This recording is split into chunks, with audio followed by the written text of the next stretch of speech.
Hello. I think I'm live. If you're watching this after the fact, then welcome to the replay. You found it. I don't know if it's unlisted or not, so. Just in case anybody is here, I don't know if we have anybody here right now, but if you're watching live or if you are watching after the fact, I'll give a quick rundown of what we're doing tonight.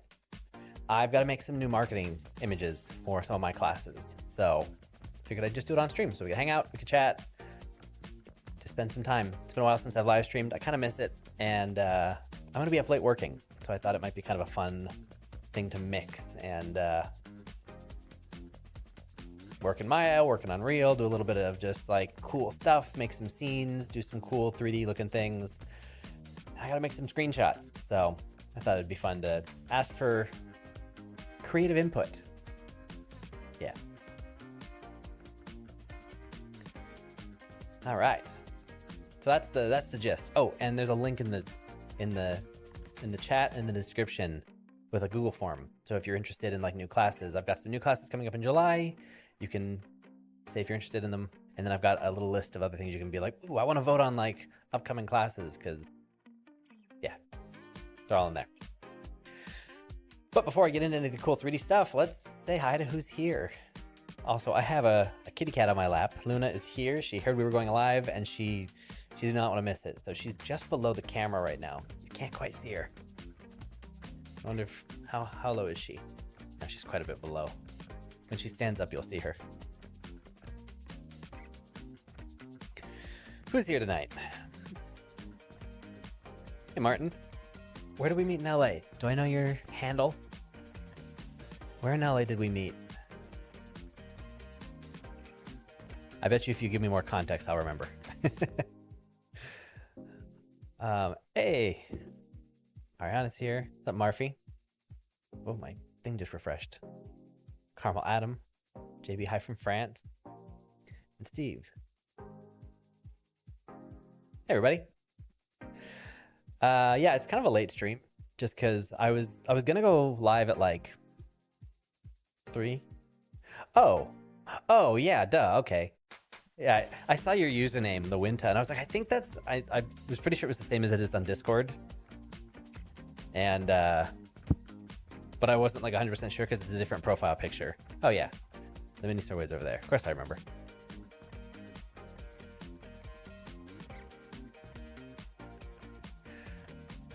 Cool. Yeah, you never know when like Discord and YouTube might have different usernames or profile pictures, so I was like, just in case.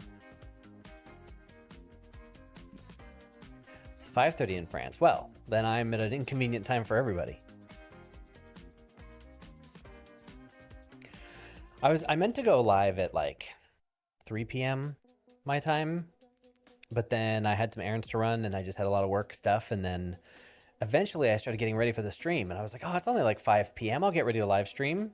And I had to like clean up my background and just spruce up my office and then just generally work on emails and things that came in, so. Now it's 11:30. We're just getting started, but that's all right. It's gonna be a late night for me anyway. That'd be fun to do it with some company. There we go. What's up, Alexander? One of your whiles back led me to Image Mentor. Had a great time. Graduated in December. Now I'm tutoring here. Hey, that's awesome. Congratulations. That's super cool. Connected on LinkedIn a while back. Nice to catch your stream. Thanks for being here. I guess we'll just jump into stuff. I mean, we can chat and hang out and keep the vibes going as we go. But I'm also gonna get some work in here. Can I please zoom? How come I can't zoom? I'm trying to make the chat bigger. There we go. That works.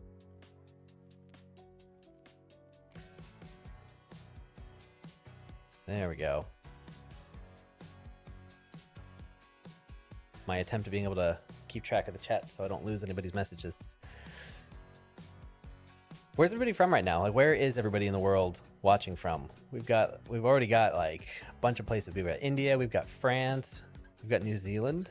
3:30 p.m. You know what? We're streaming at New Zealand time. That's what it is. That was on purpose. Toronto, DC, Denver, Columbia, nice. We're all over the place. Arizona, Guatemala. Sweet. I saw your Unreal Fellowship lecture. Been freelancing on it since. Oh, no way. That's awesome. That's so cool. Well, I'm in Brazil too. Well, thanks everybody. I'm gonna do some stuff in Maya and in Unreal tonight, just because I gotta make some stuff. But I don't really care where we begin. If you guys want to like vote on it or just like shout it out, and whichever one seems like it has the most vocal response, we'll just do that.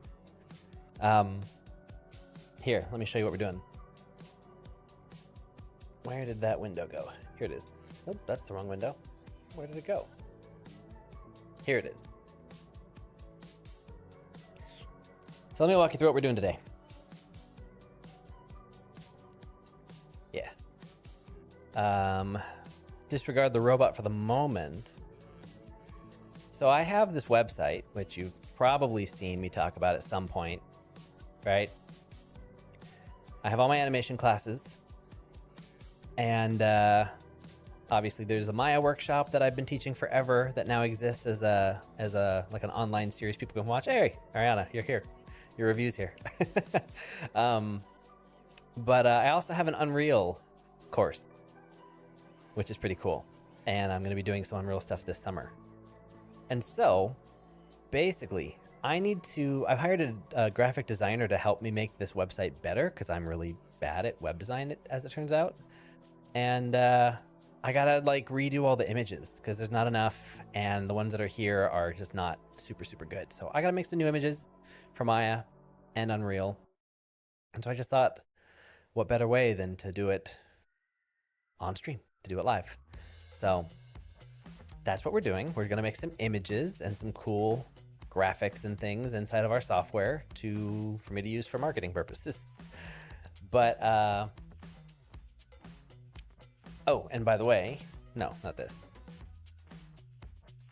If anyone is interested in filling out a form for me, there's a link. It's pinned in the chat, and it's also found down below. You can fill out this form and read up on the Unreal classes that I plan on doing this summer, and you can rate how interesting you think they are, and then you can tell me what you think of these other classes. So if you feel like helping me out, you can check out that form. Please. Thank you. Other than that, we're gonna hop into it. So what do you guys want to do? Should we jump in Unreal, or should we jump into Maya? You tell me. Where to begin?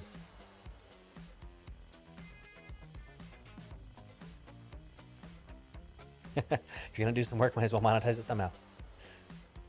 Basically, kind of feels like the way I originally started live streaming.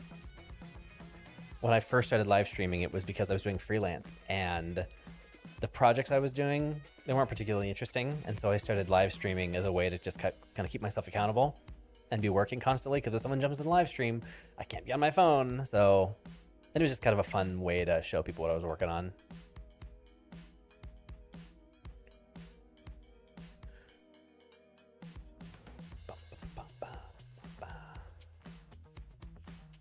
Let's see. By the way, I don't know if you know about Animation Flow. I love Animation Flow. Yeah, Alex is great. I'm helping him do it. You're doing Blender rigs for him. That's so cool. That's right. That's sweet. Yeah. Soonish, we should talk. But that's super cool. Yeah, Alex is great. He's fantastic, and I love what he's doing at Animation Flow. Let's see. Maya, bias towards Unreal. Maya, Unreal. We are almost neck and neck. Well, let's see. Let's alternate. Let's start with Unreal because I've already got a file open. I mean, Unreal. We'll start with Maya. We'll start with Maya because I've already got the robot thing open. And then we'll jump over to Unreal because I've got some cool characters over here you guys are going to like. How's that sound? How's the volume? Music volume's okay? It's not too loud? All right. By the way, if anyone wants to talk about anything particular, ask any questions, feel free, but we're just going to dive in here. This is a file from my Maya workshop where I talk about constraints. You can kind of see it's nothing that crazy, but this is just a really helpful file for constraint setups because we've got two one-handed props here. We got a two-handed prop over there. And then we've got the robot, which has a really, not really complex, but it's got, I think there's 4 different constraint setups built into this, if I remember right. 4, 5, 6, 7. Yep, because there's 7 total. Yeah. Hey, Devin, what's up? How you doing? Yeah, join the party. Well, let's see. I think I have the base. That's right. I helped myself out with this file before. I left the lighting in layers. That way I'd easily be able to take new screenshots if I needed to, so that's helpful. So let's start with that. Let's make a new camera. Create camera, and let's split the viewport. One for the perspective and one for the camera.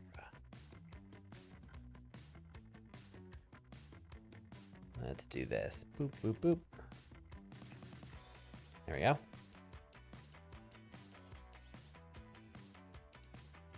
All right.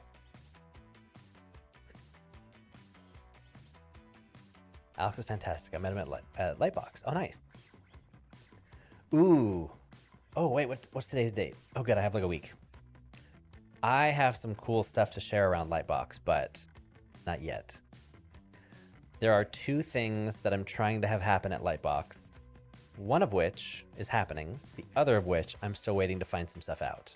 But I will have some announcements for Lightbox, because I'm definitely going this year, and I'm trying to make some cool stuff happen there. So, if you're going to Lightbox, I will definitely see you there. What's more, we'll have to see. All right, let's do an 85mm camera. And let me get the render settings set up, because I am actually going to render these final images, make them look really nice. So let's do a GPU render. Let's do 5 anti-aliasing samples. We'll do adaptive sampling. I don't think the ray depth matters right now. And let's set these to be, what do you guys think? 4K? What's the 4K resolution? 30. I know the second number is 2860, 2160. 30. Somebody help me out. What's the 4K resolution number? There's like 2 of them and I can never remember the thing.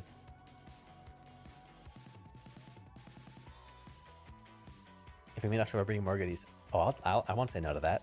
I'm going to Lightbox and then to East Coast. We're going to double hang out. Looks like we're going to double hang out then. SIGGRAPH. Yes, I am planning to go to SIGGRAPH. I haven't bought my ticket or anything, but I am planning to go. Thank you. 3840. That's it. 2160. Designing 3D models in Blender. 3D printing. Got married. Well, congratulations on all 3 of those things. Not exactly in the same weight, though. I think the middle one's probably cooler than the last one. But dude, that's awesome. Congrats. And that's so cool that you're doing 3D stuff too. 3D printing is so cool. And I wish I were better at modeling because it looks like so much fun. Can't come to Lightbox because no US Visa. That would make sense. Yeah, I'd like to do more international animation events. I think that would be a lot of fun. I know there's like a couple of animation things in... I know Europe has a couple, but I don't know of any like super... Like I don't really know internationally what the best events are to go to, except for the fact that SIGGRAPH is in Vancouver this year.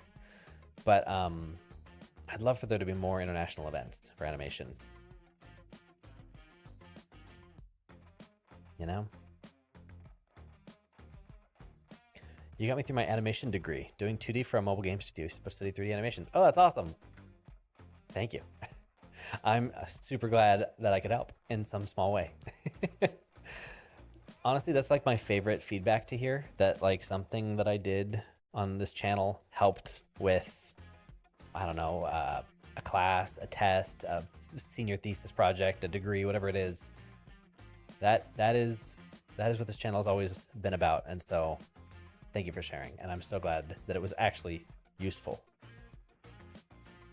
I also realized that I just screwed up my render settings. I'm distracted, not paying attention. It's supposed to have a device aspect ratio of 1.778. Let me hit that. Boom. That's the way.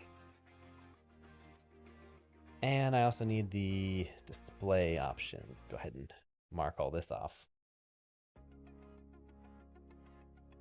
And switch this to overscan. There we go. We'll tear off a copy. And we'll have that float around. Actually, 1.01. Yeah, we'll just do one. Let's do one. It's fine. There we go. All right, now we're good. So let's figure out our shot here. So here's what I'm thinking. In the past, let me show you what I'm working off here. So in the past, my Maya workshop page had a close-up on the kids, although they are kind of cut off depending on the page. But I have this close-up on the kids, and then I have this like wide shot, which you can kind of see in the background there, of the kids with the robot. So I'm thinking, let's mix it up a little bit. Let's do like a cool shot of the robot, maybe holding the ball in a more interesting pose than this current pose. Right? So that'll be one. So we'll do something looking up at the robot, because that could be cool. We'll do another one of the kids together.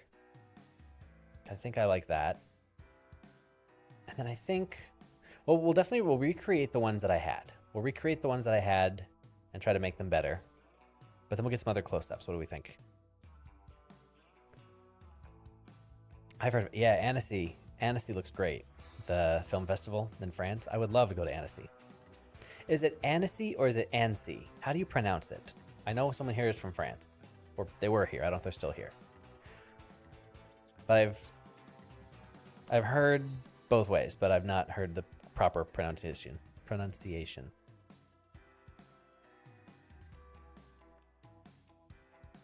Animation basics score gave me so much confidence in my animation skills. Well, thank you. I'm glad. I really like the animation based class. I'm really happy with how that went. I haven't done it since that first time, I don't think. See, right there. I saw that. 3 syllables, retracted, and then Annecy. Annecy. Is it though? Is it for sure? Because everyone I know calls it Annecy. But then somebody who lives in France was like, oh no, it's Annecy. And I don't know which was...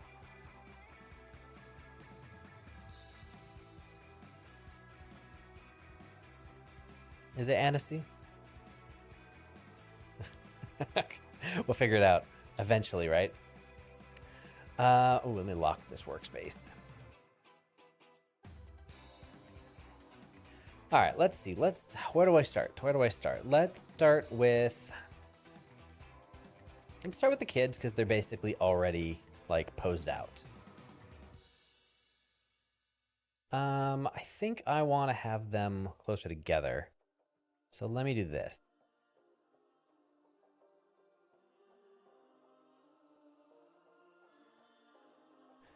Let's do this.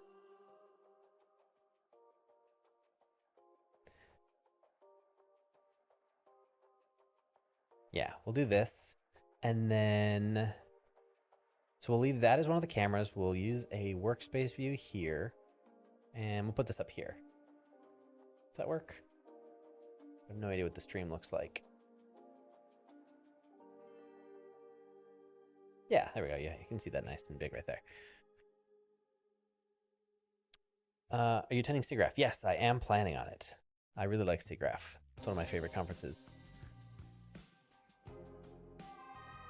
I'm going to, let's see, these are the events I'm going to this year that I know of right now.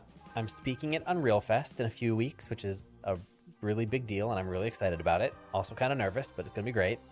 So if anyone's going to Unreal Fest, see you there. My talk's on Wednesday. I'm going to Build Expo, which is a New York event put on by B&H Photo. B&H, I don't know if you call it B&H Photo Video, whatever. B&H. I'm speaking at that. And then I'm planning on going to SIGGRAPH. No concrete plans yet of what I'm doing. Definitely going to Lightbox. I'll have some announcements later on for that. And am I forgetting one? I think that's it. I think that's it so far. There's some other events that I'm thinking about going to and waiting to see if they work out, but I think that's all I have scheduled. Let me check the chat. Listening to your live stream as I'm doing some 3D work. That is what I'm here for.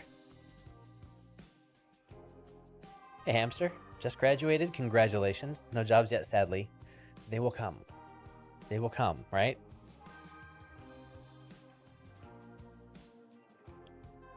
Heck yeah, man. Congrats. One of my dreams is speaking. I know. Speaking at Unreal Fest was something that I did not expect to happen at all, but I'm really, really excited about it. And when I got the email that was like, we have accepted your proposal and you are going to be speaking at Unreal Fest, I was both shocked and excited and extremely nervous, and that has not gone away. All right, what am I doing? I am so distracted. Let me turn these character quality sliders up. That's what I need to do. You take both of these and take the geo complexity and crank that up. Look at that. Look at that quality difference. Here, let's do a zoom so you guys can see. Watch this geo complexity go from 0 to 2. Crispy.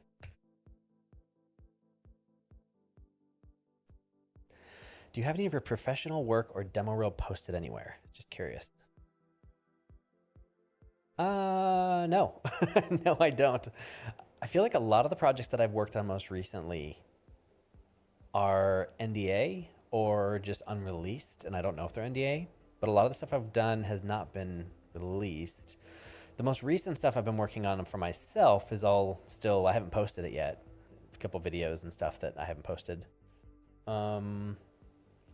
What do I have to show you? I guess I could show you one thing. I do have like a YouTube demo reel, which is not like an animation demo reel as much as it's just like this is the kind of stuff I do on YouTube that I'll occasionally send to brands.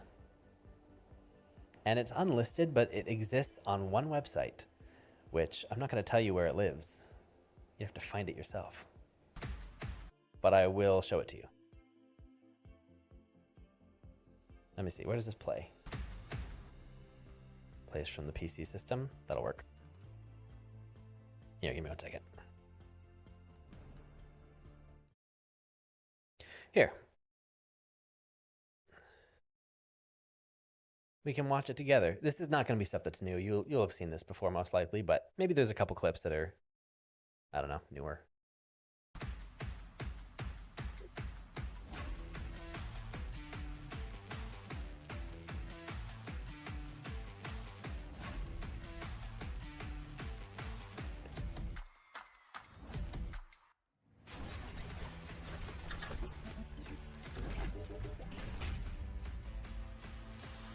You do not make judgments about things you cannot imagine.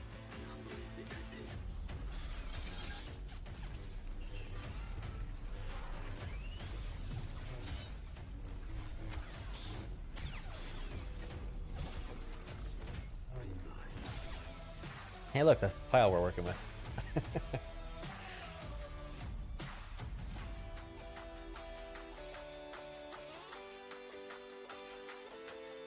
I gotta update this stuff. This is old. So old.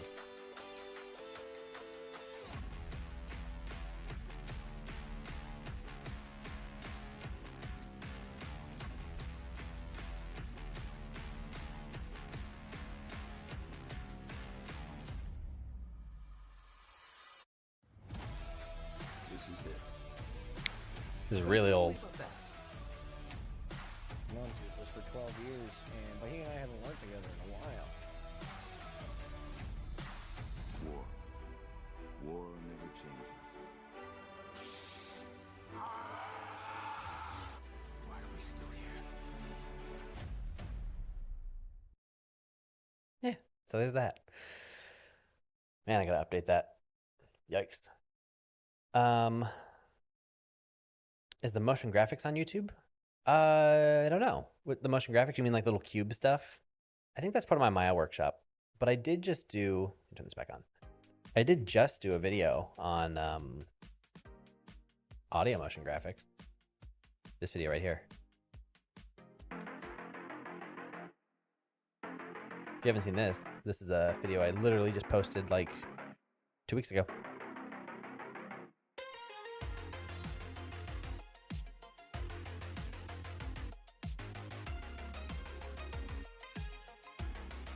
It's a fun Unreal Engine tutorial that I filmed.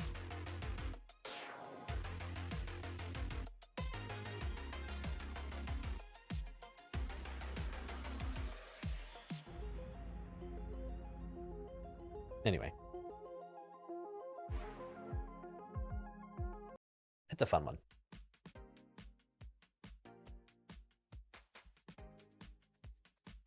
Some shots look like it could be Love, Death, and Robots. I'll take that compliment. Let's move this kid over this way. Oof, you can feel that performance hit with that geometry complexity turned up.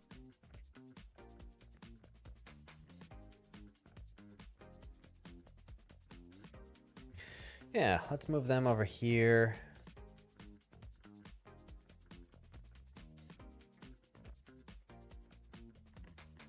I think I want their eye lines even.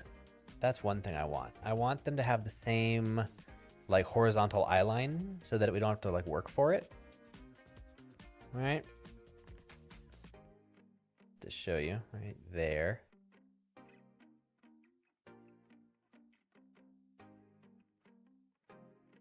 There, little visual indicator.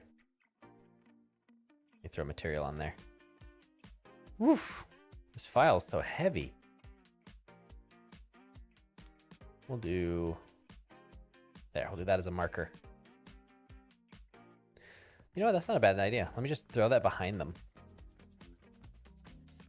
There we go. And just use that as a indicator.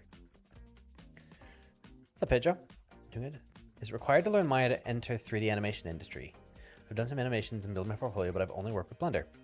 I guess it depends on how you want to define industry, right? Like, is it required to learn Maya? Probably not. Because if you can animate in Blender, you can animate in whatever tool. But if the job that if you're applying for a certain job at a certain studio and they're using Maya, then it's kind of expected that you'll already know it. They're not most likely going to take much time to train you in Maya. Maybe a little bit, but like not all that much. It's kind of standard. But you'll be able to do it, bottom line, you know? So I don't think it's required that you learn Maya. You just probably want to aim for jobs where you don't have to necessarily jump right into Maya if that's what you... Like if you want to animate in Blender, there are tons of studios.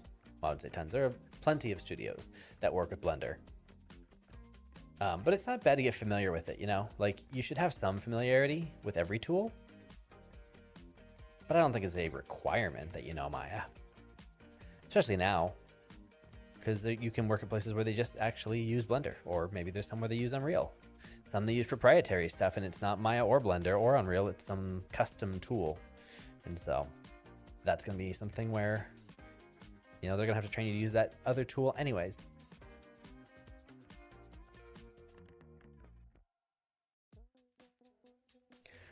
There we go. What is this disc made of? Oh, it's just Lambert 1. That's nice and easy. All right, so let's just do a cylinder.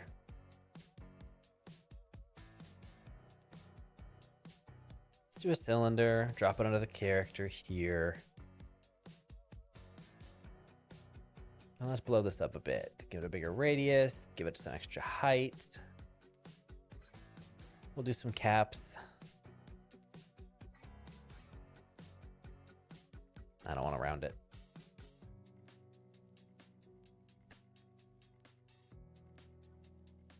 So here's what we're going to do. I'm going to do soft selection.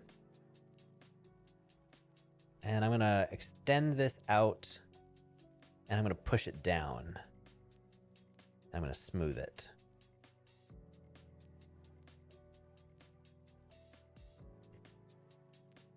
And then I'm going to take this.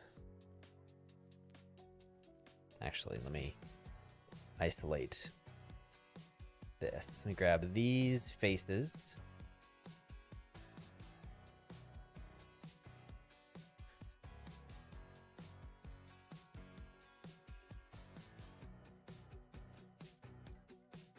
And let's flatten that out.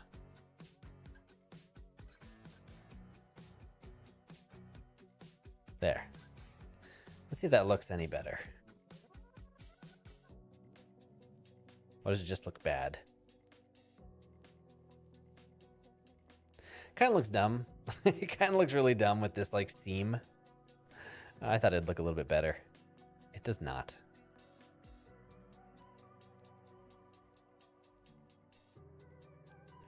Let me see what happens if I really try to extend it and get the seam to go away a bit. Like that. If I kind of blend it. Yeah. There. See, now you can't even tell. Not bad, right? In case it's not clear what my goal was here, I wanted both of these characters' eye line to be on the same line. But to do that, I had to raise the character on the right. His name is Lucas. I had to raise him off the ground about that much. You can kind of see if I get out of the way. About that much. And so you can see here in the camera view that his feet are hovering. The shadow's in the wrong spot.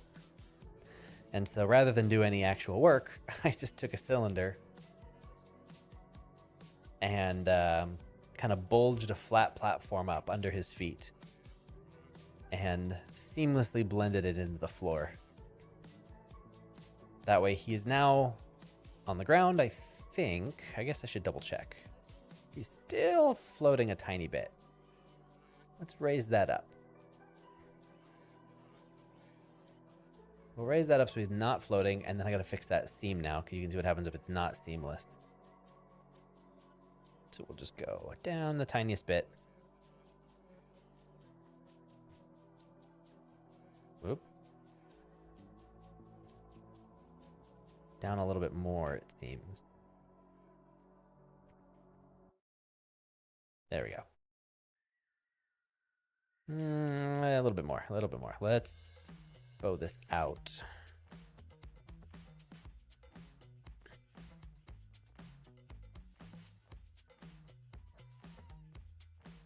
There we go. That's better. It's almost seamless now. I'm happy enough with it. So now he gets to be on the floor and you don't really notice it unless you're really looking for it. Not too bad. Sorry, let me check chat now. What are you working on now? I just got here. I will explain. I will explain. But let me just see what other messages I missed too. Do you normally not work with a picker tool when animating? No, I don't use a picker. Not really. I never used a picker when I was learning to animate. And so now it's just not something I think to do. I do use selection sets a lot, which is basically a picker, but I've just never been used to having an actual picker because I feel like it's too much screen real estate to take up. And since I'm so often working on camera, whether it's live streams or it's just recording stuff, I only record one screen at a time. And so I limit myself to that one screen. So everything that I use is in the recording. And so that's too much real estate to give up. But I don't think I could live without selection sets. I need something to help me click stuff faster. I will explain what I'm doing. I'll explain what I'm doing. Let's do that. Just super quick. I have these class pages. I have the Maya for Animators website, and I have the Unreal Animation website page. And I need new images. And I hired a designer to help me make these pages better. And they need all the images in a folder. But I don't know where they are. And the images I have aren't that great. So I'm making new ones.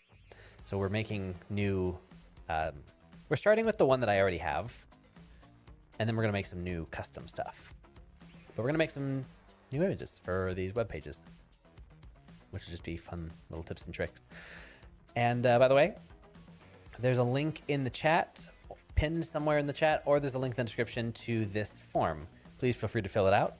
3 people have already done so, but if you're interested in taking a new class with me, I've got some stuff coming up this summer, and I've got some other stuff I'd like to put together later in the year. And so if you're interested at all and you want to have a voice in what classes I do, fill out the form. That link is in the chat. It's also super easy to go from Maya to Blender as long as you have a strong foundation. To go from Maya to Blender. Yeah. Or wait, is this a question or is this a statement? Either way, yes. Maya to Blender, Blender to Maya. If you understand one tool, it will help you understand the other. Watching from Sri Lanka. That's super cool. Welcome. Should have transformed the girl down since her... You know, moving her down and then adjusting my camera would have been a great idea. I have no defense against that. That would have been the right answer. I mean, technically, there is going to be a wide camera where both characters are visible. And I guess I didn't want to move one below the ground because then... I don't know. Technically, this might still serve me, but yeah, you're right. That could have worked totally fine.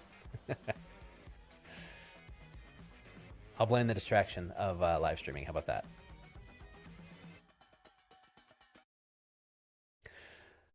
Let's see. What am I doing? Let me try to focus up a little bit. Let's do this. Let's now adjust her facial expression because it could be better. I didn't put much work into it when I first made this, so let's try to make it... Whoa. Try to make it a little bit stronger. Let me add this to that. Go like that. There we go. I'm actually going to lower the quality of this guy for now, because I don't need his geometry just yet.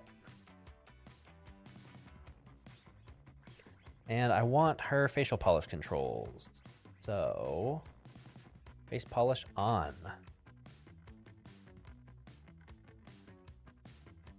Also need my NURBS surfaces.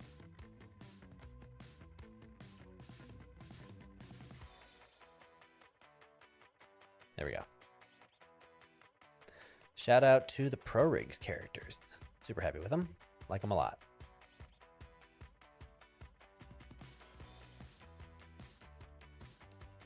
All right, let's do this. Let's do a little bit of asymmetrical cheat towards camera.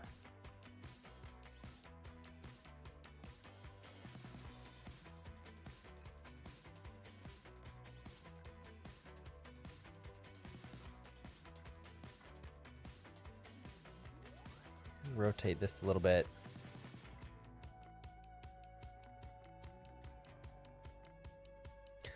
I was gonna have her maybe open her bottom lip a little bit and kind of go for like a "Arr," but he's already shown his teeth, so I think I won't do that. Instead, I'm gonna see if I make her mouth a little bit smaller.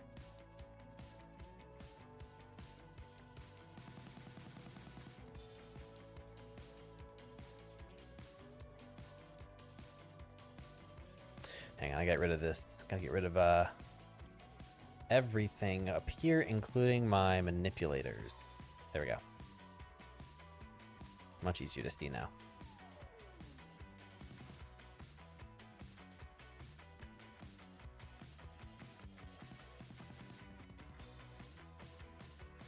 Something I like to do is I'll extend something really far in each direction and see which extreme I like better. That I use quite a bit. There we go.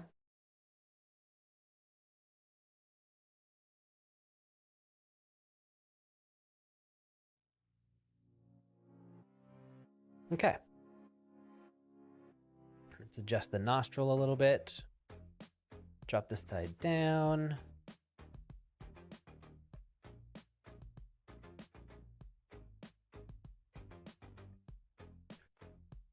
And then I gotta mess with these. So we'll go out. Nope, wrong side. What? In.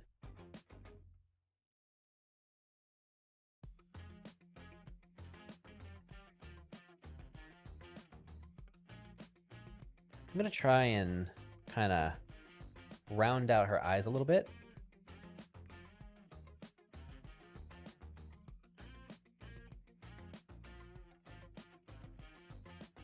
And as a reminder, I'm only looking at this camera in the top left corner. That's the only thing I care about. I don't care what this middle view looks like. I only care about this one up here. Let's see, because that's where my camera is rendering from.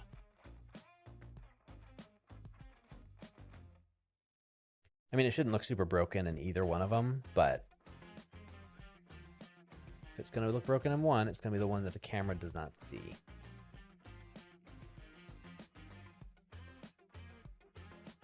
Let's see. Let's see. Inner corner of the eye.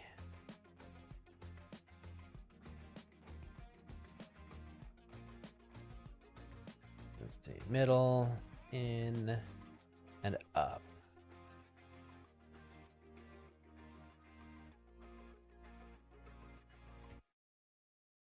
Is there a way to bypass that? Yeah.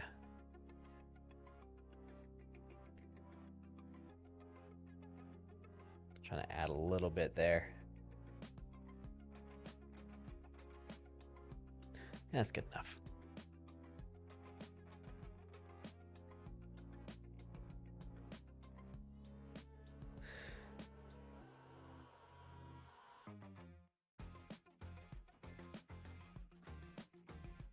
Okay.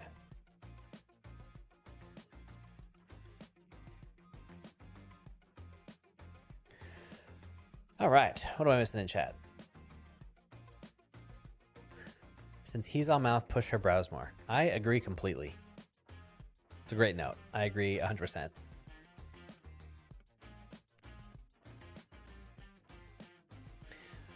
Can you tell me how to set the timing in animation?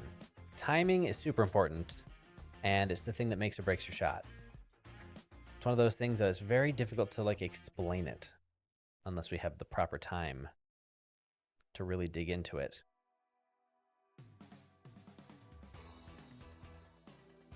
But the biggest like timing thing I can say is just really go big on like contrast. Make a statement with your timing. If you want something going fast, make it fast. If you want something to go slow, explain why it's slow, you know? Drag stuff, break stuff up, like make it slow for a reason and make that reason really clear. If it's heavy and that's why it's slow, if it's like comedic, then go for it.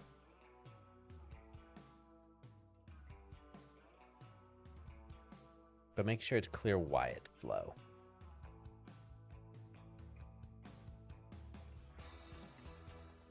Let's see, let me adjust this.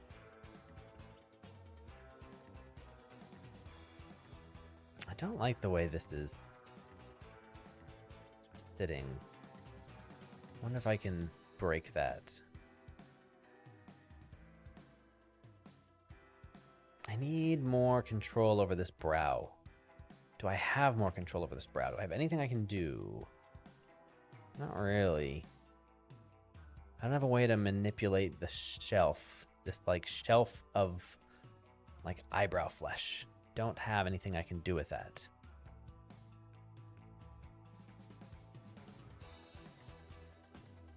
I'd have to make a blend shape. So I might make a blend shape.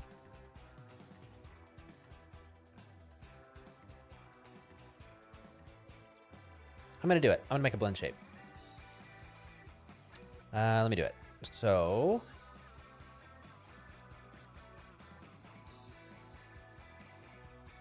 Geo display type, normal. I should save before making a blend shape. Save as. Constraint.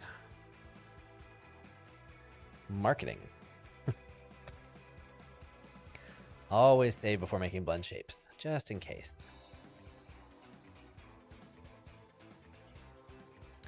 All right, so let's do it. Windows. Animation editor, shape editor. We'll create a new blend shape. We'll create a new target. Go ahead and take these 3 things right there. Let me double check my tool settings. For my soft selection, I want to make sure it's set to surface. Yeah, good.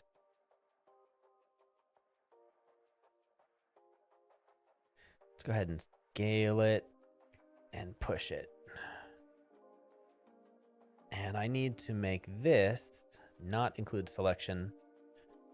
And I need to zoom in. I can't see what I'm doing. I want to reveal the eyelashes underneath. So I gotta get in there.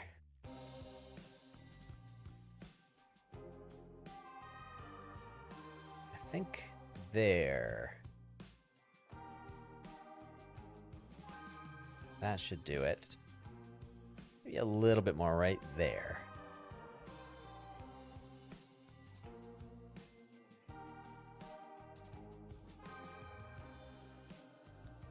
I think that will do.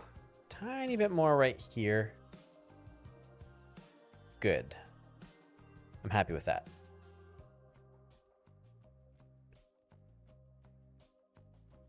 Yeah, that's nice. So now I have a slider. See the difference before and after?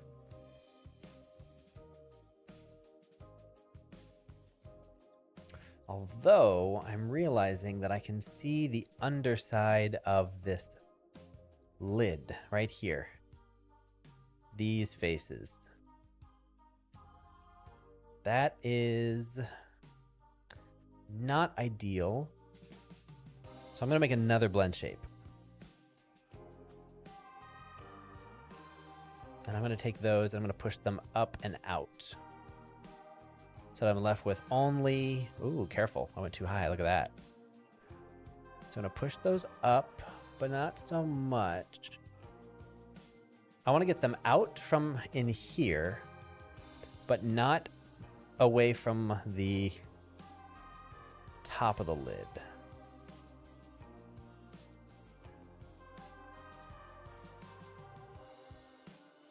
Hang on, I look at this geometry. What is this made of? Oh. The eye doesn't go all the way up. That's why. Or the brow, what do you call it? The eyelash doesn't come all the way to that point. The eyes are a weird shape. No, the eyes aren't a weird shape. Interesting. The eyelashes just don't extend all the way.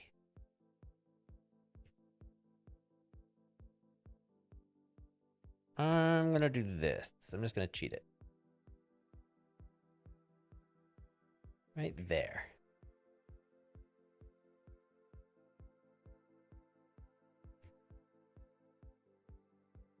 Goody. And I think I'll do one more to shape the lashes a little bit. I think I want to shape the lashes a tiny bit. So that's going to be a new blend shape, but that's a different object, I think. Yeah. I could move the eyelashes down, but I don't want them down. I want them high. I like the pose they're in. I don't like the pose the other things are in. So if I show you before and after, we're looking at this top left window. If I turn it off, see, I'm just trying to make more space for that eye to read. And I did that by adjusting that like eyebrow meat and then the eyelid stuff.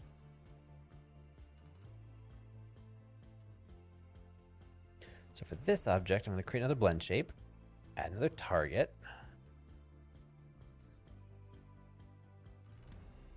And I'm going to take those 2 points. I'm just going to extend those out a little bit.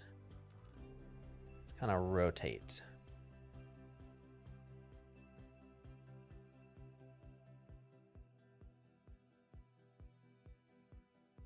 Nothing crazy. Take this vertex. Pull it over a little bit.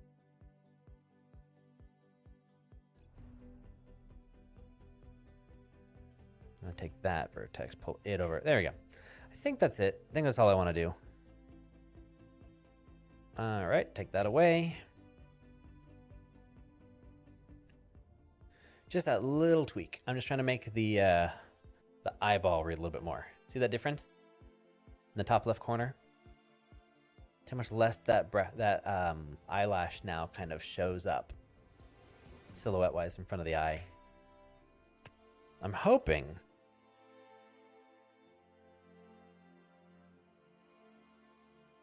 that those changes, if I put them together here,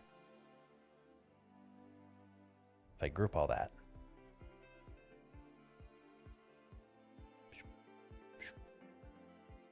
there. See this? See this before and after? Let me screenshot this. There's before. And here's after.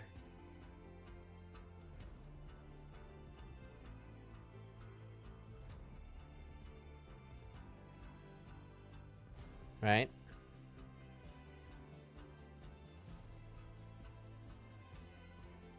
Before and after. You can see the difference of like how much this is kind of in the way down here, and then how much dark line there is there versus over here.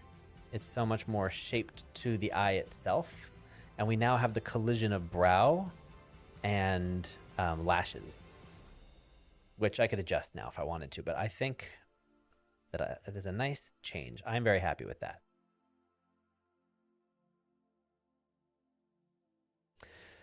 And yeah, if this is in Blender, shaped keys would totally work. So let me see what.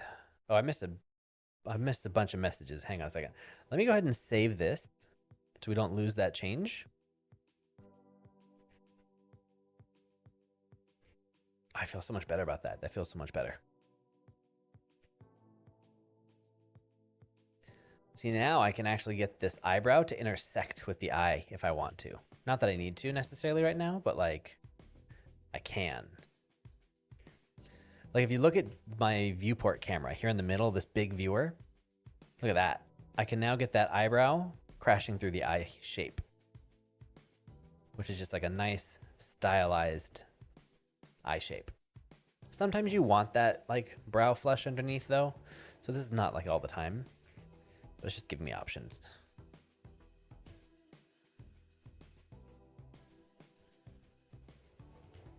Whoop, oh, oh, I feel it. It's crashing.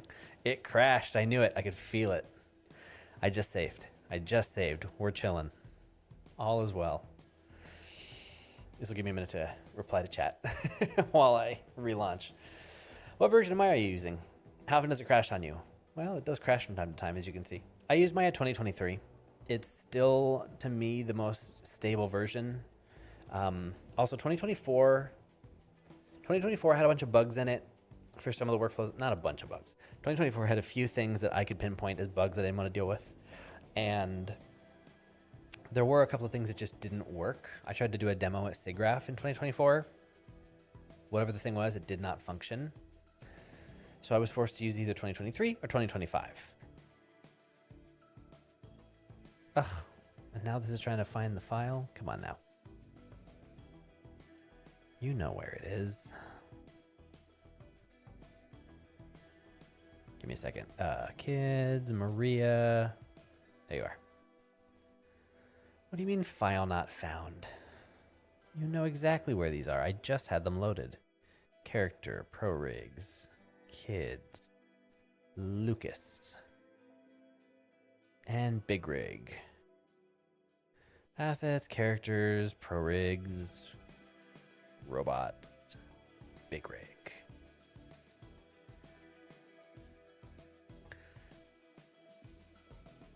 I haven't really messed with 2026 though of Maya.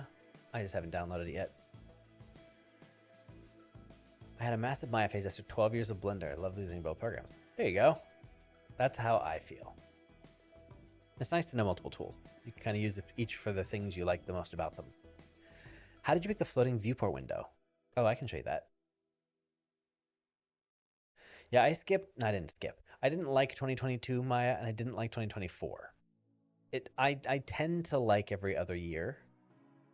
2023 was a great one, and some of the stuff I use installed really easily into 2023. 2025, harder installs. The rest was fine. That's what I've been using. There we go. See, that's why I saved before and after. Oh, shoot. I just moved my camera. Well, that's why we have a camera undo.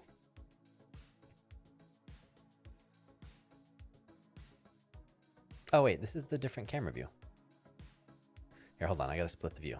So here's how you do the camera thing. If I go to my camera 1,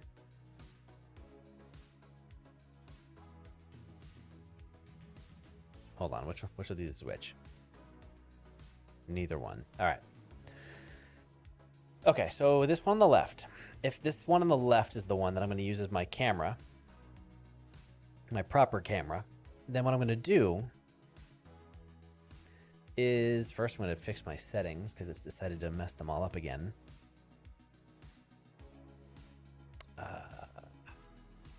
Where's my overscan setting? You're set to overscan. What's going on? Oh, it's pan and zoom. That's why. Okay. So to tear it off, all you need to do is just... Hold on. There we go. You just get the camera set up the best that you can, and then you go to panels, and then you go tear off copy. And then it's over on the other screen. That's it. But you do want to make all your changes first because you'll notice that I no longer have, for example, the panels drop down. I don't have that anymore. It's not here because this is not a regular panel. So I still have the show stuff, so I can go in here and turn off manipulation, selection highlighting, things like that. Lock that. Yeah. And then I can pan and zoom.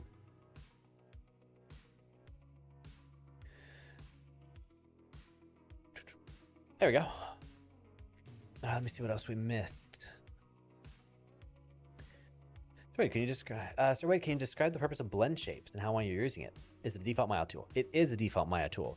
Blend shapes are often used in the actual process of creating a character and building a rig, but for animators, I show how to use them to create custom shapes on your character's mesh and the deformations, regardless of the rig underneath. That's one of the things. Is like these characters are meant to be messed with the controls they give you, that the rigger gives you. However, sometimes you need a certain something from these characters and the controls just won't go there. You know, maybe you have a part of the mesh that you need to deform a certain way and there's no controls to do that deformation. Sometimes you end up posing something in a way that you kind of break stuff and you need to fix it. Or if you're working on a really cartoony production like a Sony movie, like Hotel Transylvania, and you need a really graphic, like hard edge or soft round line that's just perfectly circular, and you just can't get it with the rig, shape keys. That's the Blender name for it. Blend shapes allow you to custom sculpt the geometry and make it do exactly what you want, regardless of what the rig has going on. And you can key those changes. So you can kind of turn them on, turn them off, things like that. Very, very handy.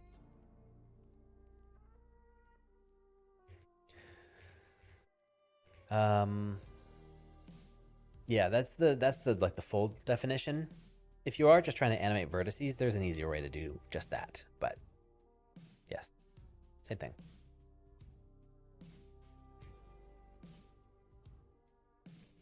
Ba-ba-ba-bum. Hey Joe, what's going on? How you doing? Um, in case anybody else just popped in and you want to fill out a form, pinned in the chat comments or down in the description is a form on new classes coming up. Specifically, some Unreal Engine classes I have this July, and you can vote on what classes you want after that. I've got some animation stuff that I can work on. So if you're curious or you want to do some classes, there's a form for you. How do you deal with big scenes that take a really long time to animate in? Turn some stuff off. Like, if you work with references, unload some references. If everything's just there in Maya, like, pull out the characters you need to work with, animate them elsewhere, bring the animation in separately. If you've got a really heavy scene and you need to do some work and the scene's just like too much to do your work in, you got to kind of optimize and clear that stuff out because you realistically don't need all of it to do your work. And so combine them later when everything's said and done.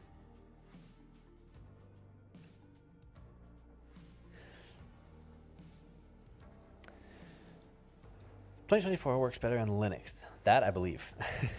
Linux, everything works better on Linux. Can I ask what the easier way to animate vertices is? Sure. If you want to animate vertices on something,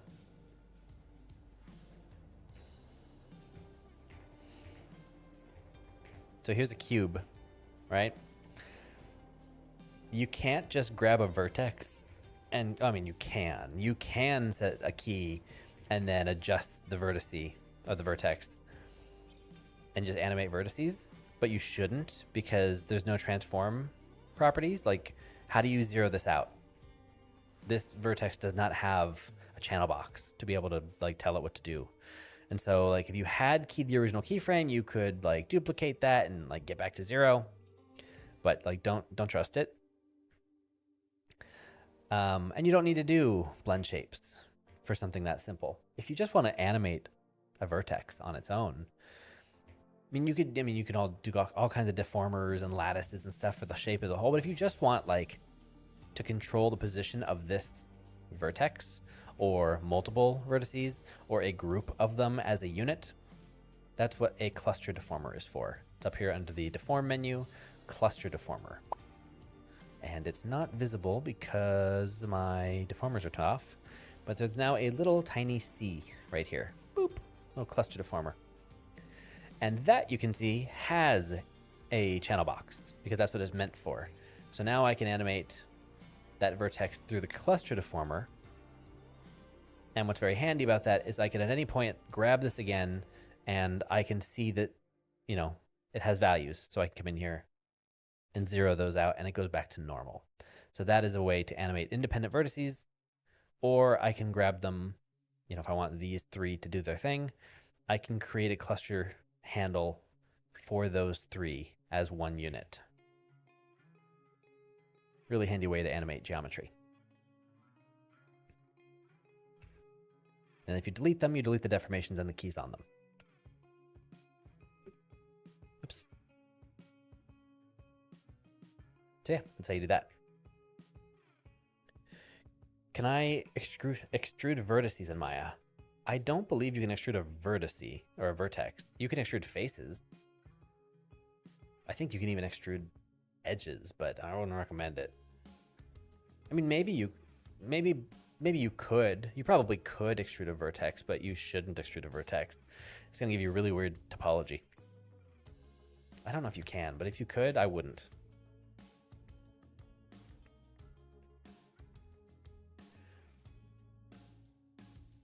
Yeah.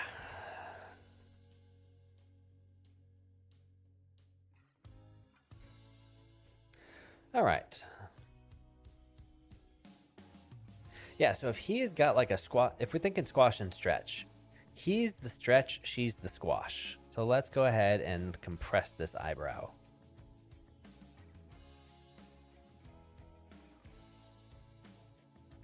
I think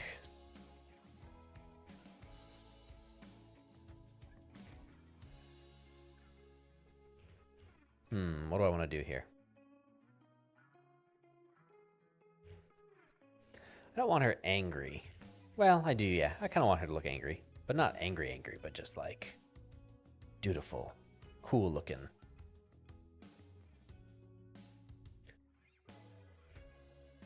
I want her to be the badass.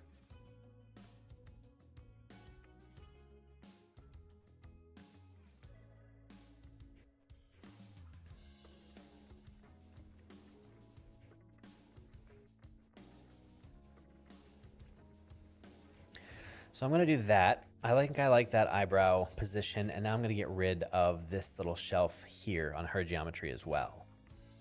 So let's make another blend shape, shall we? 7 to see what's changed. Haven't used Maya since 4.0. Well, that is quite the version gap. Probably looks about the same, right? A little different.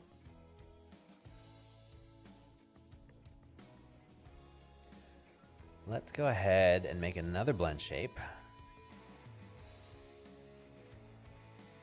Yeah, create blend shape, add target. And let's grab, boom, boom, boom. A little bit of soft selection here. There we go. Let me double check my settings. I always like to make sure that my soft selection is set to surface. Yes, good. Set of volume. Bring that up, scale it down, bring it up some more.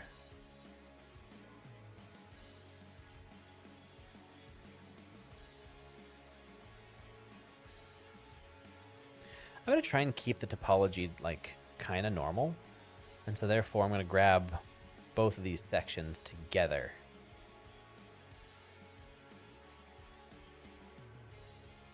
And go like that.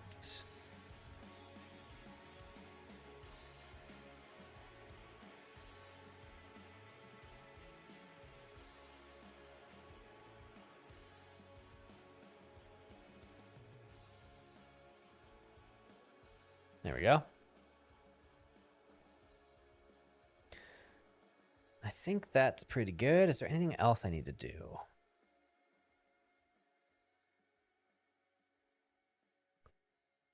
See if I can make this larger.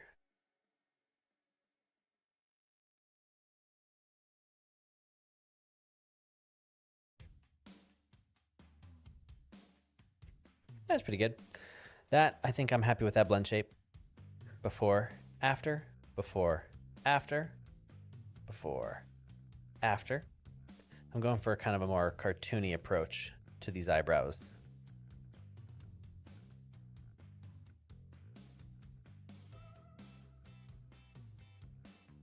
In fact, I'm going to go like this so we can see them together.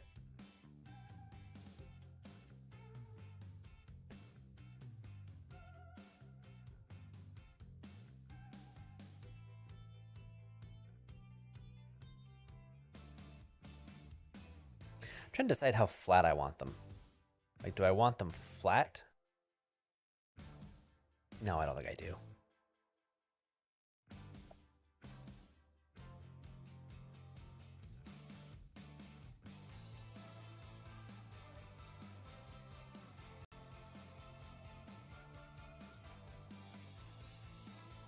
Maybe I want to flatten this side. Let me try it.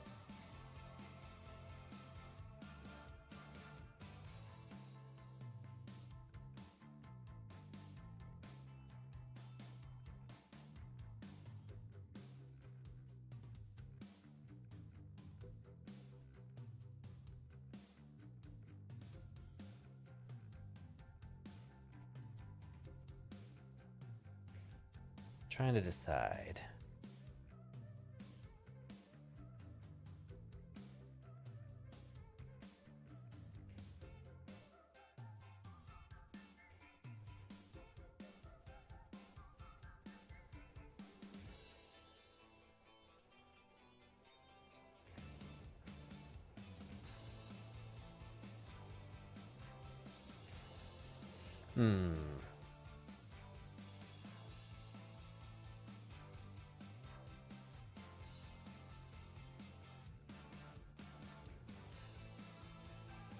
I don't know.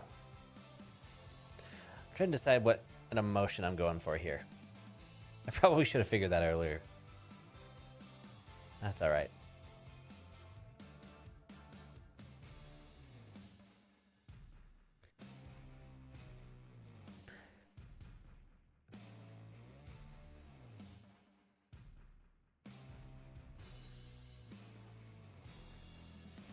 Don't love how much shadow is happening there. I don't know. What do we think of that face?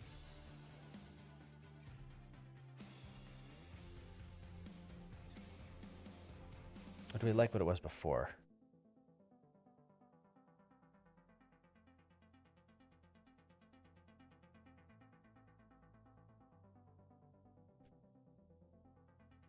I think I'm going to drop this down a little bit.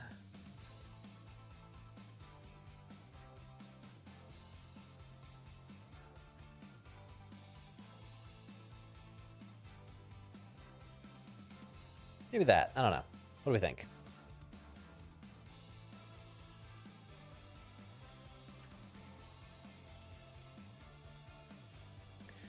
Rick, can you explain how the Arcane animators achieved that quality of animation? Is there anything more besides good reference? Tell me the secret, because I want to animate like that. One of the secrets of it is time. They just put a lot of time into it. I mean, yes, they used reference, heavy planning, right? That production was super, super heavily planned from like script to storyboard. The storyboards are almost exactly what we got in the final picture. So they stuck really close to it because they planned it out really aggressively. The reference was awesome, great acting, and then just really faithfully executed in animation. Very detail oriented. There's not really a secret to it. I will say that one of the things that they did really well is heavy emphasis on like timing. If you watch the fight scenes, a lot of those fights, they're real snappy. Like 3 frames on average for each impact. Real quick. It's good stuff. You should do like a character study. Like take a scene you really like and try to recreate it, not for a demo reel, but for practice, just to see like how would you execute what they did and see what it would take to do just, you know, a very short shot and see if you can accomplish it.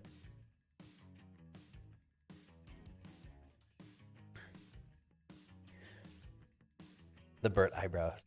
Yeah, basically.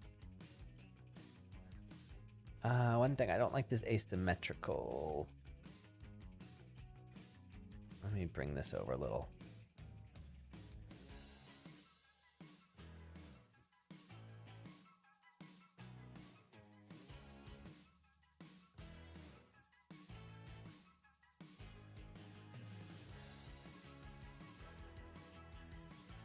There we go. That's a little bit better. Now, do I want to deal with the eyes here? I don't think that I do. I don't think I need another blend shape. I'll try it. I'm going to save. I'm going to try one more blend shape, but I don't think it's necessary.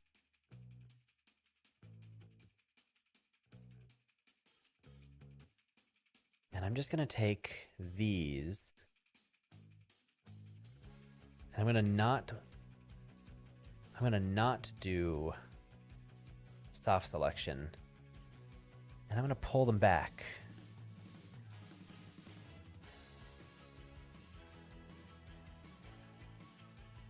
All right, let's see if it was necessary. So if I take that, I edit that. Whoa. Oops, not what I wanted to do. Oops. Meant to select in here first. All right, so we're looking at this top corner of the eye. Oh, you know what? I kind of like it. Kind of like the change, because now I have manual control.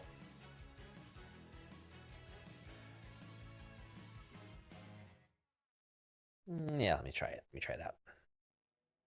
No, because I'm just going to cut into it anyway.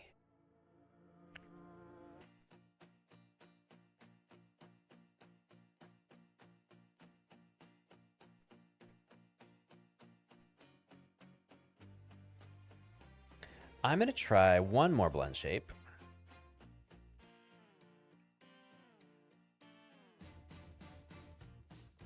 Add target. Am I going overboard? Absolutely. Is it going to help? That's what we'll find out.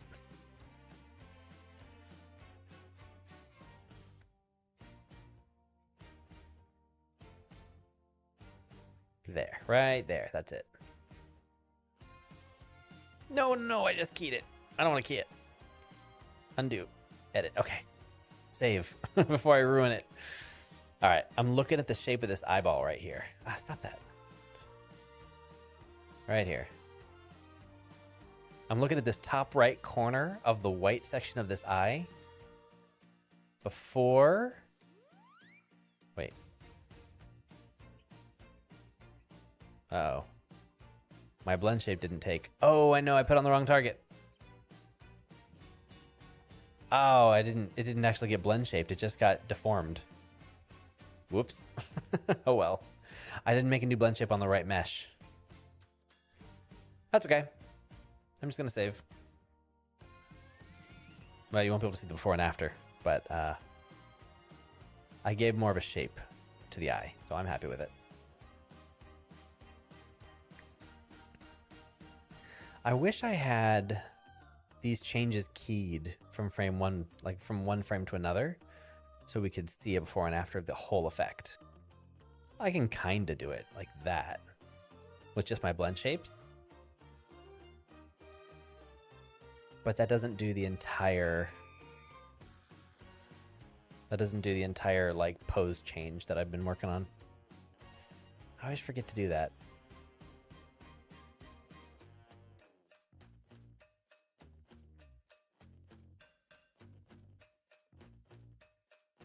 All right.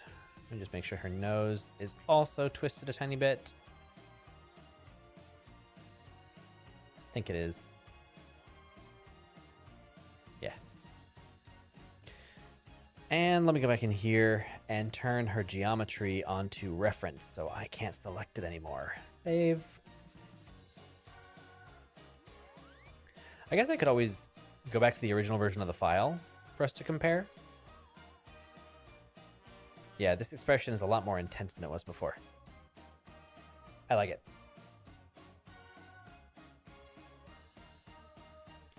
Animation is a lot of work. Also fun when you're in the groove. True.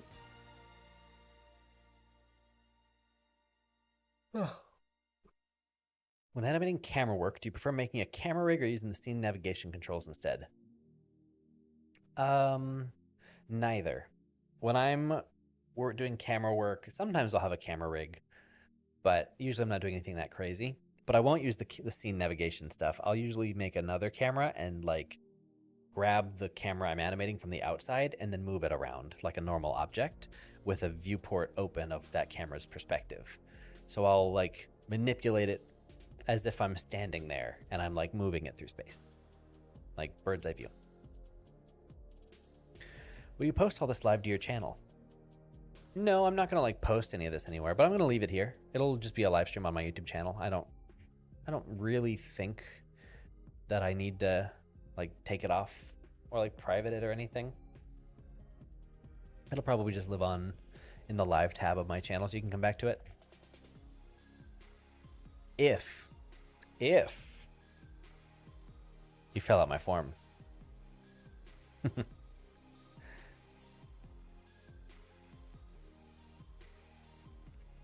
It's in the description and it's on the left. Or on the left? No, on the right. It's in the what do you call it? Chat window. Is there any artist or animator you look up to? I mean, yes, but I'm not very like scholarly with my animation knowledge. I don't know. I don't have like, oh, this animator by name. Well, that's not entirely true.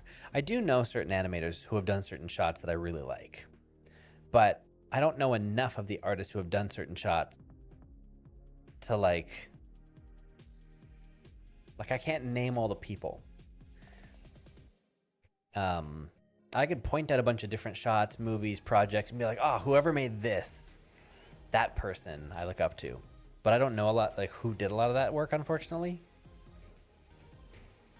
But I don't have like, Ah, yes, this one of the 9 old animators, the Disney, like 9 old men, like this one. I don't have like a favorite 9 old man type thing.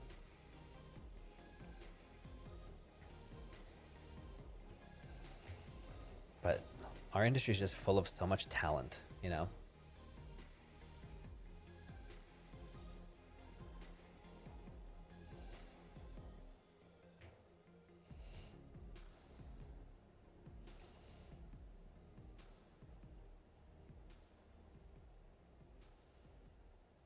There we go.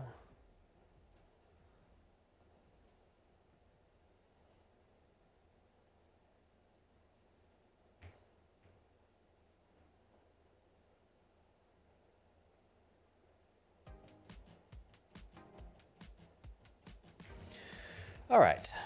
I think I'm happy with her face. It feels a lot more intense, a lot more ferocious.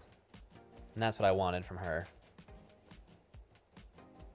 So I think I'm pretty happy with that. And live on in our hearts. That's right. Setting up for the night was so much fun to catch you working live. I'll definitely revisit this once it's on the live tab. What you do? Oh yeah, you want to see the Unreal stuff. Are you still here? You're still here. Before you sign off, one other thing. Let me just show you this quick thing in Unreal. Look, do you know who it is? Do you recognize him? Do ya? Do ya? Do ya? Look at him. Look him in the eyes. Look him in the eyes. Look him in the eyes. Until his eyes are all that's left. There we go. Look him in those eyes. Those eyes right there. Yes, it is indeed John Wick. Look at him. Isn't he cute? But guess what? We can animate him. And SpongeBob, yes. Look at that facial control. Yeah. Yep. But I've got a custom control rig for the face, so that we can do some face stuff with him. Breathtaking. Excellent. Yes. And he's not all. He's certainly not all.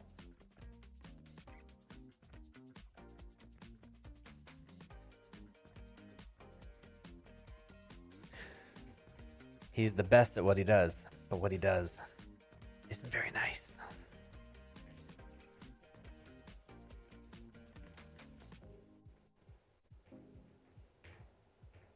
Do do do do do do do do do do do do do do. Yeah. I'm gonna be making some cool scenes with these, so we'll get there. We will get there. For now, back to Maya. No, go get some sleep. I'm sure I'll be slow to get to that point because I have all this to play with. So go sleep, enjoy. Depending on how far I get tonight, I might end up doing another stream tomorrow. We'll see what happens. I gotta get this stuff done, so gotta do it at some point. Thanks for being here, though. I have an Unreal video coming soon. Hopefully you'll enjoy that. That video should hopefully go up this week. I did a Lord of the Rings audio dialogue shot in Unreal Engine.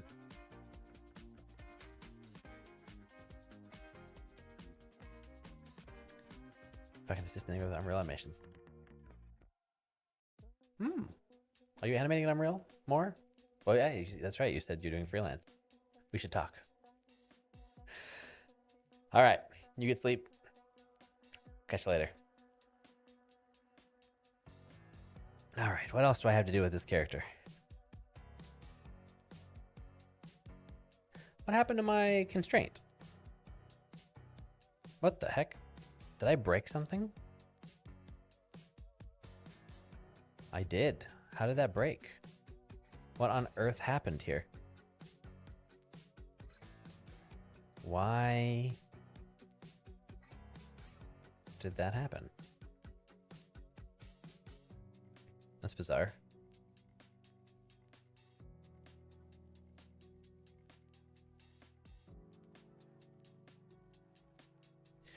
What was the original pose? Hang on a second.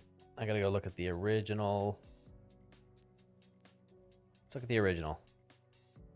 That's right.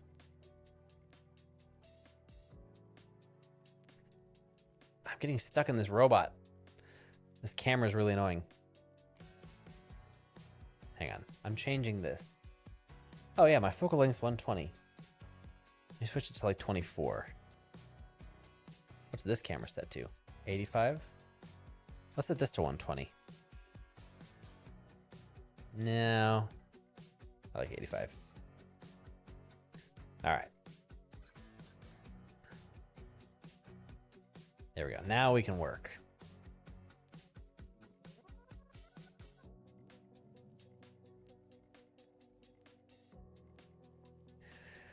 You're not animating if you're not breaking things. Ain't that the truth?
There we go.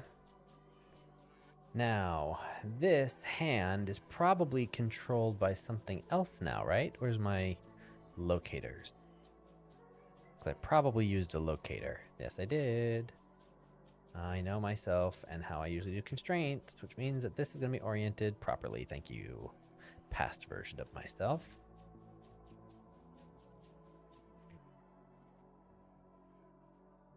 All right, where's his elbow?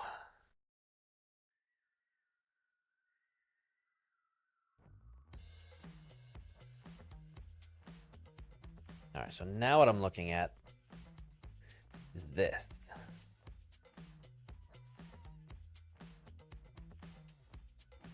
And then let's go ahead and crank up his geometry.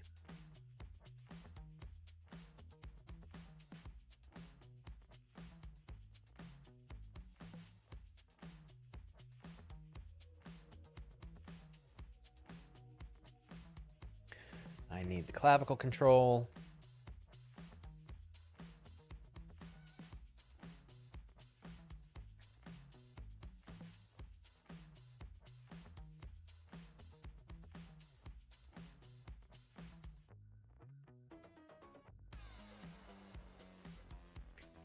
There we go.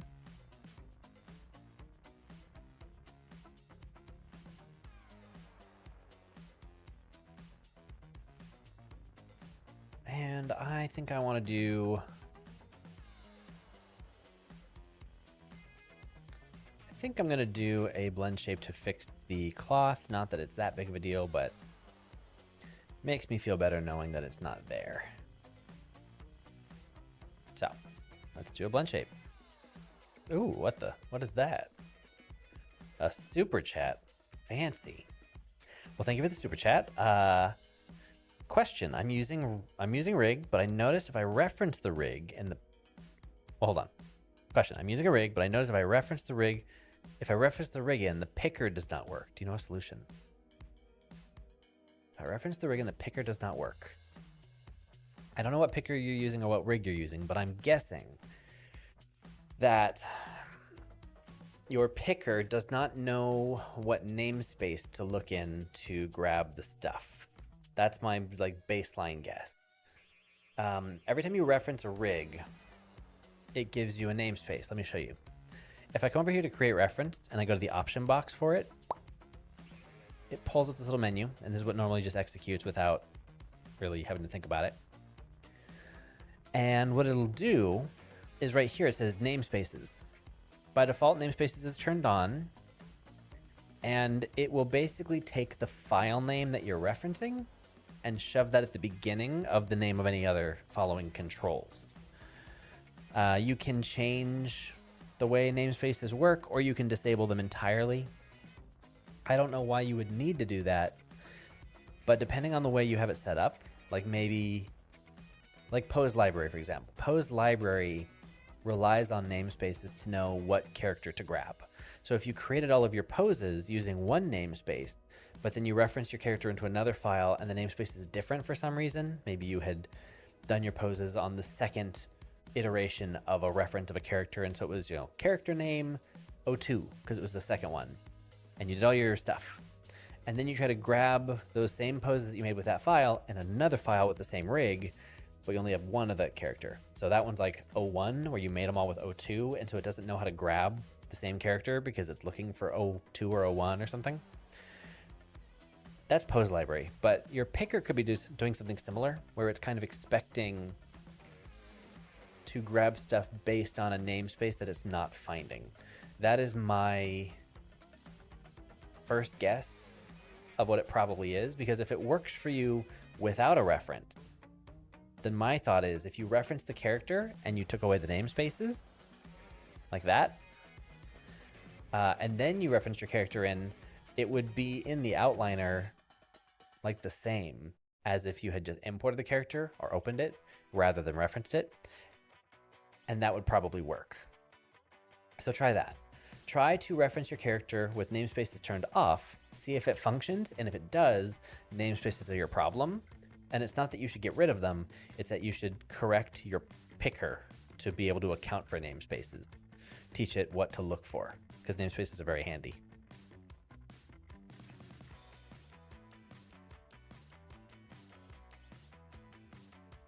Oh wow, another super chat. For the record, I very much appreciate the super chats and the fact that you're like paying to have those up there. You don't have to. It's totally fine if you want to like just chat. I can, you know, it's not like a, you're welcome to not to have to do that. But thank you. I do appreciate it. Just making sure you know that it's not required. I haven't used the Agora community rigs. Beta. Yeah, I haven't used that character. I don't know how I'm not sure. I'm not sure, but I think it's the namespace issue. I would try that and let me know if it worked, because I think that should be it. If for some reason that weren't the solution, I really think it is. I really think it's a namespace issue. I can't even think of what it should be if not for a namespace issue. Yeah, it should be a namespace issue. I guess we'll find out. Hope that helps.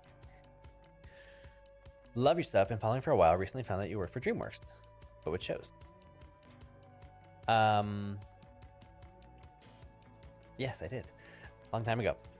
I got there during Kung Fu Panda 3. I worked on How to Train Your Dragon 3. I worked on Captain Underpants. I worked on Boss Baby. And I worked on Larrikins, which got canceled, and it got turned into the short film Bilby, which is a wonderful short film. I didn't work on Bilby, but I worked on Larrikins a little bit. And Trolls. Duh, Trolls. Most of my work was on Trolls, How to Train Your Dragon 3, and Boss Baby, probably in that order. Tiny bit of work on Captain Underpants, and a little bit of work on Larrikins.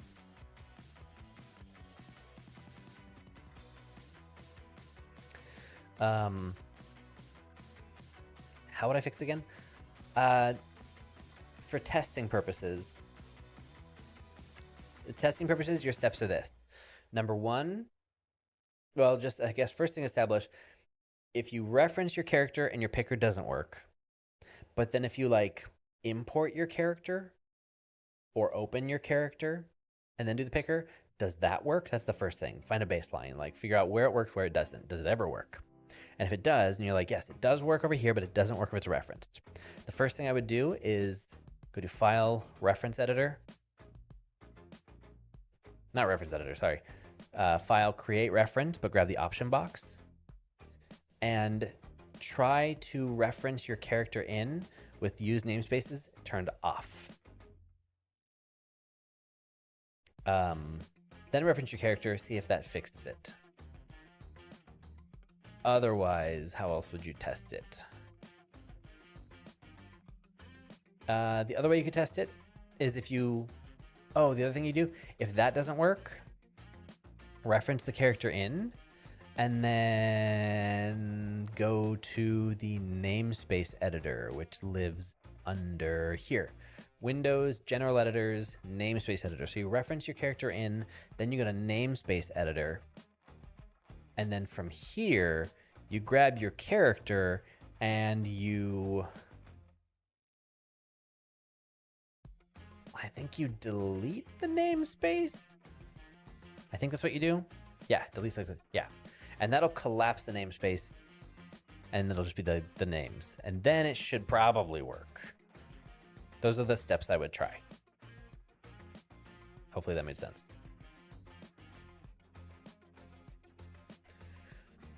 Hey, Sred, would you still recommend the Blade 1618 4090 for moderate to heavy use in Maya and Blender? I'm in the market for a great laptop, also considering a Puget Mobile 16. Price difference is $2K. Ooh, that's a big price difference.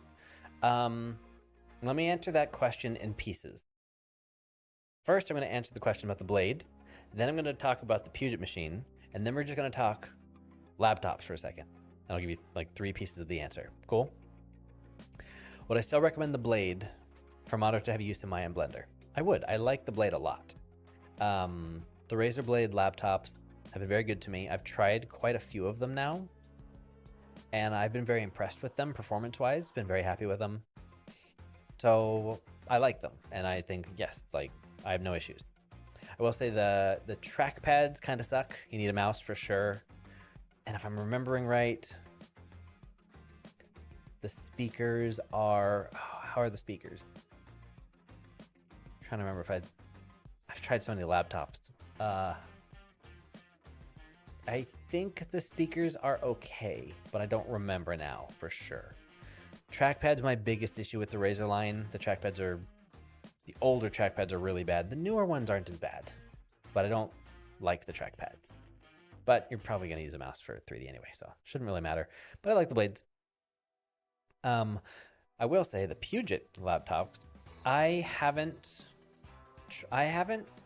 don't have a Puget mobile system of my own. So I can't speak to like the experience of that, but I do trust Puget systems. Hands down, across the board, always. I always trust Puget systems and what they put together. Their like hardware philosophy, I stand by it every time. And so I know that I know that their laptop is going to be a good laptop. But I can't really speak to, I haven't really used it myself. I think I've used it at a trade show. Like I went to their booth and I checked it out and I was just like, ooh, but, you know, I don't have it. But I know that it's going to be a good computer.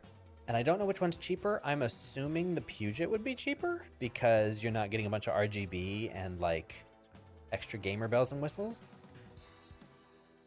I guess also the difference of whether you're looking at the Blade 18 versus the Puget 16 because the screen size differences, right?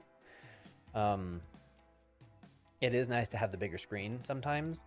I've been using the Dell Precision mobile workstation, which is not in the same like price category of what you're currently looking at, because this is one of the like enterprise mobile workstations. It's a lot more expensive, but it's a really large laptop. I think it's 17 or 18 inches, and it's really nice because it's really big. That's actually what this live stream is running off of at the moment. I have my desktop computer feeding into the laptop, and the laptop does the streaming, and the desktop Puget system is doing the creative work. I also have a Dell desktop computer just off camera over here. I have a different computer set up in this room that's running off of Dell hardware. I test a lot of laptops, and I test a lot of computers. So yes, I recommend the Blades, but Puget makes a mean computer, and it's going to be really good. And you could probably save some money with them. And I wouldn't be worried about performance or value. And the other laptops that I have played with are the Dell ones, which have been really good.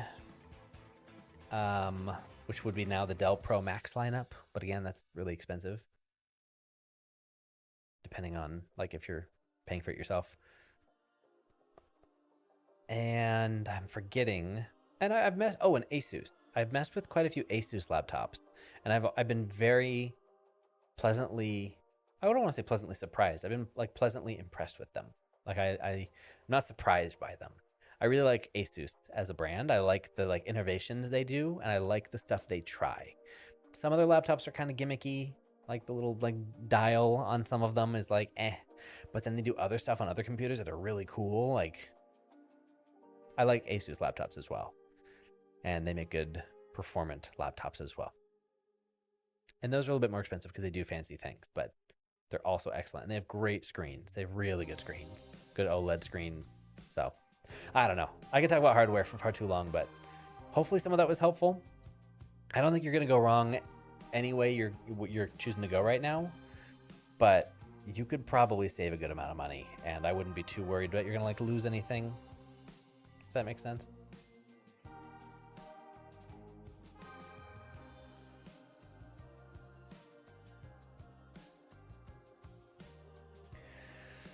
Yeah, anyway, hopefully that was kind of interesting or helpful. Puget is hands down the best pre-built for workstation applications. You get what you pay for, and then some of them. I agree. If you were looking for, if you're looking for like the best customer service in the game, Puget Systems has you covered. I have a little like, I don't even know what to call it, a little foam like Puget Systems logo that sits on my shelf, which is funny because it's like it's not much of a decoration. It's just like a company's logo, but I leave it there because I just genuinely like my computers from them so much, and they're great. I'm going to be spending some time at the Puget Systems booth at Unreal Fest doing some demos too after I do my talk. I'm speaking at Unreal Fest, and then later that day I'm going to go to the Puget Systems booth and like hang out there and do some demos and stuff.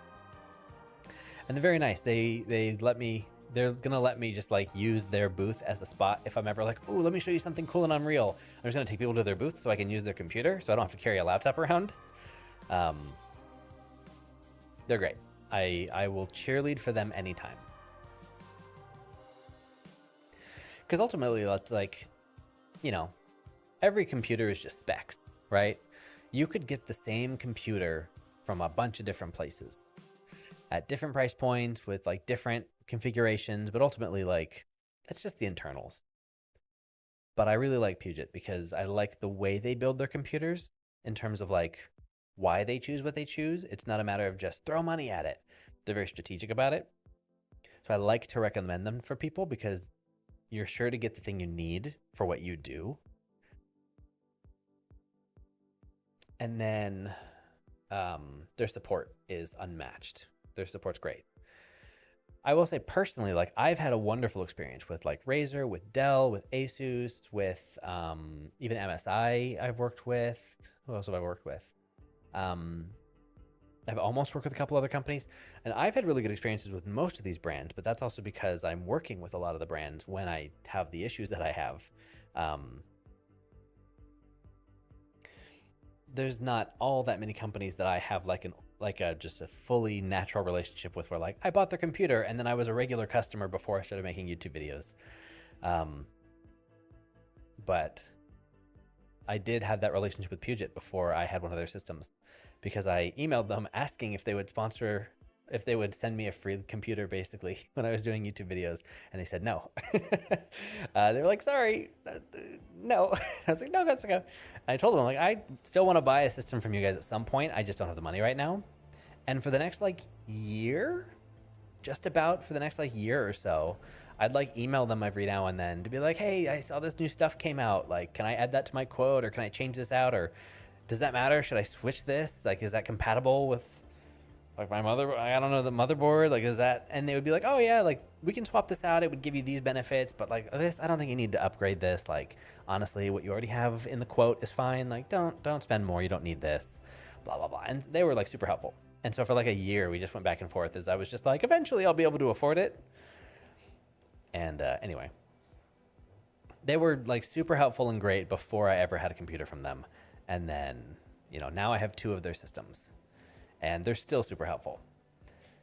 And I don't think it's because, I don't think it's because of my YouTube channel or something that I get some special treatment. They're just genuinely really helpful. When I first got my 3090, I think it was the 3090. Yeah, when I first got my 3090 and it was huge, I tried to put it in my system and I couldn't figure out how to get it in. Like I couldn't fit it into the chassis of the computer. And I thought it wasn't going to fit, and it was a problem because I was like, I have to make this review video for NVIDIA because NVIDIA had sent me the 3090 to make a video on it and to test it out, and I couldn't figure out how to get it into my computer. And I should do a blend shape while I talk about this. And anyway, so I emailed Puget System frantically, like, I can't get it to fit the computer. What do I do? Do I need to like upgrade the chassis or something? And they literally jumped on on like a Zoom call or a Google Hangouts or something. And I was like on my phone screen sharing like the camera. I was like, how do I do it? He's like, oh wait, no, here, like take out, see those screws? Like take those screws out and like, see that hard drive bay? We're going to remove that hard drive bay. You don't have a hard drive in there. So let's just remove it. You're not using it. Let's take it out. Let's make some room. And they like walked me through how to disassemble part of my computer case so that I could fit the new graphics card into the system. And he's like, all right, now carefully do this, do that, wiggle it this way. Does it fit? It should fit. I have one here. Like I'm playing with it too. And it works on my end. You should be able to do it. And I was like, yes, it does work. And anyway, I think there's even a clip in my video reviewing the 3090 of me trying to like get it in there. It's from that phone call. So it was just funny. Anyway, Puget Systems is great. Definitely stand by them. There we go. And there's my blend shape. Beep, beep, beep, beep, beep, beep, beep, beep. Now I don't have a geometry clipping.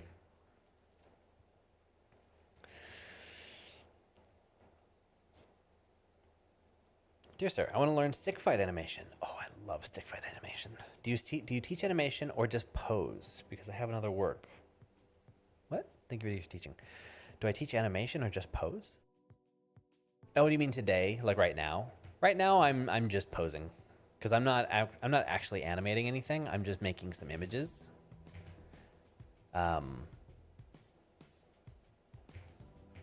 So I'm just hanging out. If you have other work to do, if I can be on in the corner and you just want to have it on, that's cool.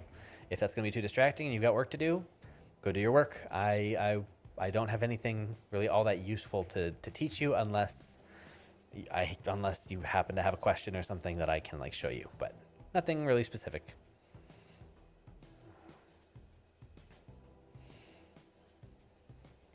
Let me make another blend shape. I'm just making tons of blend shapes today.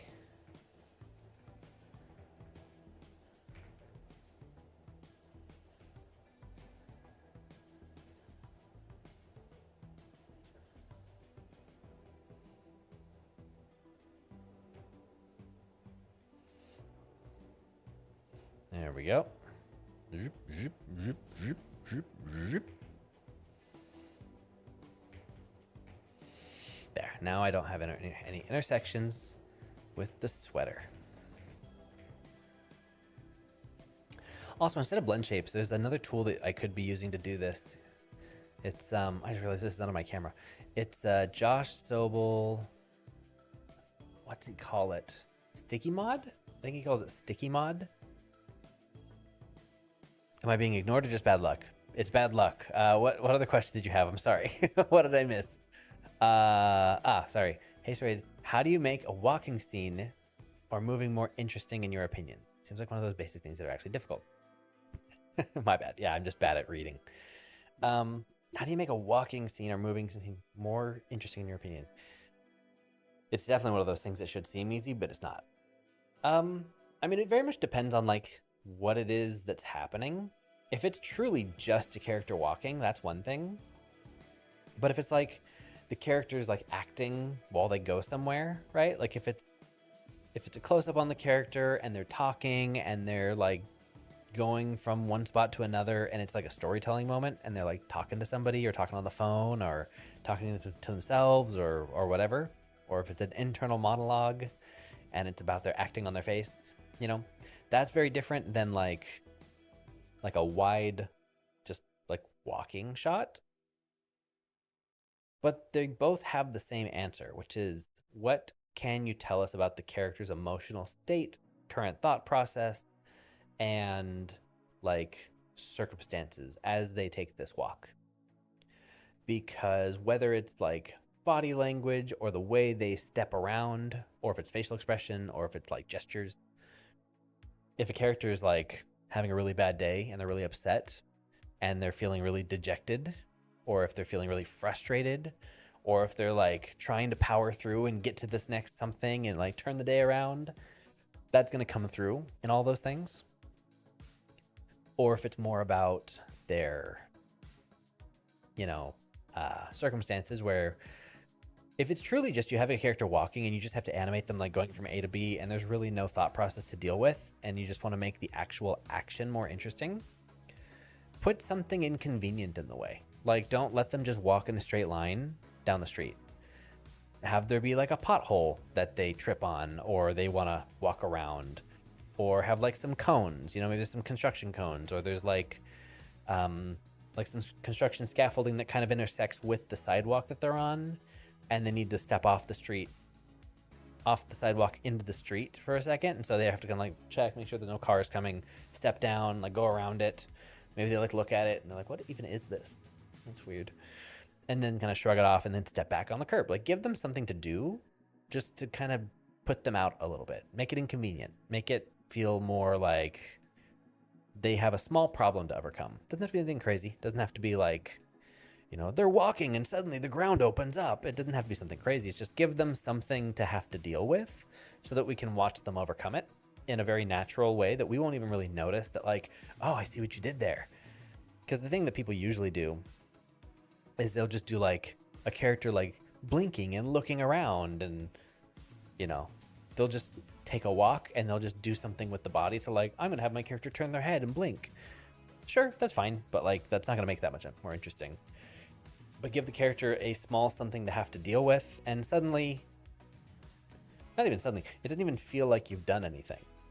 Like, you can amp it up, but that gives you something to do as the animator without the audience even really noticing, because that's such a normal thing in day-to-day life, you know what I mean? So that's one way to make it a little bit more interesting for yourself, and also just give it a little bit of texture without making it crazy. But if you need it to actually be something like, I don't know, bigger, then that's where you add that like emotional internal process. And no, you're good. You are not annoying at all. It's a very fair question to be like, I asked my question, he answered everybody else. I just missed it. It's my bad. Thanks for checking again.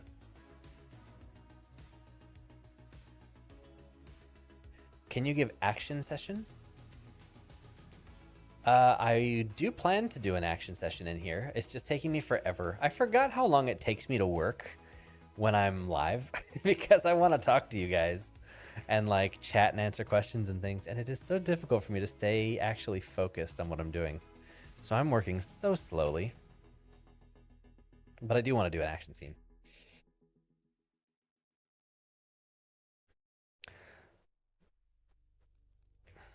Let me push this face a little bit. Do I have teeth controls? Hang on, let me see if this character has, see, face polish, body polish. Okay, face, hang on, face polish. There we go. What's this do? Up lip? That's up lip. Are you a teeth control? No, that's a lip control. I don't really have teeth controls. Unless this is a teeth control. Aha, it is upper teeth. Goody.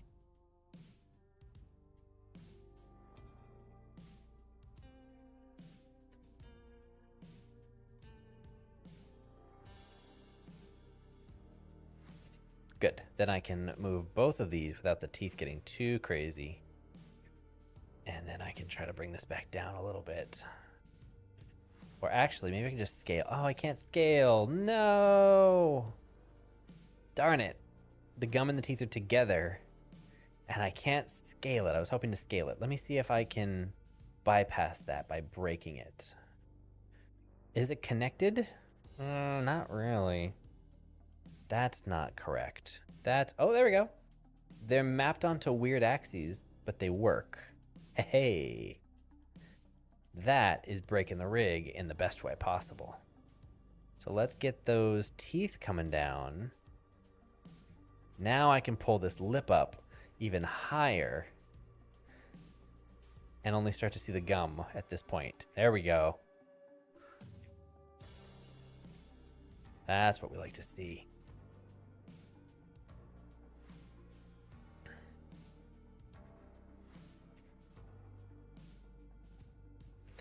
Let me just get this other teeth section moved around a little bit. I don't think I want to see the gums here.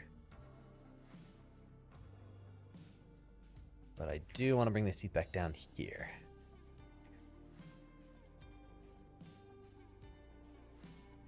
There.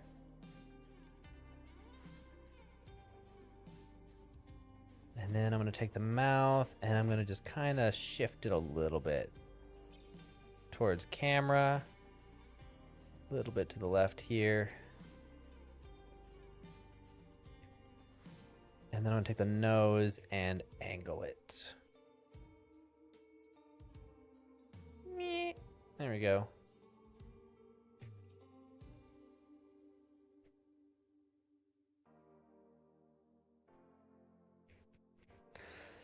Okay.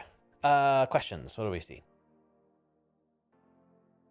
Oh, sorry. You said acting session. How to do acting. Here's what you should do. In the notes, or here, I could just put it here again. Where is it?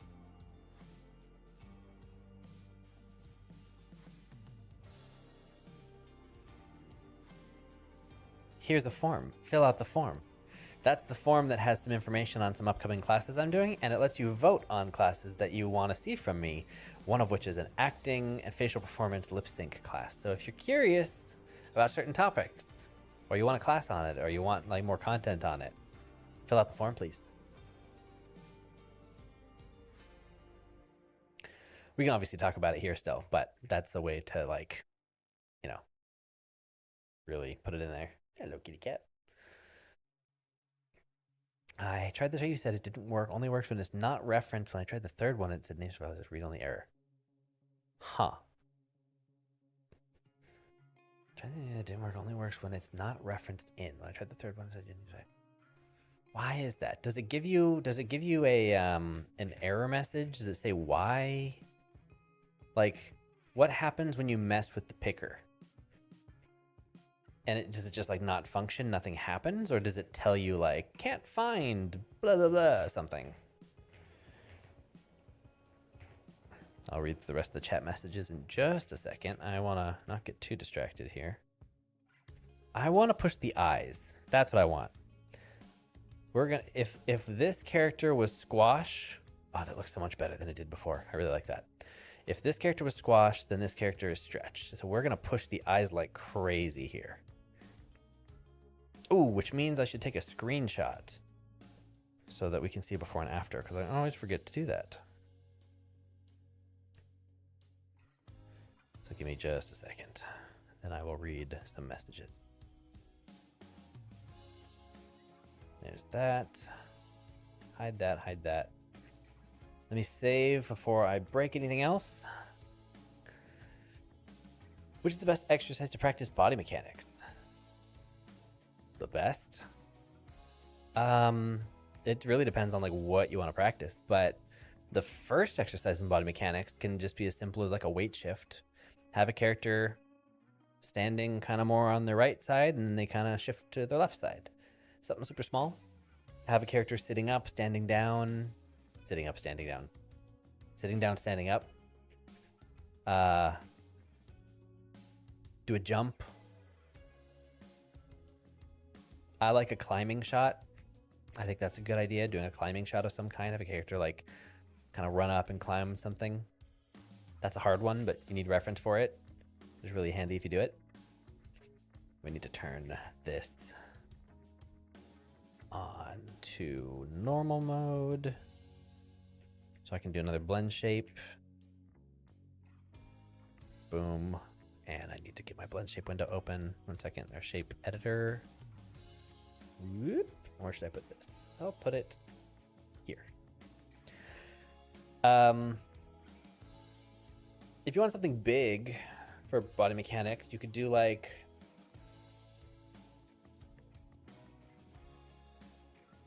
what could you do? If you want something big,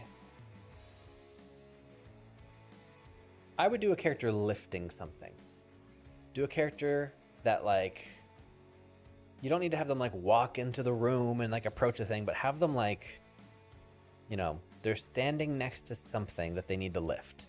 So have them like grab the thing, whatever size it might be, have them lift it up best they can. They have to do some struggle maybe it's heavy. And then they put it down, or they throw it, or they drop it, or they stop lifting it. That would be a good body mechanics exercise to show timing, to show weight, to show the interaction between two objects. It would have you do some constraints or more technical things. That'd be a good body mechanics exercise. All right, sorry, I'm behind on chat. What's up, Charlie? How you doing? I would also like to know some exercises. Yes, so that's a good one. Oh, hi. My dad's here. Hello, hello. It says object not exist head control. Object not exist. Did you create the picker? Like, did you assign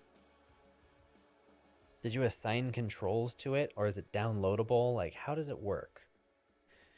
It's still whatever I'm clicking on the picker. It sounds to me, and I could be wrong about this, but it sounds to me like whoever made the picker had like opened the file, made the picker, and then saved it all. And Maya's expecting you to have it open in the same way when they should have referenced the character, done all the assignment, and then saved it that way so that it was like ready for a referenced character to be the thing that it's looking for. I still think it's a namespace issue, but maybe the solutions I gave aren't correct, but it's definitely like it's looking for a certain name, and obviously the name of whatever it's got saved inside the picker is not accurate to what's actually in your file. I would try to figure out the discrepancy. Like, open here in the bottom right corner, the very bottom right corner, there's a script editor. See, I've got it down here. It's this little white code block.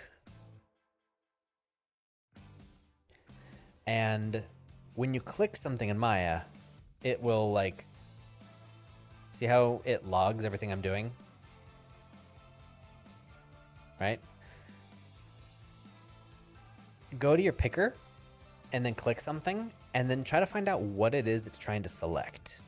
And then go in your viewport and click the thing you think it should select, whatever control it's supposed to grab. And look at the difference between the two. And try to identify like what is missing or what is extra between the two, and then let me know. Because it's probably, it's something about that relationship that's broken. And I don't know if the solution is to like correct the picker or to fix something about the rig, but it's something about what it's trying to select. And you should hopefully be able to figure out like, oh, it's missing this section. Because for example, if it's like, oh, it doesn't know what this part is, this would be the namespace. Or if it's got extra code like this visibility group thing or something. Here we go. Object not exist, spine, pelvis, main control. Select R, beta rig, spine, pelvis, main control. Spine, pelvis, main control. Spine, pelvis, main control.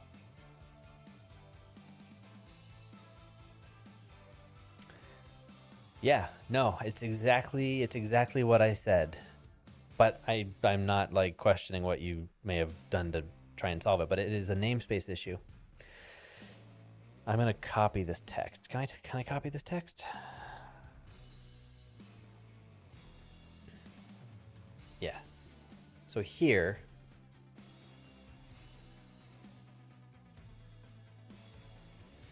so this is what you typed in. It's looking for something called spine pelvis main control, which is exactly what this is. Let's see. So this period must be part of the sentence, I would hope. Yeah. So this is that. It says that this does not exist, but it's literally right there.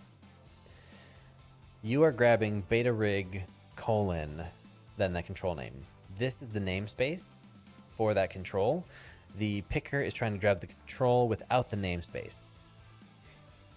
Is there anywhere in the picker that you can tell it, like, what character you're referring to, what namespace might be, these controls might belong to? Like, is there a setting in the picker that you can adjust? What picker are you using? Is it the AnimScroll picker? Or is it M-Gear picker? Maybe that's what this stands for. I don't know. I don't really use pickers, so I don't know what it's going to be. Is there one in here? I think there is one in here. Anim picker? Is it this? I bet it's this. MG Picker Studio? No, maybe not. I don't know what this is.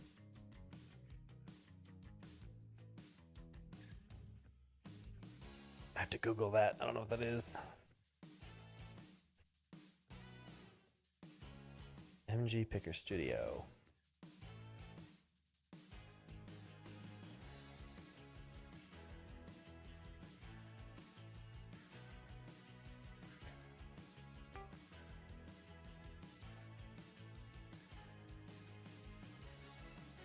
Ugh, 720p.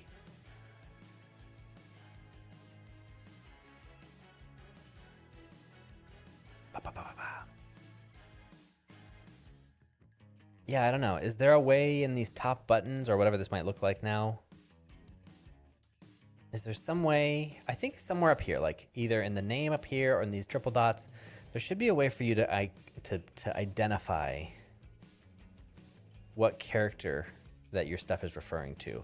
And it'll associate those controls with that character's namespace, and then it'll start to skip the namespace in its evaluation and look for that name in context of that rig.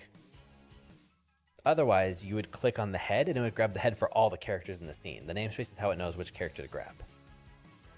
So it's something on that thing. Yes. This is how my live streams always become. It always turns from like, I'm working on this thing, to some kind of like teaching or tech support, but I'm about it. All right, let me go back up and see what I missed.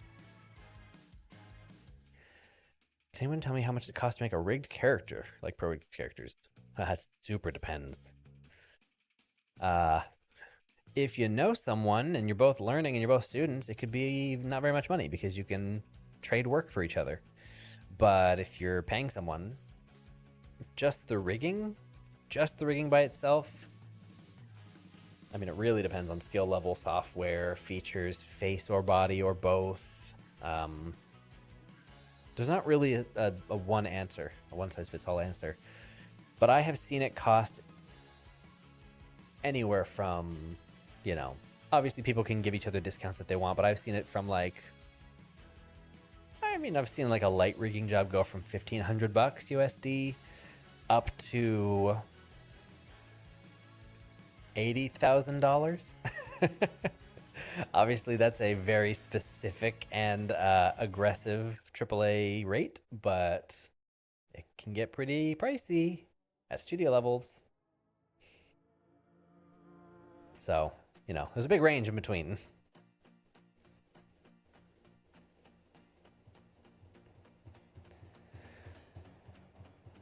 Let's see. I mean, think of the fact that like most animated TV shows, it takes like about $500,000 per episode to produce.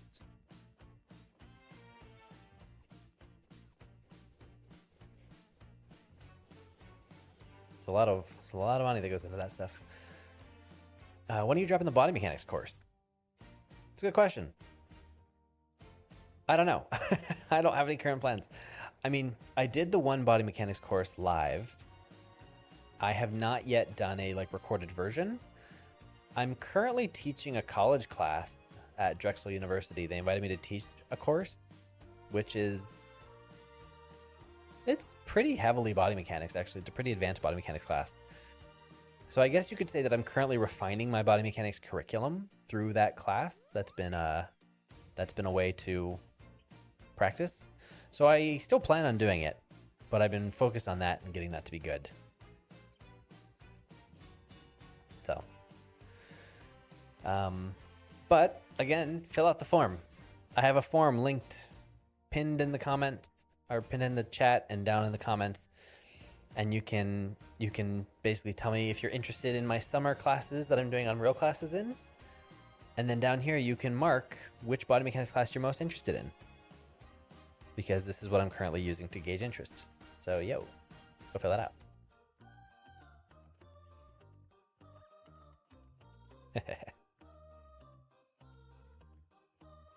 Oh, it worked. You're right, I fixed it. Changed the namespace. Love to see it. All right. Very satisfying when my remote tech support is successful. Super glad. Yay. That's great news. I'm glad it's working. See, aren't you glad you came to my live stream? Hung out here and asked questions? The benefit. What value? And it's free. It's great.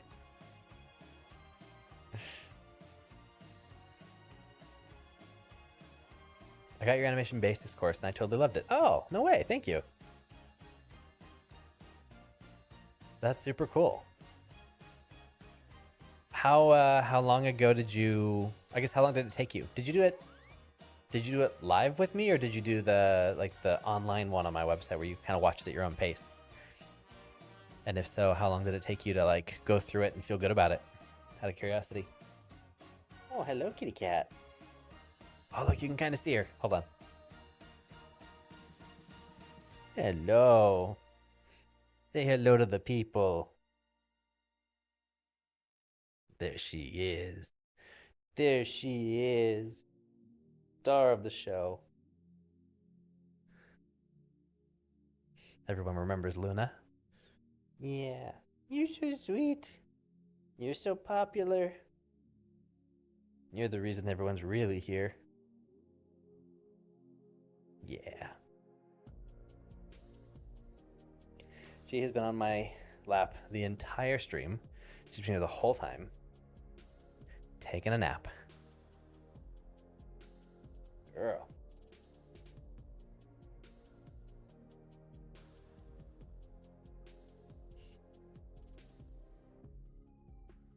First time seeing me live? Well, welcome. Hopefully not the last. Whoa. Wrong hotkey. Online one, I did a really slow pace for about a month. That's great. No, a month is solid. The live thing was like 2 weeks, and honestly, it's a little bit rushed because it's, it's a matter of getting it out and making sure everyone gets all the information really quickly. I think a month is a great amount of time to spend to like properly absorb the material. So I think that was a good move. But I'm so glad you liked it.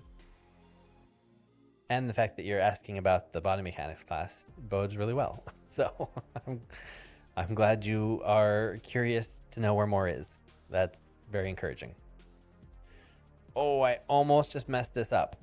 I didn't click blend shape or target. Oh, yikes. Oh, also, heads up, check this out. Does anybody see what my mistake was about to be right now? It's on screen. Can you tell based on what the screen, if I pan around, can you see what my problem is? Keep in mind that my goal right now is to move these eyebrow sections up because I'm going to start playing with the eyes shape. Can anyone see what my issue is about to be? Pop quiz. I just noticed it, so I'm not going to move anything just yet. The hint is that I'm moving my camera around. Yep, One got it. Geo selected in the back. See where my manipulator is? See how my handle is like back, not where my selection is? It's like back in the head somewhere. That's because I selected through my geometry at some point, because that manipulator always goes to the middle of all the things you have selected. Which means something inside the head, if I go to wireframe mode, there it is. Here's the culprit right there. See it? Right there. This got selected. So if I deselect that, now this is back in the front again. That was close. It honestly wouldn't have been that big of a deal. It's a blend shape, but would have been annoying.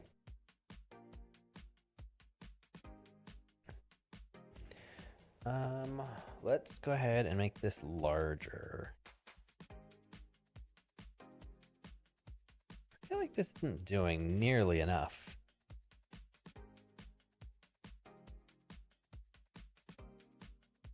How about that?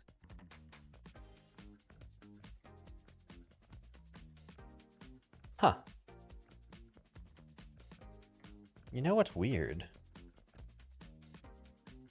This soft selection is not doing anything. So that's if soft selection is turned off entirely. See how nothing moves except for my selection? Now soft selection is turned on. It's supposed to blend, but it's not. You see that? That's weird. I think I have a theory of why that might be, but let me check my settings first. Soft selection. Surface fall off, interpolation, shouldn't matter. Let's try smooth.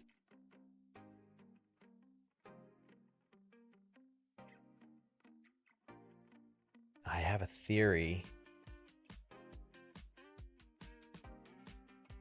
I have a theory, and if I'm right, it's gonna be real annoying. Oh no, I'm not rigging right now. I'm just doing a blend shape to custom sculpt some geometry for a pose I want. However, I have a problem because my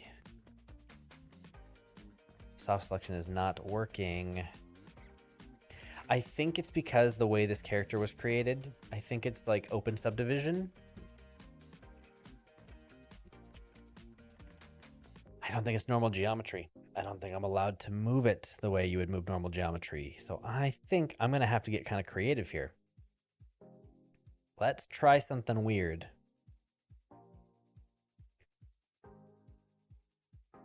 Here's what we're gonna try. I'm gonna turn on wireframe shaded. That's too creepy without the eyes. I'd like the eyes, please. I don't need the brows though. All right.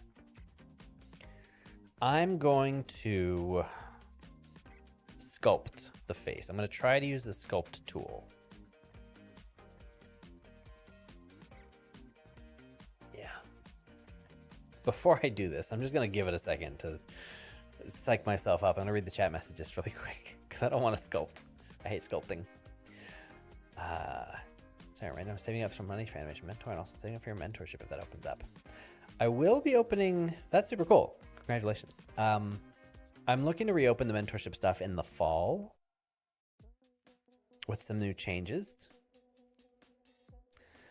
I'm not ready to talk about the new plan for that yet, but I'm going to be doing something new towards the end of this year. I think in the fall, maybe the winter, I don't know.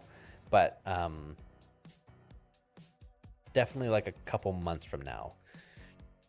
I'm going to try a new community thing, mentorship community thing that's going to be hopefully a lot of fun.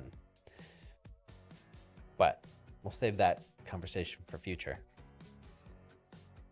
Oh, I thought there was a fruit fly. It's just a little piece of lint. It almost got me.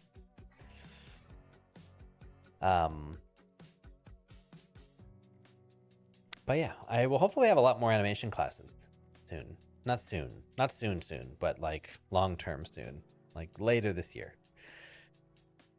That's the... Right now I'm focused on Unreal Engine. That's what I'm doing this summer. This summer is Unreal Engine classes, which of course, the form, fill out the form. There's a form in the notes and in the chat section.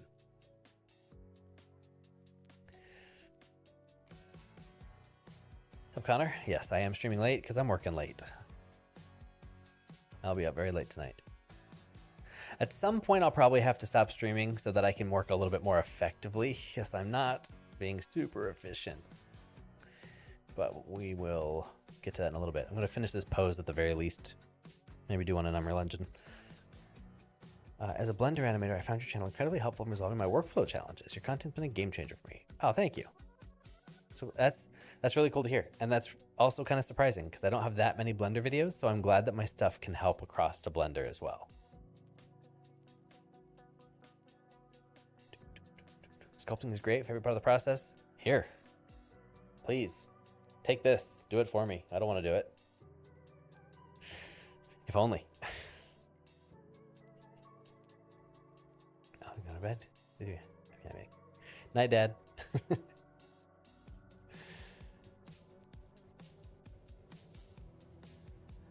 All right. Time to sculpt. Where is the... Why a wireless mouse? Why a wireless mouse? Why not a wireless mouse? The only downside I see to a wireless mouse is the charging, and I just have the Logitech PowerPlay mouse pad, so it charges the mouse as I use it, so I never have to plug it in.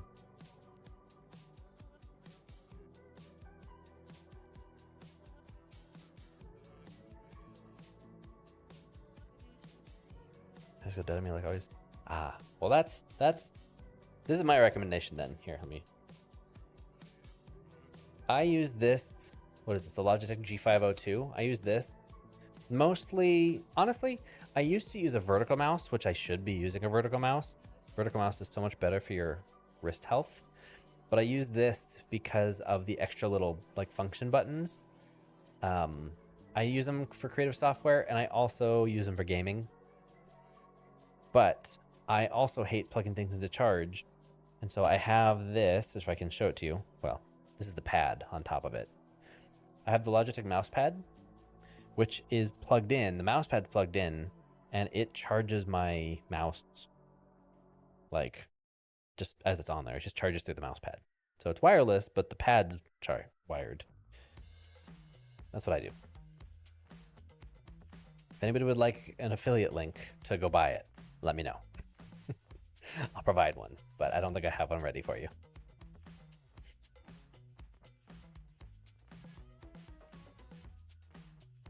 Yes, please? Oh, well then. Say less. Give me a second. Do you have a preferred retailer?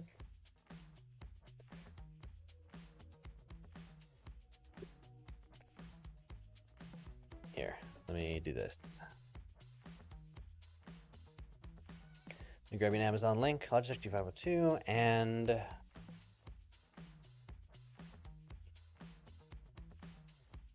I got you. Give me one sec.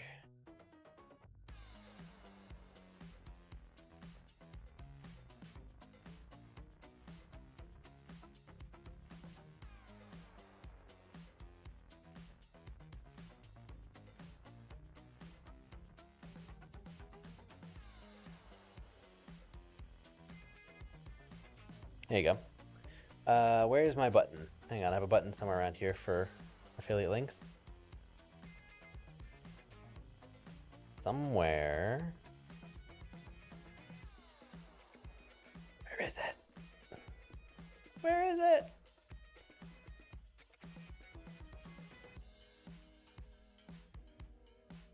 I'm struggling a little bit to find it.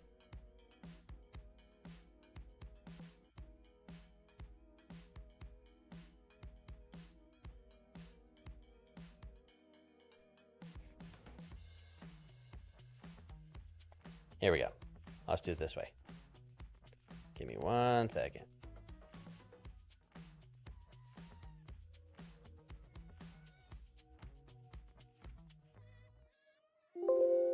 Ah.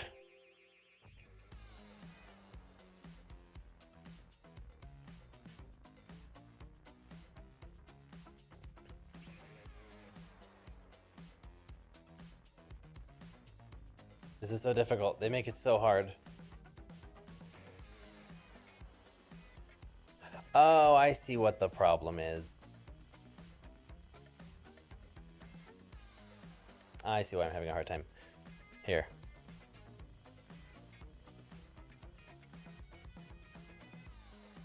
One second, 1 second. This is becoming such a thing. You know who has the worst website of all time? Amazon. They have the worst website of anybody in the world.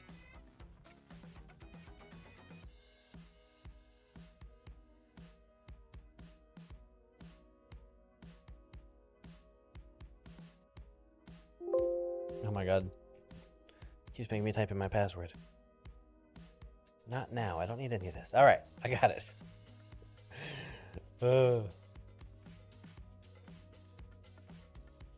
Here you go. Is it gonna let me do this? Yes, it is. No, go away, come back.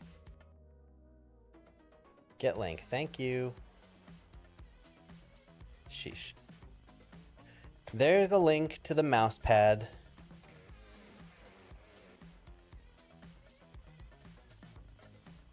And they have different mice, but I'll just give you the one I've got.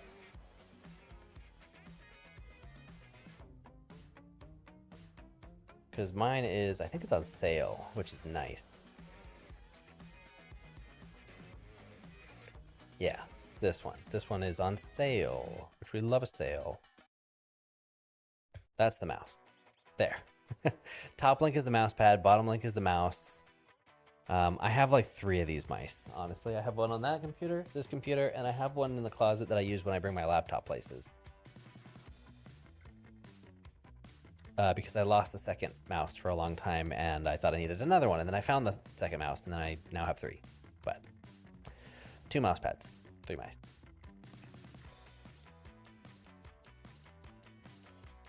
I really need to do a new office tour video. It's been years. Okay, what have I missed? Gaming mice. What games? I don't play League of Legends, no. I played League like a couple of weeks in college because people I knew played it, and so I'd play with them, but I never really played League. What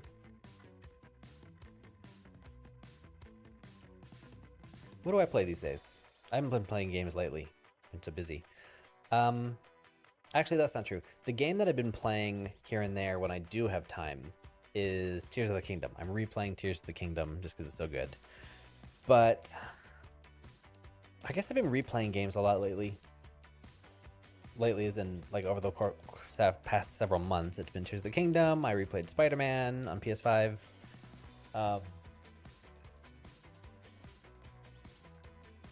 Baldur's Gate. I don't know. What else have I been playing? I don't think I've been playing anything really. I played Schedule 1 for a little bit. That was fun. I haven't really been playing that many games lately. Too much work. What about wireless headphones? My mentor says they're not good for lip sync. I don't think I agree with that. I don't think there's... I'll put it this way. If wireless headphones work well enough that you can use them in like competitive gaming and the latency's not an issue for knowing where your opponents are in split seconds, I don't think it's going to make the difference for animation. Because I use wireless headphones and I have not had any issues. They are solid. I mean, there is a difference in wireless technology between like Wi-Fi and Bluetooth. Like there's different latencies you can experience and stuff. So maybe you have like really, really bad wireless headphones, but I've not experienced wireless headphones having enough of an issue that I'd be worried about it for lip sync animation. So I think wireless headphones are fine. I can recommend my pair. I'll link what I've got. I have 2 pairs of wireless headphones that I use for different things. What are they?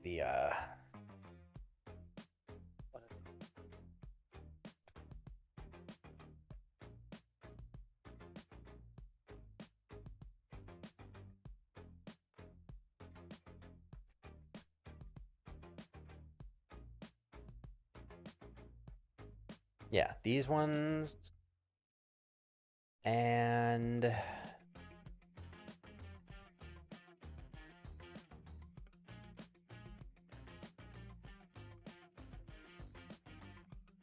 these ones. Yes. Wait. No. Yes. Yes. Yes. Yes. I have 2 pairs of wireless headphones. One pair is sitting over there, and I can't get it to show you. The other pair is actually only accessible with my left hand, and I have a cat on my arm, so I'll just show you the pages. These are the headphones that I use at this desk, except I don't use the headphones very often. I just use the speakers on my desk. But these are really nice. They have this base station that come with an extra battery in the base station. So if your headphones die, you just swap out the battery that's already included and then charge the one that was in there. There's 2 batteries, so you always have one charging, so you never have to worry about it. Love these. They're really nice. They have good cushion, and they have like a fabric top thing, so there's not like a hard plastic thing digging into your skull. They have the metal band across the top, but you don't have that on your head. You use the fabric part. So I really like these. And then these are slightly different, actually. These are like an updated version of mine. I don't have these ones.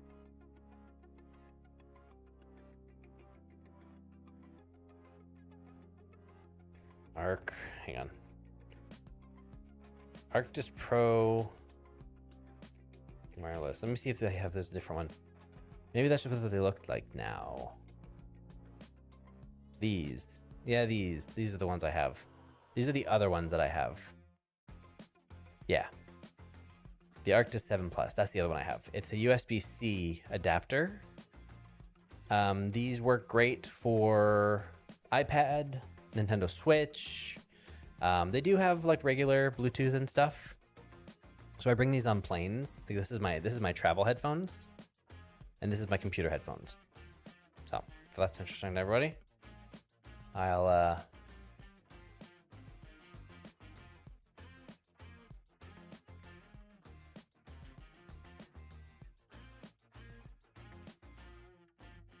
let me that link is for the computer ones. This link is for the that link is for the wireless one, or the white ones, the ones that I have the USB-C. I'm also so glad that I just showed you that page on an outdated Amazon account because I just realized that was a really stupid thing to do and I could have doxed myself, because Amazon shows you your zip code and all this different stuff. It's like, oh, how long to get to here's your zip code, here's how long it takes to get there. That was really dumb of me to forget that. Thank goodness for my like mental sanity that the Amazon account that I have my affiliate stuff set up on is like years old. So it's an outdated zip code. That was really dumb. I'm not gonna do that again. Oof, it's been so long since I've live streamed. It shows. Ugh. Anyway. Hey everybody. Quick reminder, I'm gonna walk. Whoa, what did I just do? What did I just do? That's weird. Oh, I turned on the lights? That's not what happened. What happened to his texture? Whoa, that was weird. Can I undo? What did I just do? That was weird. I have no idea what that was. Oh, I went to the paint skin weight tool. Yeah, I don't want to do that. That'll break the rig. Anyway, hi. Let me go over what we're doing here, just in case anybody just popped in. First of all, if you haven't already checked it out, there's a link in the notes. It's below and pinned in the chat to this form. Please fill it out. So far, only like 15 people have filled it out. If everyone would fill out this form, I'd have so many responses and I'd have so much information. Please fill out the form. I've been streaming for almost 3 hours and only 15 people have actually filled this out. If it's at all possible that you might take a class from me at some point, the form is for you. Basically, what we're doing here is I have the website where I advertise my classes, right? I have the Maya workshop and I have the Unreal workshop. And I have all these images. But I just hired somebody to redesign the website because I'm not very good at web design, as it turns out. And they need all the images by tomorrow for the new page. And I don't have that many images, and the ones that are here are not very good. And so I'm redoing the imagery by making the poses better and going and making new marketing stuff. So I'm basically just making all these cool scene files so I have interesting things to put on the website. And everything that I'm doing is stuff that I teach in those classes so that it's not like disingenuous of like, whoa, there's this cool thing in the marketing images, but then like, where's that in the class? It's all in there because it's my Maya workshop and my Unreal workshop, which cover everything in the software, as you can see. So everything we're doing right now, where is it? Oh, you know, it's not even written here. I don't even have, oh yes it is. Customize characters with extra controls and blend shapes. That's literally what I'm doing. So yeah, so everything I'm doing is in the class anyway. So that's what we're doing. We're making cool scenes for screenshots and things, which is kind of a cool like Maya tips. Maya and Unreal stuff. So here's Maya, and then here's Unreal Engine with Mr. Wick, who I will be using, but I haven't started an Unreal yet for today. Thing is, I don't use Unreal Engine, but you could use Unreal Engine because Unreal Engine's fantastic. It's very, very cool and very worth it to learn. And if you ever do want to learn Unreal Engine, that's what you take my class for, because I'll teach it to you. All right, where is pull? Is it lift? No, it's not lift. I don't want lift. Smooth, pull. Is it pull? It must be pull. Let's try it. Yeah, that's what we want. All right.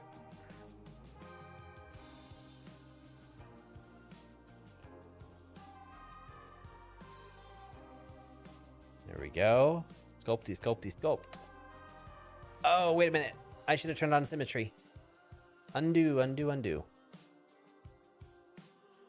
Oh, but wait, I don't know if symmetry is going to work for this because I'm not actually on the x-axis.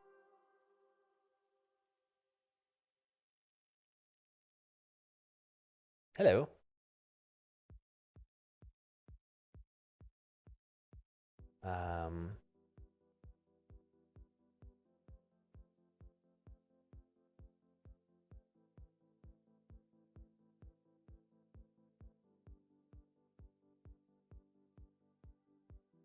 All right, trying to get this working. There we go. Let's see. Can I do some symmetry? Symmetry. I don't think symmetry is going to work, but I'm going to try. Symmetry, object, what is this? X-axis? Yeah, that's not working. Maybe it has to be because it crosses the Z-axis? Nope. Well, I know Y is not going to work. Topology, is it smart enough to know? Select a mesh edge for symmetry. That one. Symmetry. Let's find out. Are you going to work? Oh, yes. Awesome. I did not expect that to work.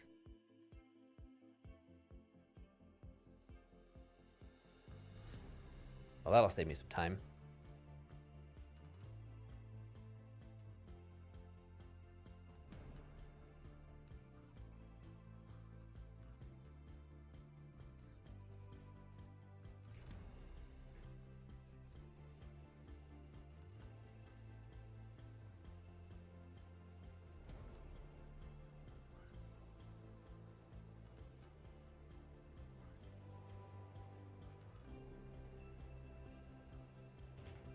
Oh, no, what had just happened? Ow, don't undo the sculpting changes. Ow, it's ruined. Oh no. All right, I can fix this. Come on. Ugh, it got so gross. It was so nice a second ago. Yuck. Yuck. Disgust. No, I hit undo again. You know what? You know what? It's okay. It's okay. Delete the blend shape. Make a new blend shape. Start over. I don't want to deal with that. I don't want to deal with that at all. Yep. No, I hit undo again. What am I doing? Stop undoing. Stop undoing. Embrace failure. Oh no, I gotta undo again. All right, try it again. Yikes. Big yikes.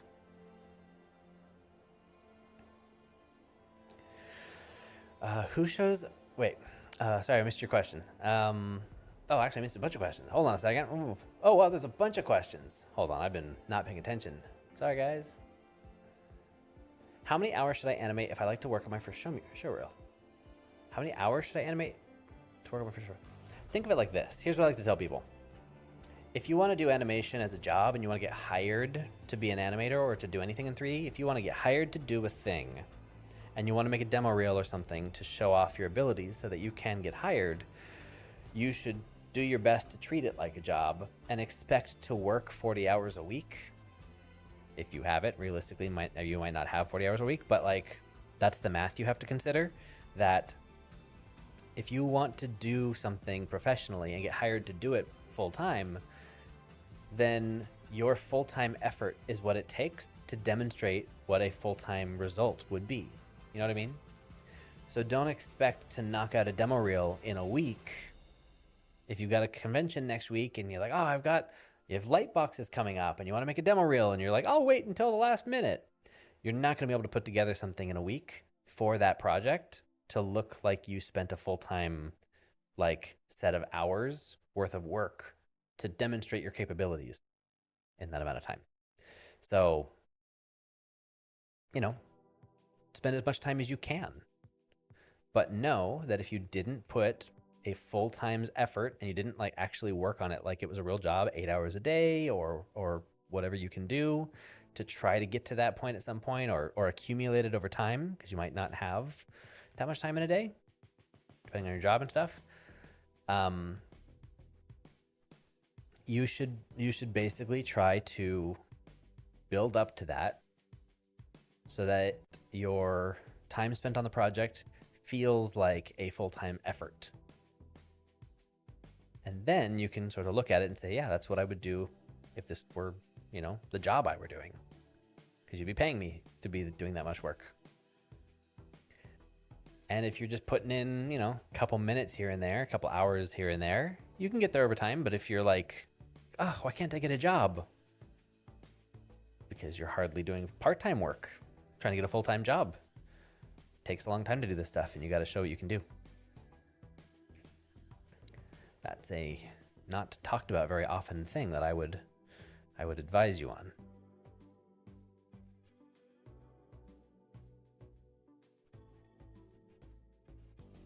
I'm going to turn off the symmetry now.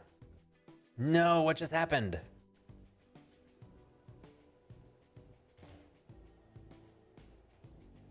Why? Why do you do this? All right.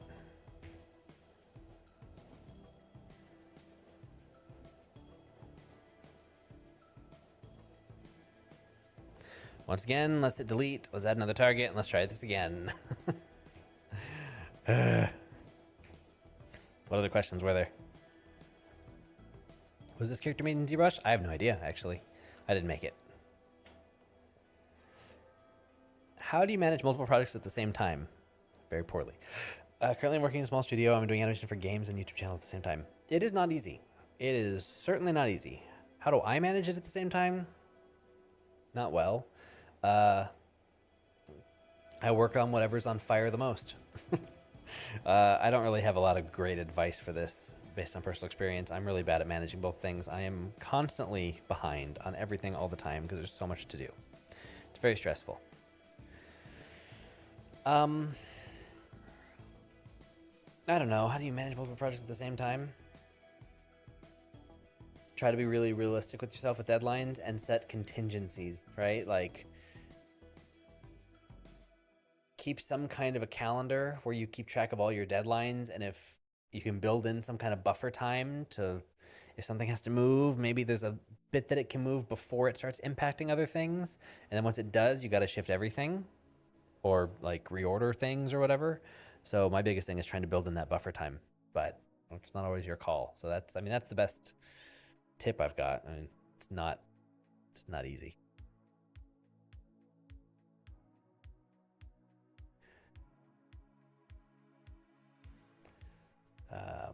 Hello. Who shows about using blend shapes like you're doing? None of my teachers would have recommended me to do that. I never got taught this. This is something I learned on my own. This is something that I know they do in studio workflows, and I learned this a long time ago that Sony was doing this. But I never had a class that like showed me how this worked.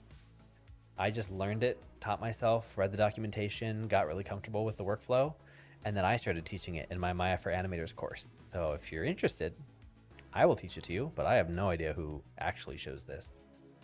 This is one of those things that you learn on the job. It's not working. Look at that. I did everything right.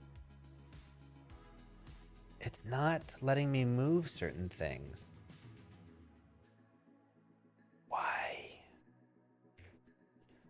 Why? Let's see, turn the symmetry off. Am I back in the paint skin weights tool? It looks like I am. I don't want to be.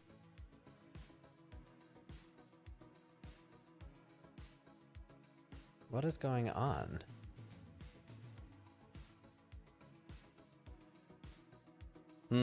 Hang on. I gotta undo a bunch of stuff to go back. Something's busted. Constraint. Let me just go ahead and reload. Just reload the file, because something's up.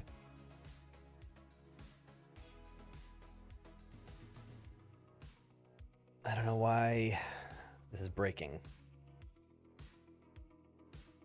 Refresh.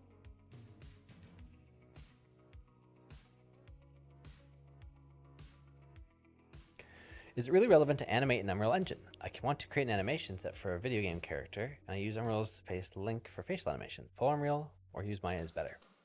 Let me answer that in pieces. Is it really relevant to animate in Unreal Engine? Yes, depending on what you want to do. You actually can fully animate now in Engine. You don't even need Maya, depending on what it is you want to do.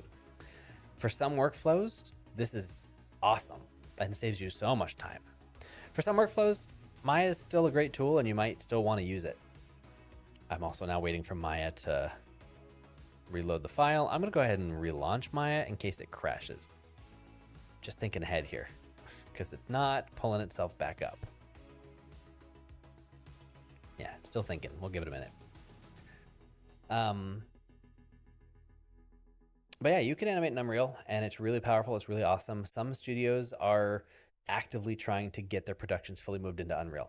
Actually, several studios are really gunning for that at this point. Let me go ahead and reload this.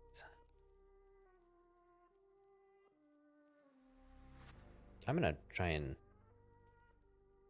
Oh, no, it's still loading. Okay, maybe I don't need to crash it. It seems to be doing fine. But yeah, there are several productions happening in Unreal too, like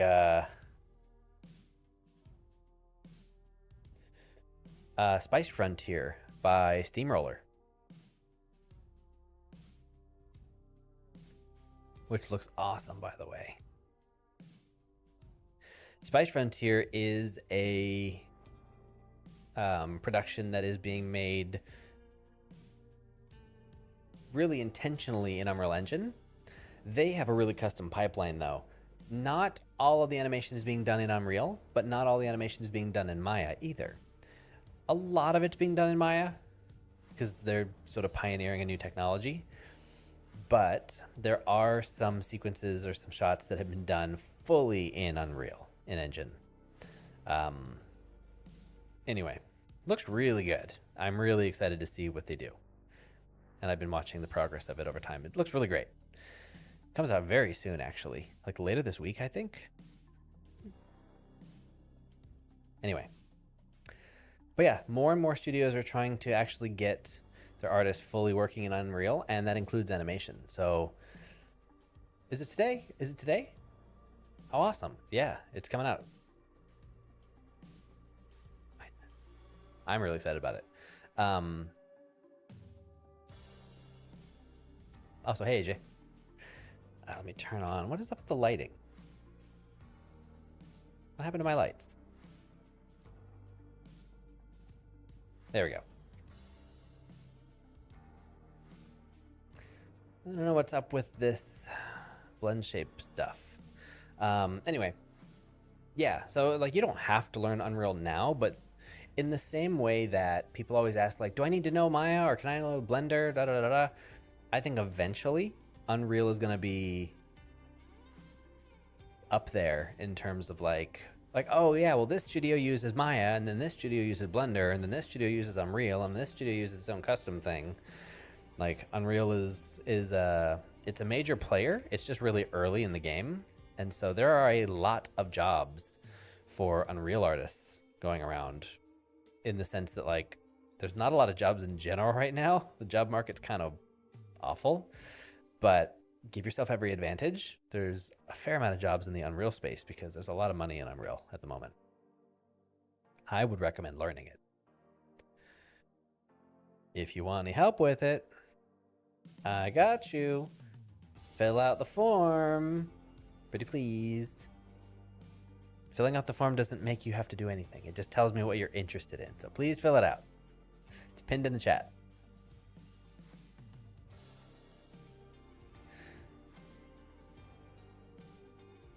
Do I use Animate? I do. It's not loaded because I just relaunched Maya, and for some reason it doesn't launch with Maya anymore. I don't know what I did. Let me pull it back up. But I love Animate. I've been using Animate since 2017, I think. So like, I mean, other people have been using it longer than I have, but like I picked it up in 2017 and I love it. Big fan of Animate. I have like a 40-minute tutorial on Animate, which really I should update because I use a lot of different features now that I used to. But let me go back to your question about Unreal Engine. I want to create an animation set for a video game character. I use Unreal's face link for facial animation. I think the face link is really great. I'm working on a video right now. Actually, let me rephrase that. Ah! Come back. Get out of here. Spoilers. Hang on.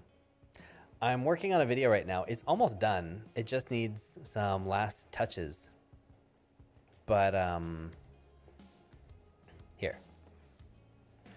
I'm working on a video that shows a workflow in Unreal for some facial animation stuff, which I'm not going to zoom in too close because I don't want to spoil the surprise. But I start off with nothing, and then I end up with it's a line from Lord of the Rings, and I do a whole facial animation workflow. Some of it uses Unreal's fancy tools, some of it's just manual keyframe goodness, and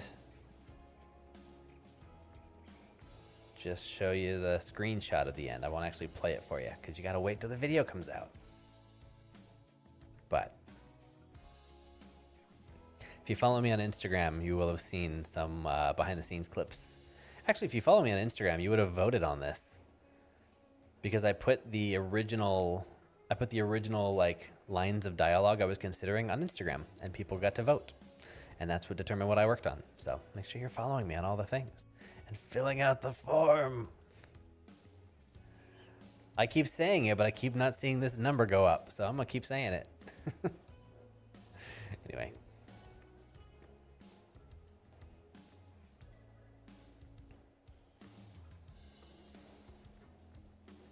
Can I get a film recommendation to watch today? 100%. You want a film recommendation for today? V for Vendetta. Go watch V for Vendetta. That's the one. Go watch that. If you want something animated, then I would say go watch The Bad Guys. Because The Bad Guys 2 is coming out soon. And we love a heist movie. If you want just like a film recommendation, V for Vendetta. That's your one.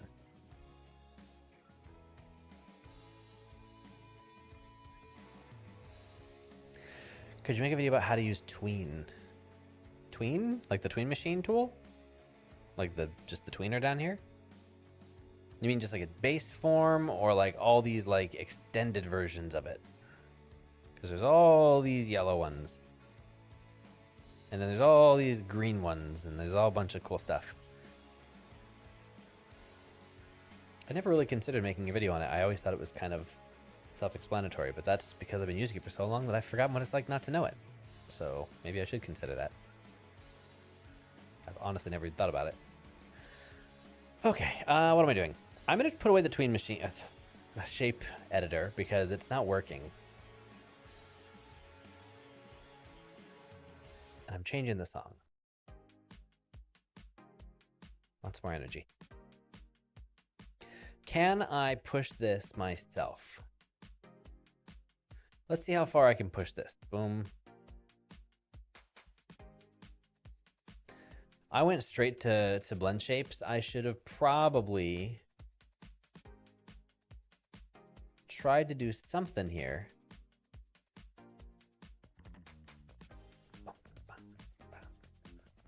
Let's see. Can I just scale the eyes?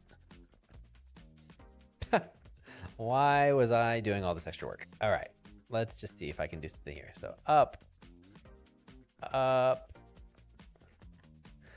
Don't want to push it too much. I don't like what I'm getting. Gotta be careful here. Ugh, I don't like it. I don't like it. Hang on. I gotta play with this. I don't like this shelf that I'm creating here.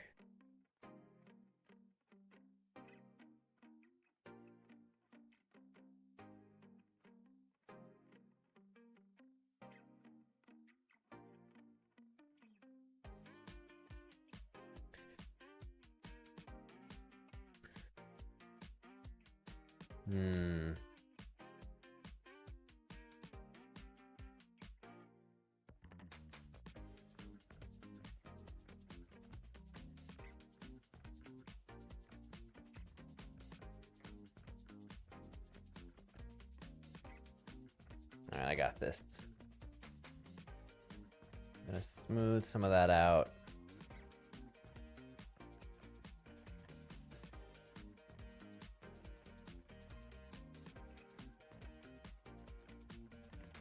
I'm gonna try to flatten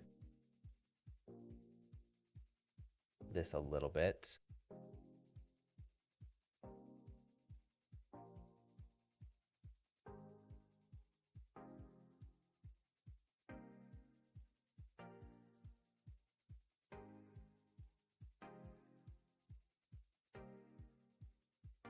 There we go. It's a little better.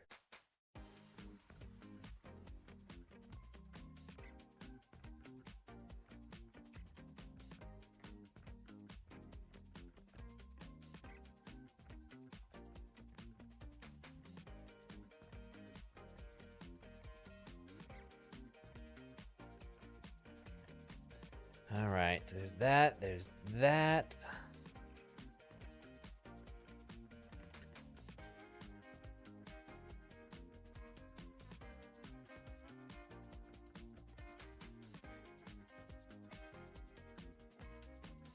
There's that. I'm gonna bring the eyes in together a little bit.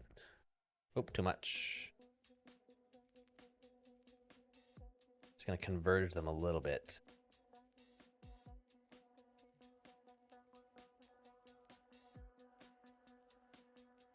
And I'm going to move the highlights a little bit.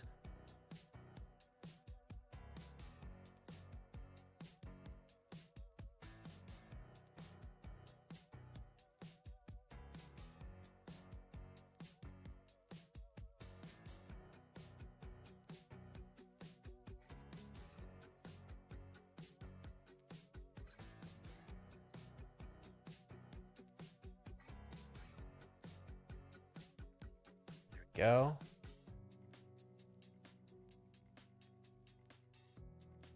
All right, bring those highlights a little bit in again. Bring this one out a little bit.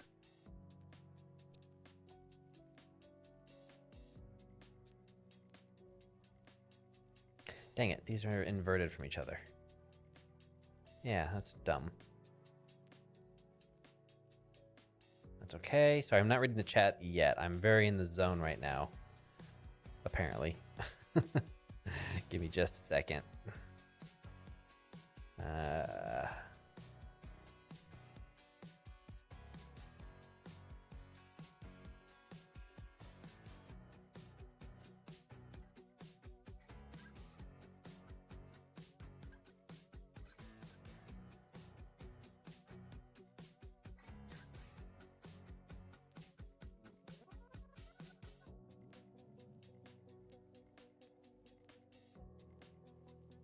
I gotta bring these eyebrows back down a bit. They are too high.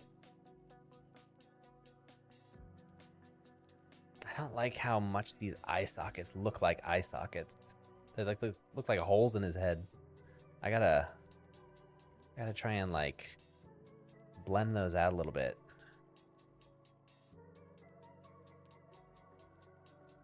I'll try a blend shape. I'll need to try a blend shape. I'm gonna save.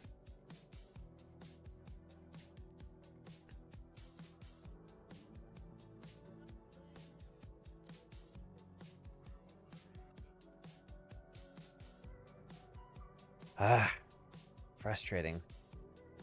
What about this? That's the nose.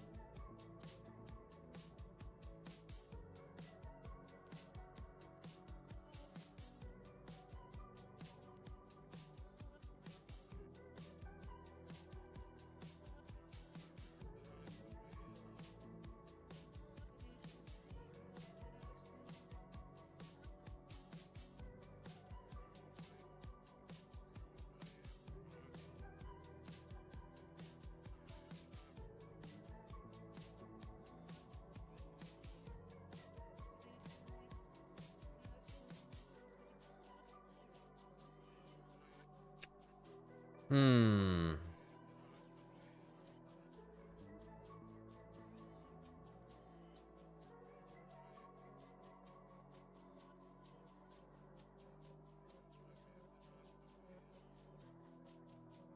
Right now I'm just playing with these eyebrows. I want to see what I can do. I want a really stylized shape, but I don't want it to be weird.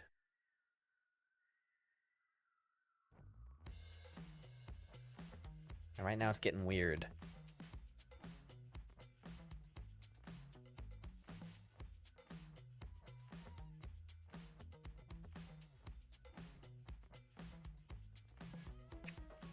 Trying to get a certain shape and I just can't quite get it.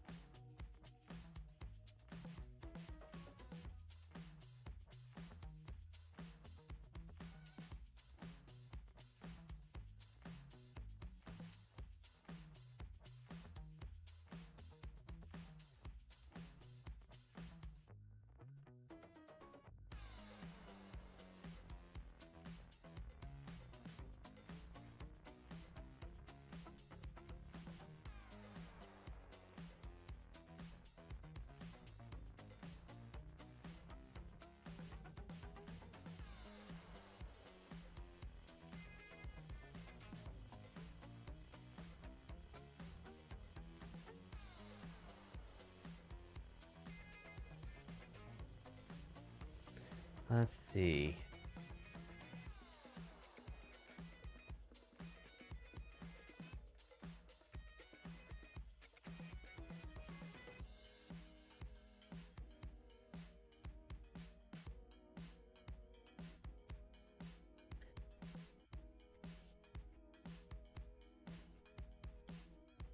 Sorry, I'm still not reading chat yet. I'm really just trying to get this shape before I move on.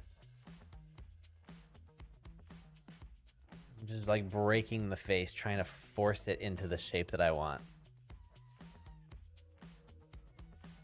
Please don't mind me.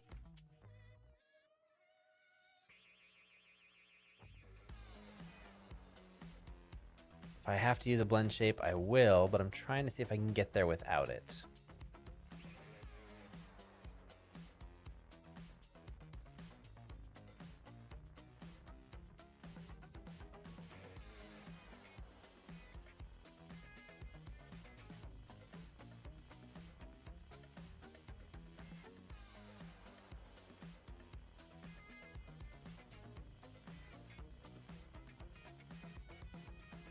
Oh, I forgot about those controls.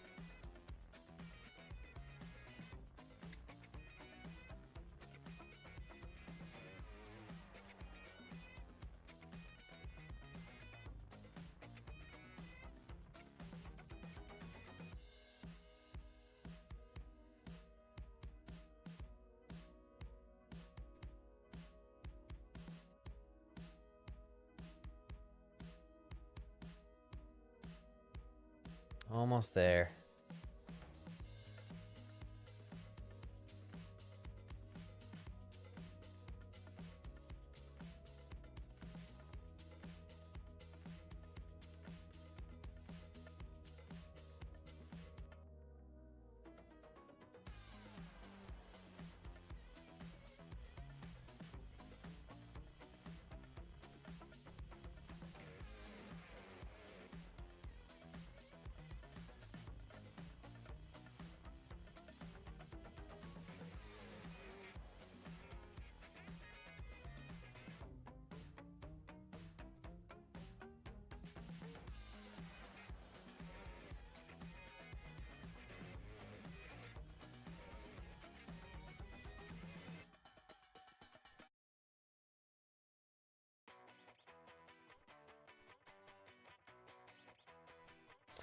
I'm wondering if my eyebrows have looked really like sad and upset this whole time, because usually I mirror whatever face I'm making in the controls. So if I'm making these like sad eyebrows or freaked out eyebrows, I'm probably like with my own face.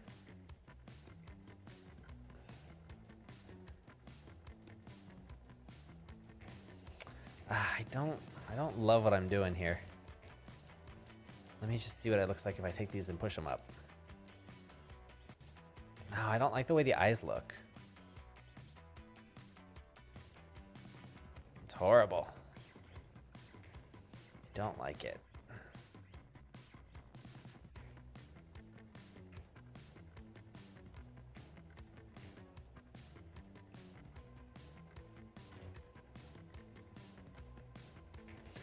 All right, I'm gonna back down the bottoms a little bit because the bottoms are too much for me. They're just a little too freaky. They're too much like wells.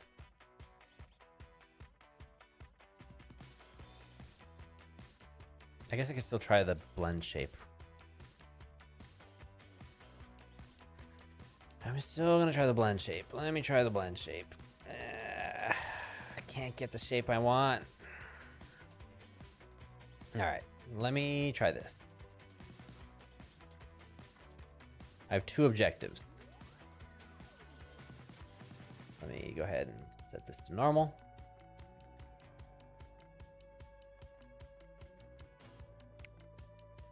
And then let me hide my NURBS controls. There we go.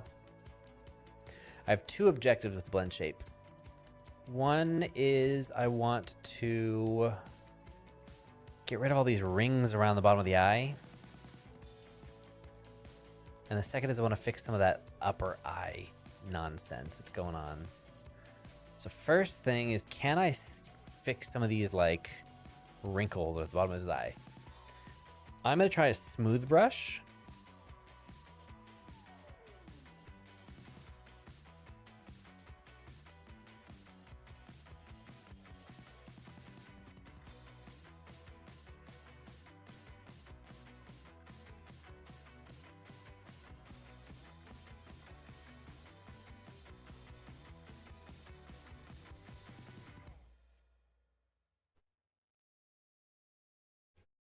That helped tremendously. Can I do this side too?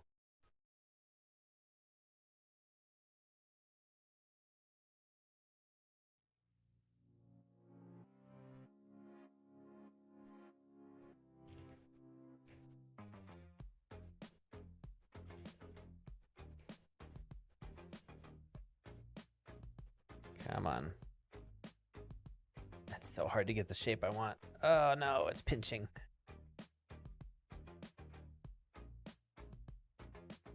No, I'll leave that one alone.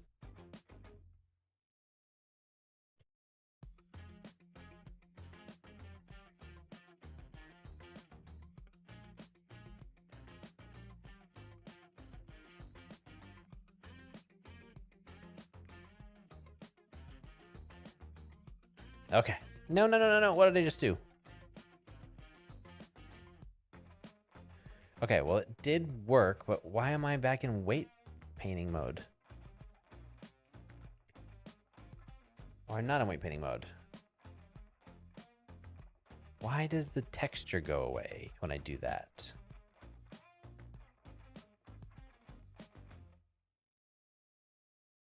What is happening?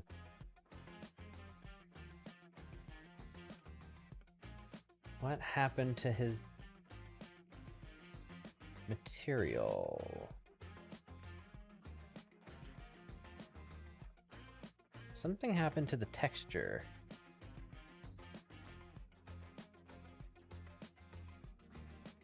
Hang on. Let's try regenerating the textures.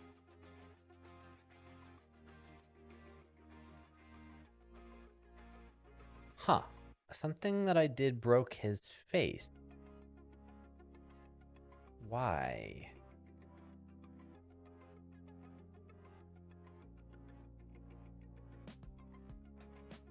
What did I do? Break connection. Undo. Nope, it's not that. It's something else.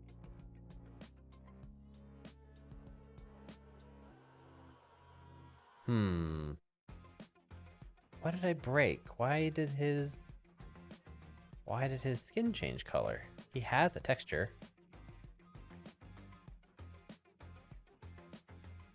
What did I do?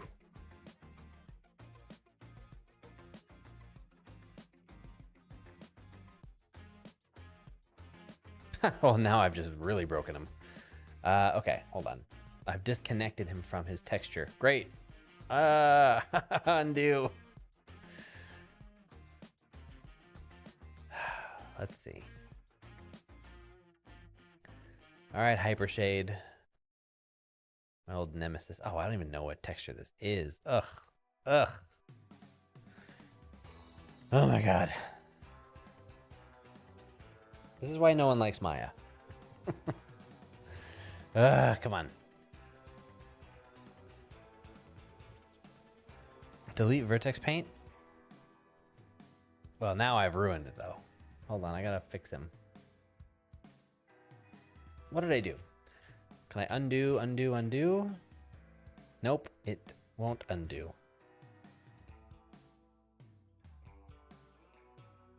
The sculpt up him as a vertex paint of the second. Oh, is that what it was? Where does that live? Is that in the node editor? Where do you delete the vertex paint? I don't use vertex paint.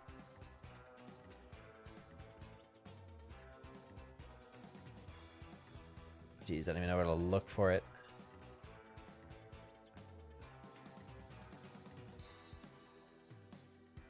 Yuck. Here's an idea. Ooh, I have a good idea. Animbot to the rescue. Here's what I'm going to do. Oh, but this is going to break my constraint.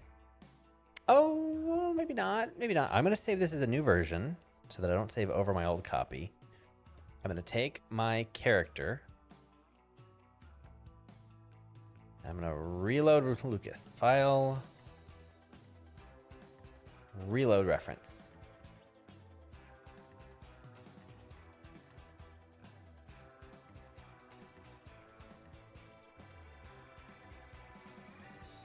I'll start when you tried sculpting blend shapes.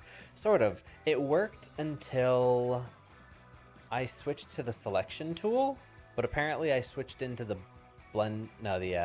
weight paint tool, and I guess that put some kind of vertex paint layer over the texture.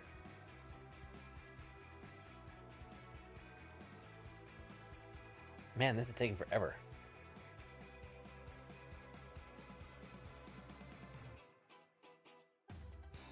Let's give this a second to think. I'm just reloading the character from the reference because that should fix it. And if it doesn't, what I'll do is I'll just reference in another copy of the character, and copy paste the pose data, but that wouldn't have the blend shape, would it? No, it wouldn't. We'll see what happens. We'll see what happens. Sorry, I've been missing a lot of questions.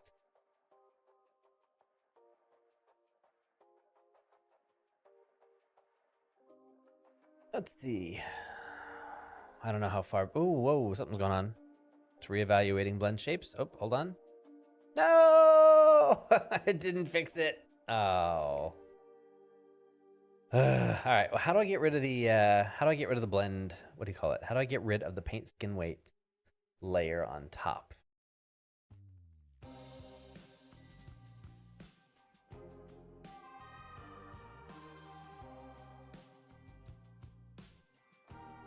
Is that even what it is? This seems like just the actual skin weight. I'm just in the skin weights right now. Yeah, that's not it. What is it I'm looking for here?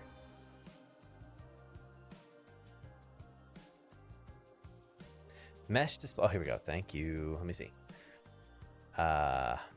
Mesh display menu. Wait, is it, you mean display in here? Hold on. Let me try here.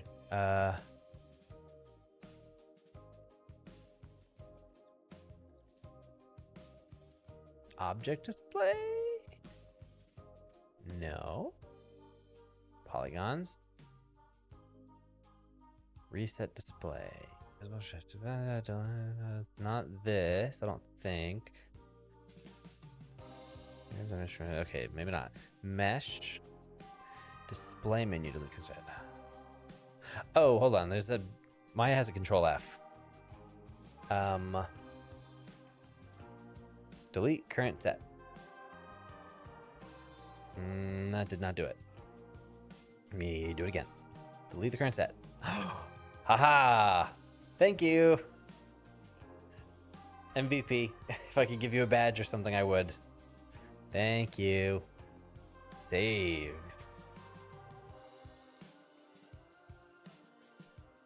Hooray. Oh, thank goodness. Thank you. All right. Oh no, where's my blend shape? Wait, these are the sleeves. Where's my blend shape? Well, hold on a second. What the heck? Where is it?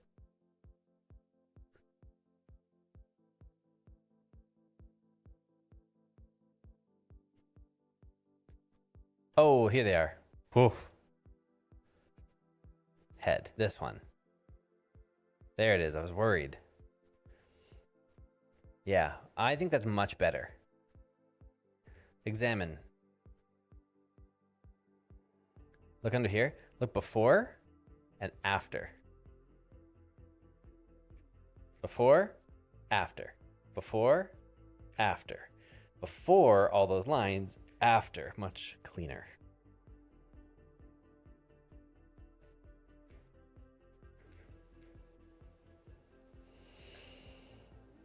All right. And now one more time. New blend shape, add target. Let's try it.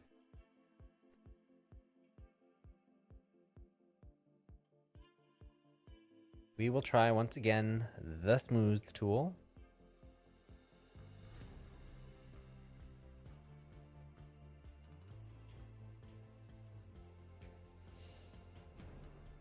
Maybe not that. Maybe like that.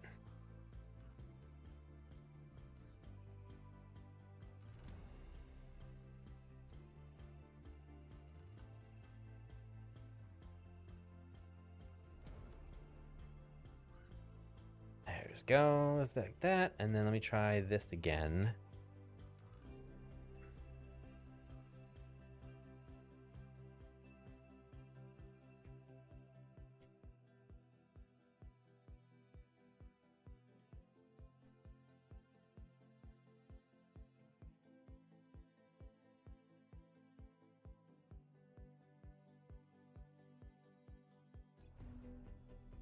All right. I think I'm happy with that. Not again. Delete current set. Delete current set. Oh, thank goodness. We have a fix for it. Thank you. Okay. And now let's mess with the pupils one more time. I'm almost done with this. I'm going to call this done soon. Oh, no. I don't want that. Yikes. Yuck.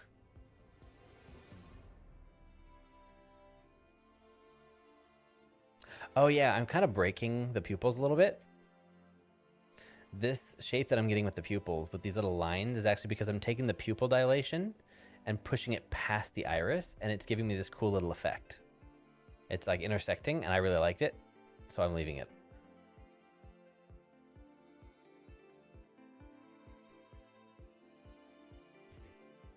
I am going to stretch the pupils out a little bit, though.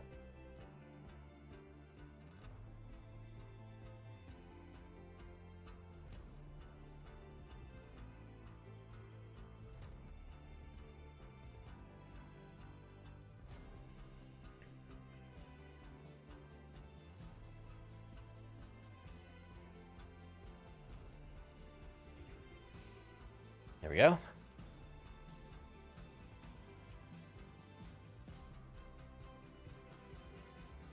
I just realized one more thing, that I should have left a little bit of asymmetry on these by pushing this down. Ooh, is this gonna work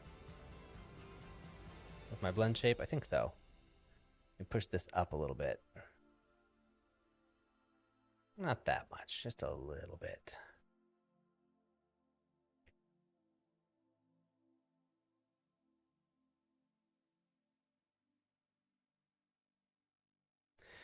There we go. Save.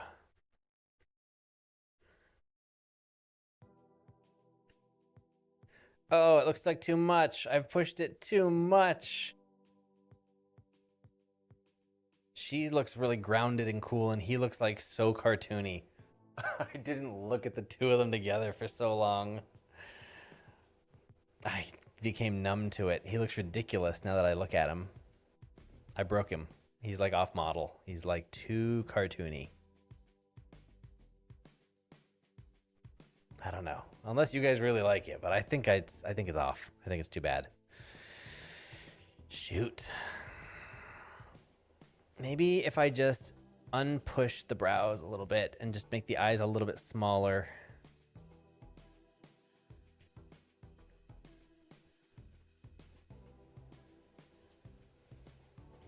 No. I think I need to shrink his eyes a little bit.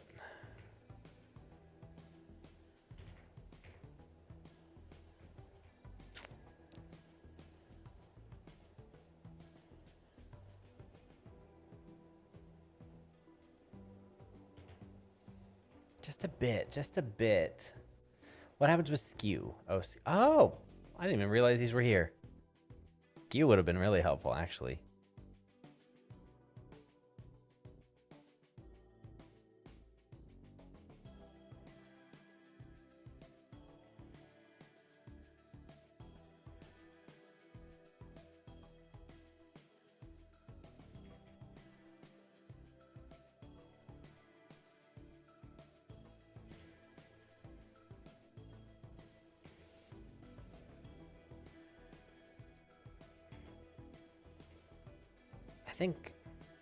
I think maybe there.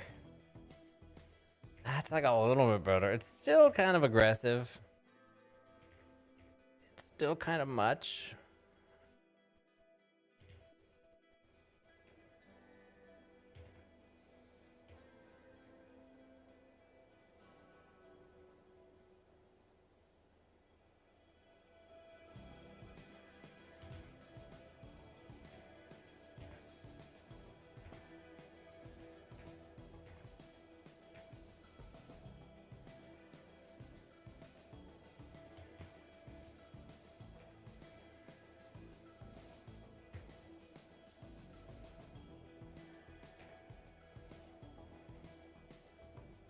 Hmm.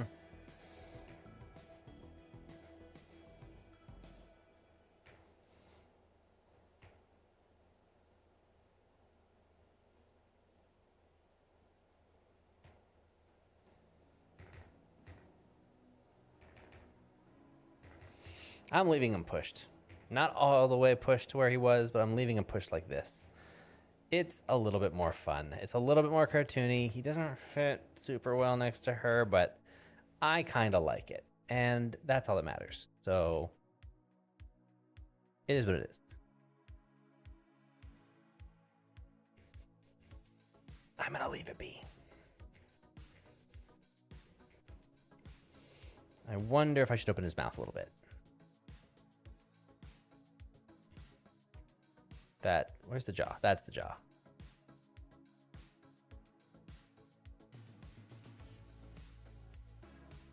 Nah.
Okay. I know I haven't talked in like 5 minutes. All right. There it is. That's the tweaking I wanted.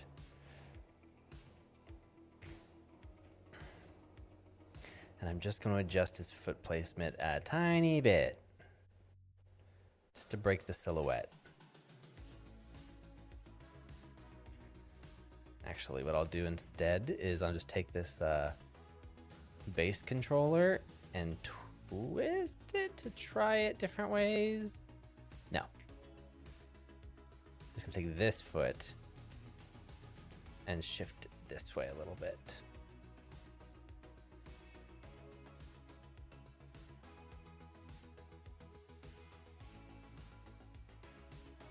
And then I'm gonna put this back. There. Oh, okay. I can look at the chat now. What'd I miss? Zootopia 2 trailer. Nice. Ugh. My gosh. Oh, it's 3 a.m. That's a problem. I need to get more done than this. I spent way too long on this.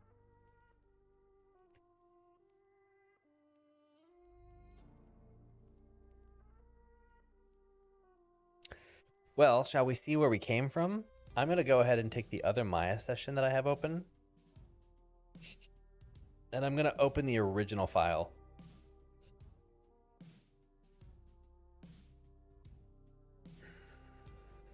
Oh, let me see. This is going to be...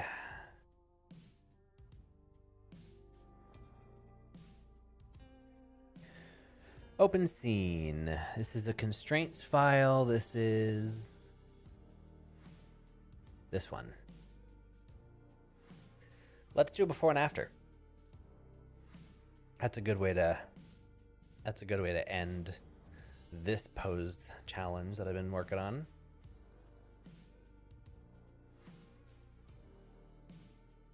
Ugh. Reminder, please fill out the form. The form is linked in the chat and in the notes below.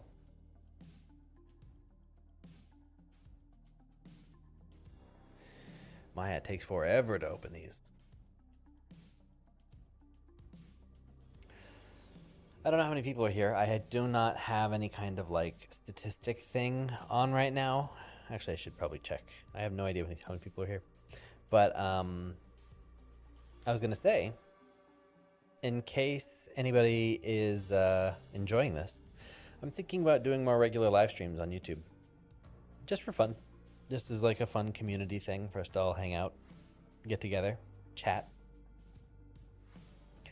I don't want to necessarily have to animate every single time. I'm not trying to put that kind of pressure on myself to like dance for the stream every time, but I think it'd be fun to just get together, do some things.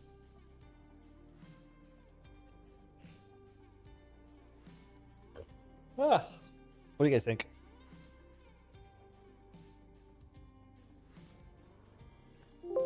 There we go. Finally.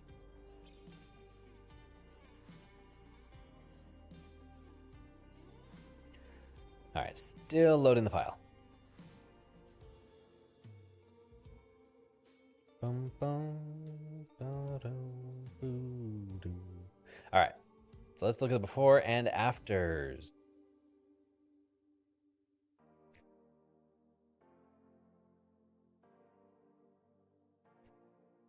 Here is, well, I guess for fairness, we'll go ahead and turn both of these characters on to high res mode because I think they were posed in proxy mode.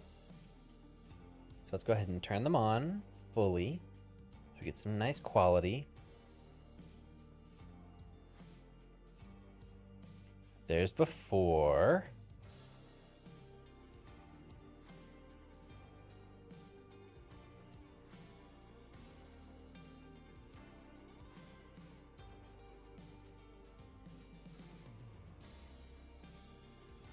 And let me go like this.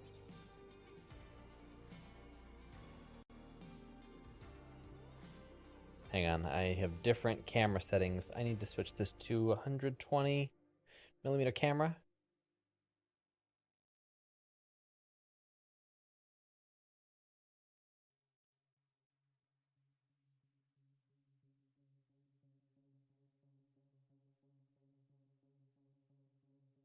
All right. Before and after. That's pretty good, right? Here, let me split this out so I'm not in the way. What do we think?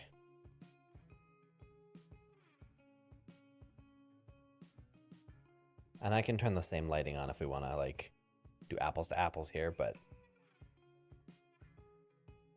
it's made for cooler lighting than that.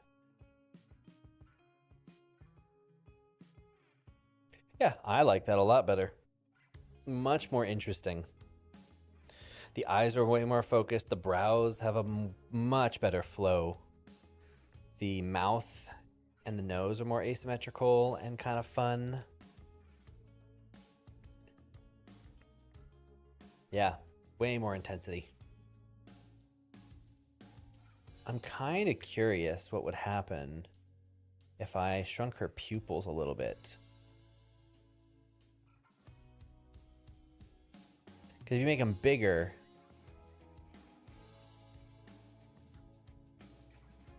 it's more cartoony because it's just pupil, which is kind of nice. But if you make them really small, then she gets like evil. She becomes like terrifying. So I don't want that. I like how much more aggressive they are if they're a tiny bit smaller like that. But I also don't mind the idea of the pupils being kind of the main focus. She just seems a lot scarier. She's like really terrifying this way. So I don't think I want that. If I got giant pupils.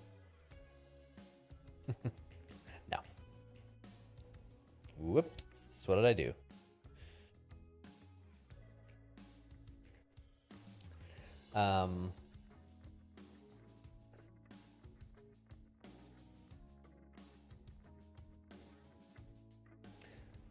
So that's just pupil, no iris, but same size. I don't like it. Yeah, I don't think I want to mess with it.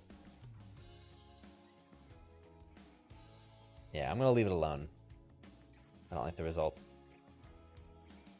Anyway, that's the two of them. Now let's look at Lucas, the other child of the scene.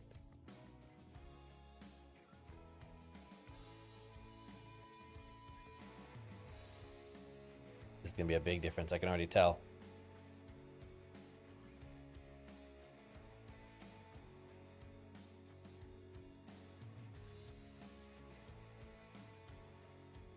That's a big difference. That's like really pronounced.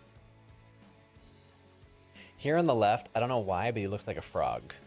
Here on the right, he looks like a Looney Tunes character almost. Like he's just so much more pushed. I don't know if, I think I might have pushed him a little too far in some ways. Like he feels a little bit off model, but he does feel a lot more interesting. I wish I could bring it back to like 70%. Like if I had these two as different keyframes, I would just tween machine it back like 30%. I want to pull back like 30% of the just the eyes. The eyes are too big. I've done a little bit too much with them.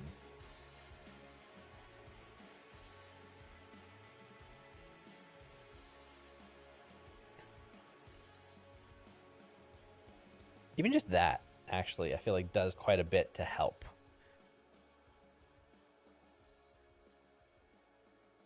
Maybe I'll just do that. Maybe I'll just scale him down a little bit.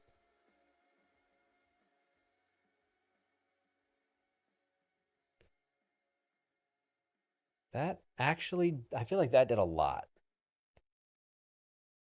That actually did a lot. I'm going to undo that. Yeah, it's because his eyes are so tall. That's the problem. His eyes take up too much proportion of his head. His eyes are meant to be smaller and he's meant to have more forehead. And I was eating into the forehead too much. Yeah, that's it. That's what it is. It's that versus that. That versus that. I was going too far. I like that a lot better. It's small, but it's not small. You know what I mean? Yeah, that's good. That's better. I'm going to save that as a new version too.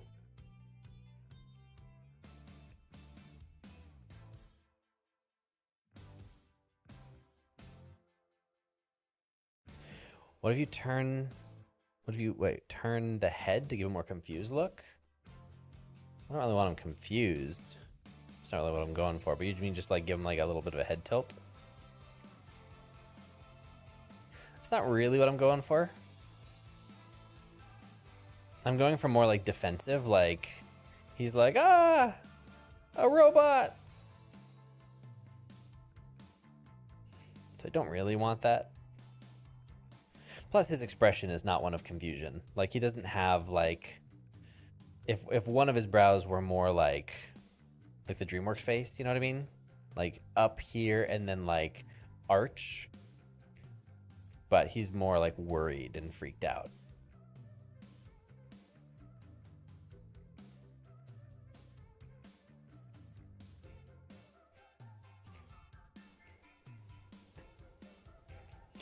Well, that's a whole lot more expressive from A to B, for sure. So now looking at the two together,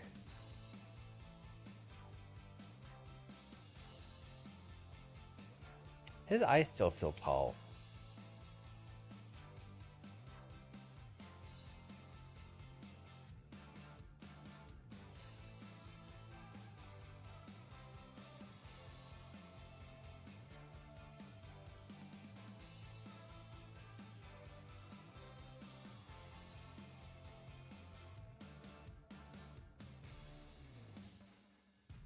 Yeah, that feels better. I'm going to leave it there.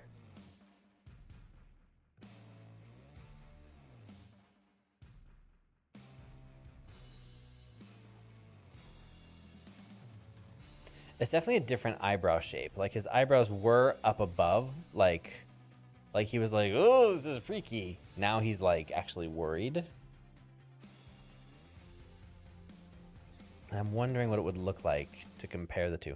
Although I've really broken these eyebrows. These eyebrows are like super pushed now. Let me see what happens if I reset them. Boom, boom, Boom, boom, boom, boom. Let's just find out.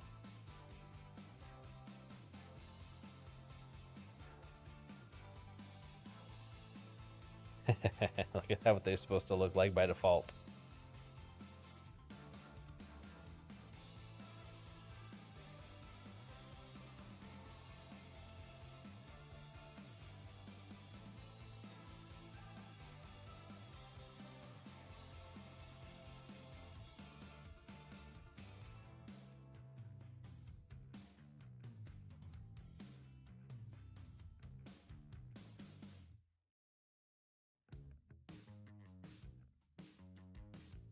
Oh, that looks so stupid. That looks so dumb. I hate it so much.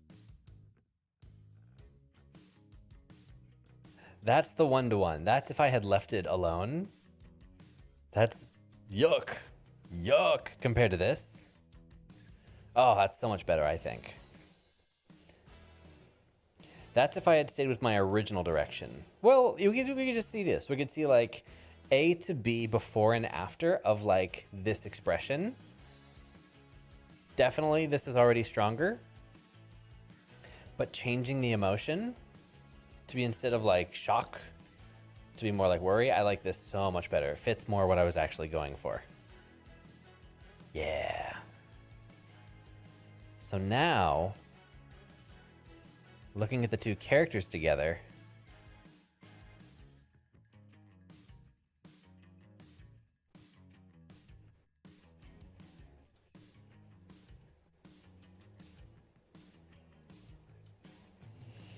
the one on the right, I actually moved them a little bit closer together, so it's a little easier to frame them together, but yeah, that's so much better. Even if I make the lighting the same, that's a lot stronger. How old is the scene? I made this in 2023 for the Maya 2023 workshop. So this is from the constraint demonstration of the Maya for Animators workshop from Maya 23. So this wasn't meant to be a character demo necessarily. It was really just like a quick character pose, and then I put the stuff in their hands, and it was all about the constraints. So it makes sense why I didn't have the faces all that great. But yeah, this is so much stronger now. I like it so much. I'm really happy with it. This is the first time in a long time that I've been so happy with anything I've like posed. Just because I'm looking at the before and after, and like, I mean, I'm really patting myself on the back for breathing, because like this wasn't meant to be super good. This was a quick couple of keys, but like this turned out really good. I'm really happy with it. Now I should probably work on the bodies too. Like these are not very good like hands. Like look at that horrible hand pose. Like look how flat and boring this is. This is like literally the worst hand pose ever. Now I'm not here to make every single piece amazing, but I am gonna take just a second to give this a little bit more juice, and I can do it with just these things. I can just do it with a little bit of, let me see, what do I have? No, not you. Not you. A little bit of arch, maybe? Yeah, a little bit of arch. A little bit of cup? No. I actually don't have the macros I need for that. Interesting. Is it the pinky driving this? Nope, good, okay.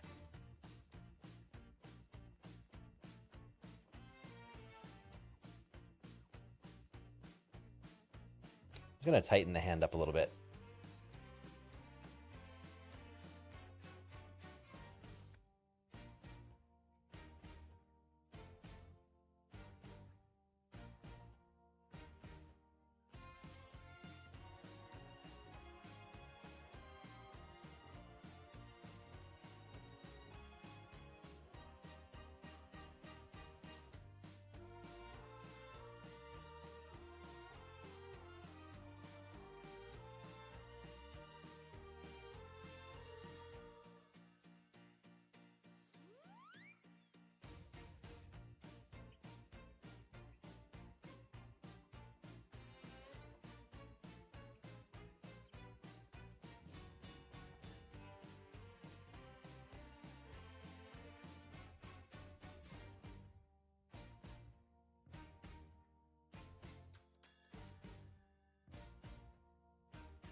we go.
There we go. It's not perfect, and I'm not going to take the time to make it perfect, but it's definitely better. And I can prove it, because let's get the two together. Yeah. I'll even give this one the advantage of the cooler lighting. Hang on, I gotta change my camera pivot. There we go. See? See? Before and after.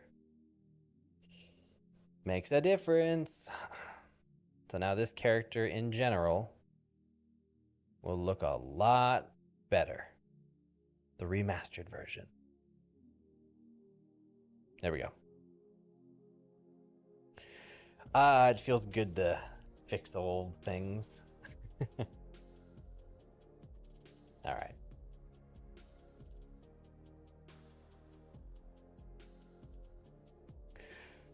I'm going to save this.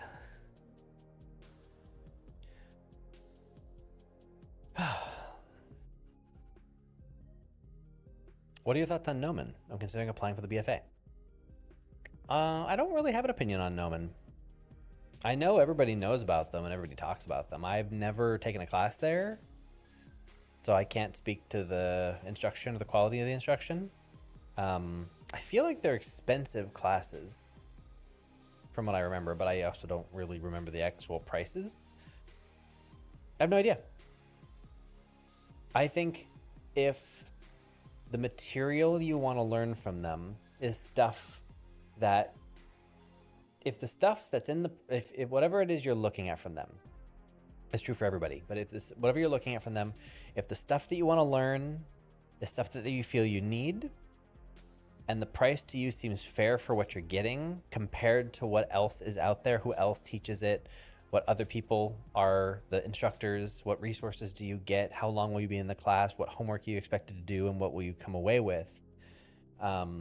If that value for whatever it costs makes sense in relation to like what else would have been the alternative for your timeline, for your budget, all that stuff, then great. But if it seems not as good or more expensive compared to something else, then I would take a minute to find out what that other alternative has or doesn't have to compare against, right? Like, but you have to look at comparable things, because you said Gnomon or college.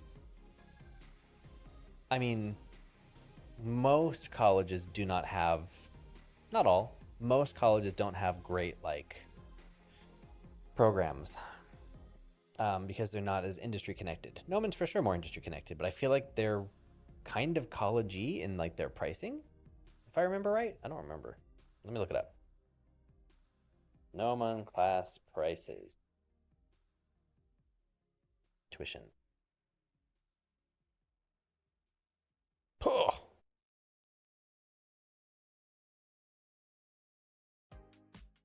Wow, it's expensive. It is expensive.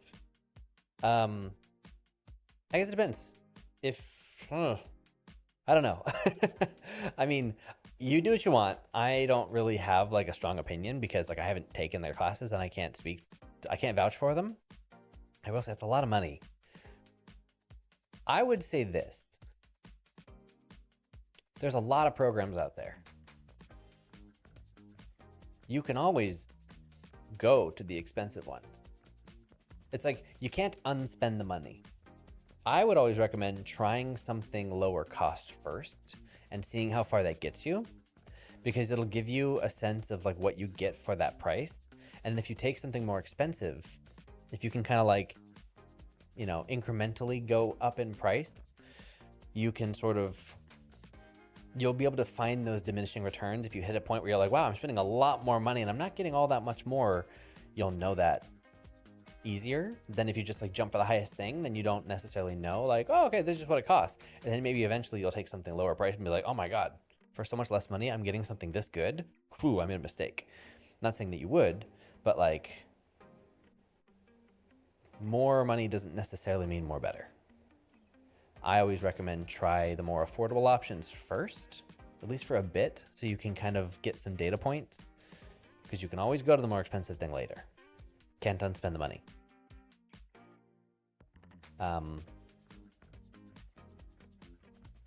But I'm going to address this next one. You said it's probably a better idea to have a degree and then find more CG resources instead of doing expensive courses without a degree.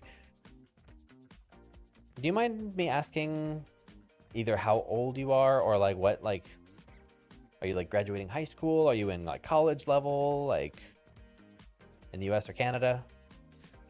If you want to say, that's fine too. To work in 3D, you don't need a degree. If you're an international artist trying to get a job in the US or Canada or something, getting a visa can be easier with a degree for sure. Things like that. Like if you're international, rules are different. But if you are already in the US or Canada, everybody will have told you, you need a degree. You gotta have a degree. Da, da, da, da. That's not necessarily true for the 3D and art jobs. That doesn't mean you shouldn't get an education. It's different, like going to school versus getting an education. You don't need to go to a specific school. You don't need to get a certain degree. You do want to learn the stuff, but you don't need to prioritize like a degree program over the actual quality of the instruction you're going to get, because the degree doesn't get you the job and the school doesn't even necessarily get you the job, right? Like if a school has great placement, look really closely at what that actually means. The way that schools report, it's like there are certain rules to how schools, there's like fine print. It might even not even be on the website, but like a lot of times the way that schools report their stuff, it's like a certain percentage of a graduating class over a certain amount of years post graduation, da da da da da. Like there's some weird way they can write it to help their like placement rates. It's very much about the actual students, not the school, because every school is going to have standout, amazing, like self-motivated artists, and also every school is going to have artists who like just can't get jobs. It's more a reflection of like you and what you learn and how much you put into it than it is the school, unless everybody has a really, really like consistent experience. And so the thing I would recommend doing for any school you're considering, reach out to 3 different groups of people. Find current students at a school like Gnomon. Find people who are currently there. You can find them by like, you know, searching the hashtags, finding out who's actively posting that they're like, oh, I'm going to, you know, posting my homework, hashtag Gnomon, whatever. Find people who are actively going there. Find people who have recently graduated, and find people who have graduated in the last 5 to 7 years, right?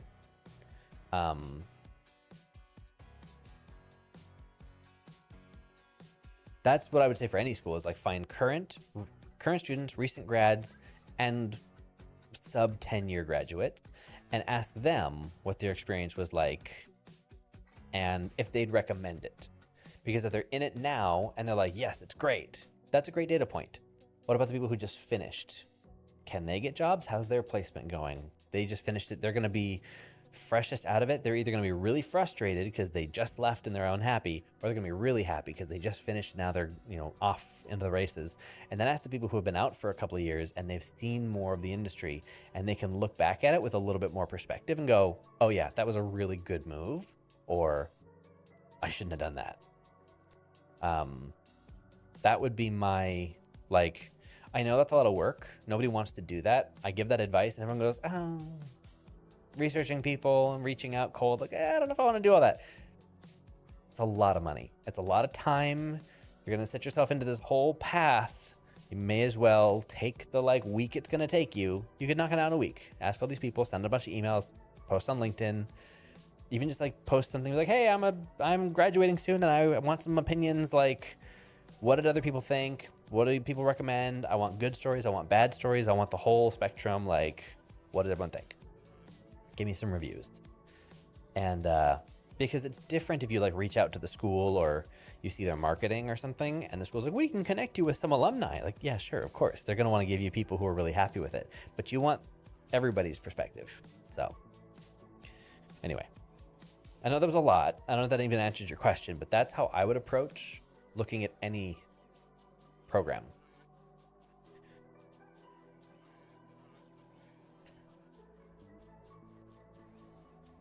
Ultimately, best thing you can do is get other people's perspective and try it for yourself in the most contained way possible. If there's a way for you to like taste it before ordering the whole course, you know what I mean?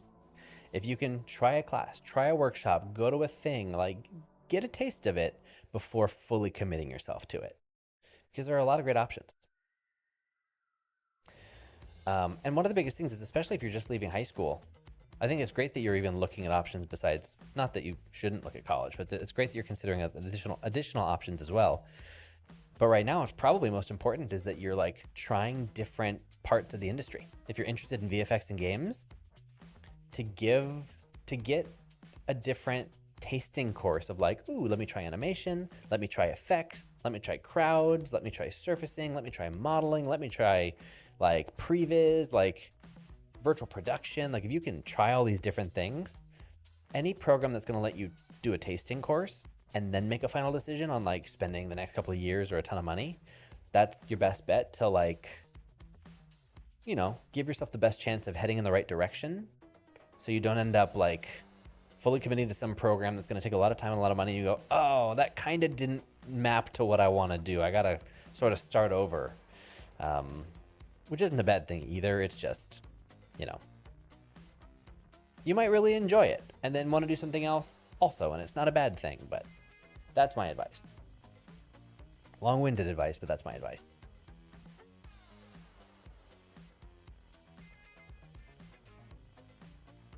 The more experience you can get, the better in general.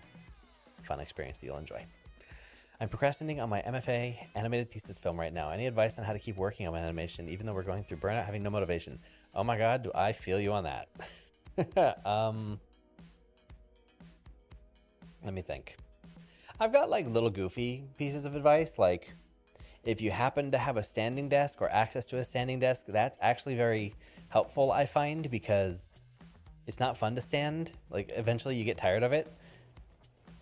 And it's like, you're not gonna, it's much less likely that you're gonna stand there and procrastinate and watch YouTube videos or whatever on your phone or whatever if you're standing up, because you're standing up, you wanna sit down. So if you're standing, you'll do more work so that you can justify, like, I wanna sit down, I've done enough work. But that's, you're not gonna believe the kind of desk I'm working at right now. Well, I wonder.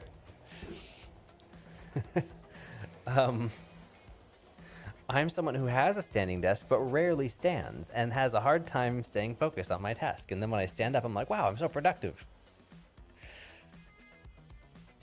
Sounds good for Mac. But let me see, what other things can I tell you? What are more useful tips?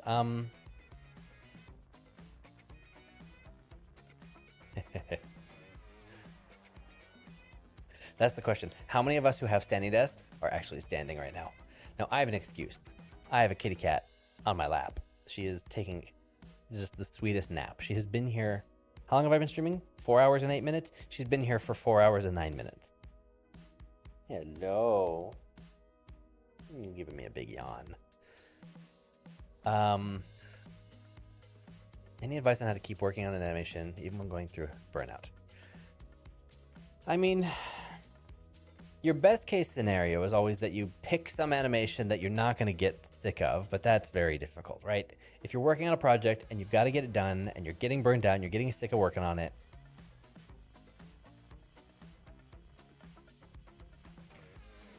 I mean, there's little things like, honestly, why do you think I'm live streaming this process? So that it's a little bit less boring to like work on because I've got some company and we're chatting. I'm for sure less effective. I'm way less efficient, and I've been working on this one file for 4 hours because I'm not working right now. I'm chatting. But I don't know. I mean, I used to have advice for that question, but I think I like grew into it a little bit more to realize that like sometimes it's a matter of sheer willpower. Sometimes it's a matter of like pressure and like you just know that the stakes are high and you have to get it done, and it's just you know, it's just a grind. But other times like the answer is you have to take a break. Like sometimes there's a saying, I don't know where we heard it, but like my wife and I always say this saying where like if you don't take care of yourself, mental health or body, physical health, if you don't take a break, your body will take a break for you. And whenever your body decides it's going to take a break, it is a much more aggressive break than you would have taken yourself. That's the thing we say a lot, because we will work really, really hard and we'll push ourselves way more than we should until we shut down. And then you get sick, or you literally just like, you can't stay awake any longer and your body like shuts down or whatever it's going to be. There are times where like you can't beat the biology of it sometimes, and you are out of commission and you realize I should have just taken a break. Should have gone for a walk, should have done whatever. So I don't know. In an effort to not have that happen, sometimes you need to take a break and just, that's another thing too. I don't know if you guys have this, but this is probably a very common experience. When you decide, I should maybe like hang out, maybe I'll play a game, maybe I'll watch a movie, maybe I'll like do something else. Well, actually, it's when you're in between that and you're like, but no, I should work. I should really work. I'm gonna keep working. I'm not done yet, blah, blah, blah. But you're like, you're working, but you're really not being all that productive because you're kind of getting distracted. Maybe YouTube's on. You're like, there, a little couple minutes here and there. You're scrolling, whatever it is, right? And you're working, but you're also not. And you know that you're like kind of in that in between. And then 3 hours goes by and you haven't really done anything notable compared to if you were actually focused and working right now. And it's like, if you do that enough times, you start to realize, going to bed, good night. Thanks for being here.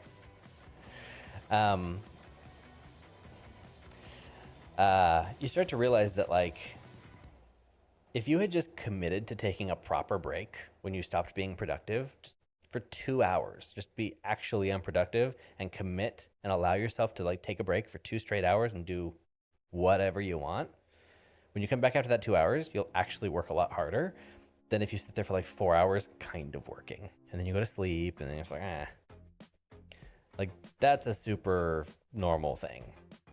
So it's that mix of like, if you don't take a break, your body will take a break. And if you're not really taking a break, but you're kind of taking a break, you may as well just give yourself a break, you know? I don't know if that answered your question, but that's the advice I've got for you today.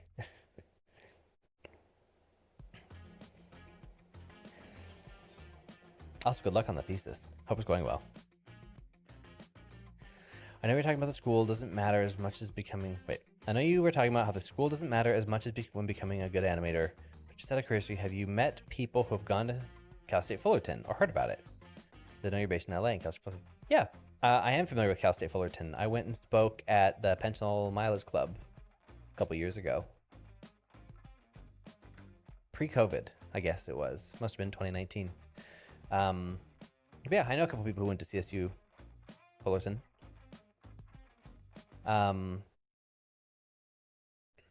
From what I can tell, it seems like a pretty solid program, especially for 2D. I don't know much about their 3D program. I don't think they have as much of a 3D program from what I remember, or they didn't at the time. I know people enjoyed their time there, and it seems like they got stuff out of it. I know some really talented artists who went to school there, but I don't know how much of that is just their own talent versus how much of that's the school. I haven't heard any horror stories though, which is good. But yeah, I felt like the students who were there at the time that I went and visited were very passionate and seemed like a good energy and a good group to be around. Hopefully that's still the case.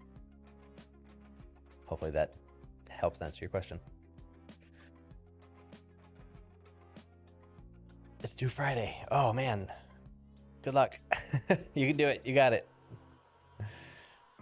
What's nice, hopefully this is an encouraging thought. It's like, no matter what you do between now and then, come Friday, it'll be done. It'll be over. And then you'll move on, you know?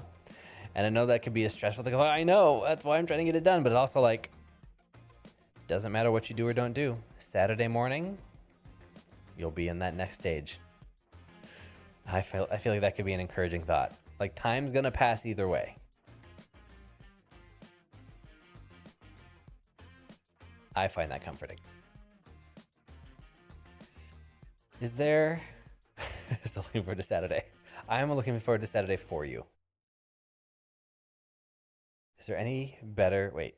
Is there any age barrier to start animation? I'm turning 30 and I was doing characters for animation. I want to be an animator. It's too late. No. First of all, no, there's not an age barrier. You can start animation whenever. And number two, you're turning 30. That's not very old. You and I are like, we're very close in age.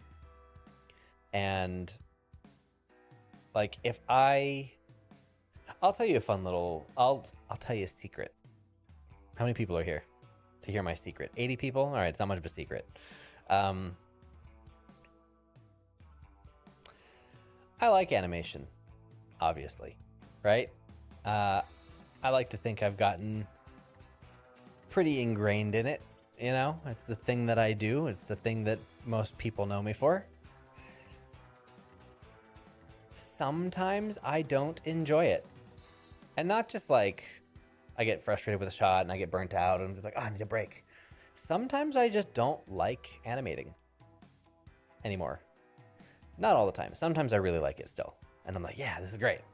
But sometimes I kind of sit in front of the computer and I look at it and I go, I don't know if I want to do this anymore.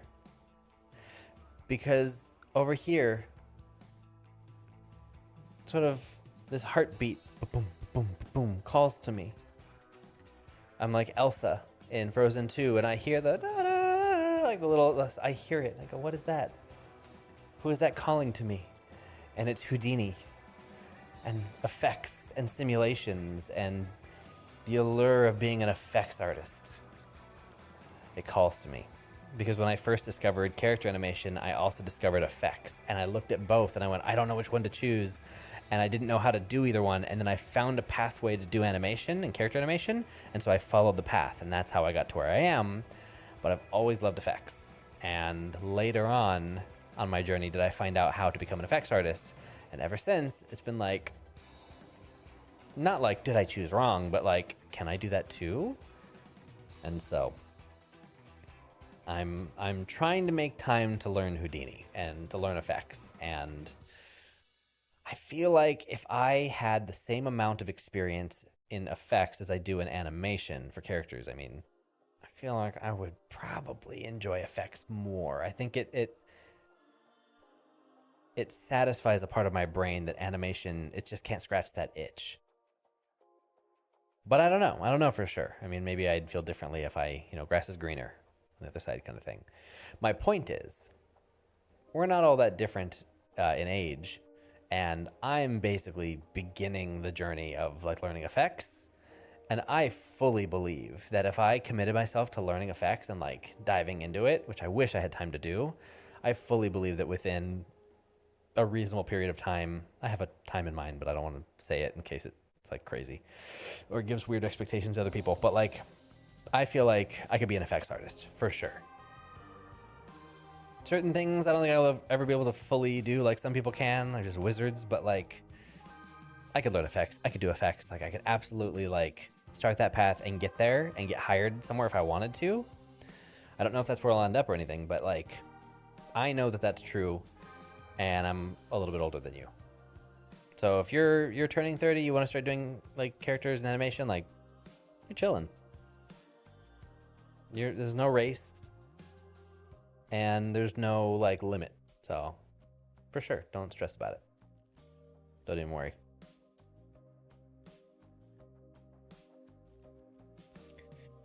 Good question for that topic. Curious if you were still considering to work back into studios. Also, do you miss working in a studio environment?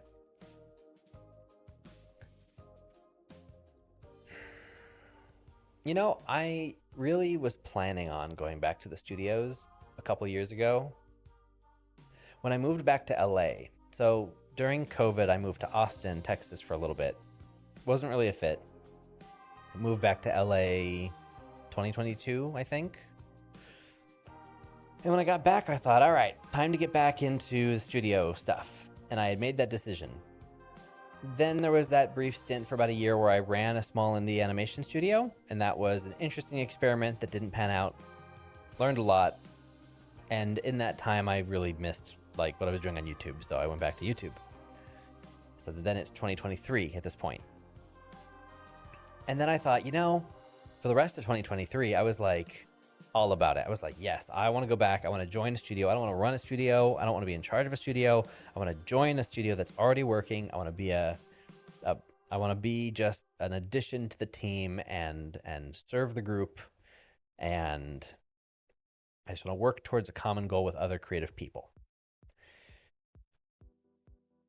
And that was very much what I wanted to do, but there was just still so much to explore and so many other things that I wanted to do that like I don't get to explore those things in a studio environment. Here, I will go full screen for now. Or that's full screen. I didn't end up doing it. I didn't end up doing it because well, it was a mix of things, but ultimately I decided like, at some point, and I sort of just like put it off. And I don't know. I ultimately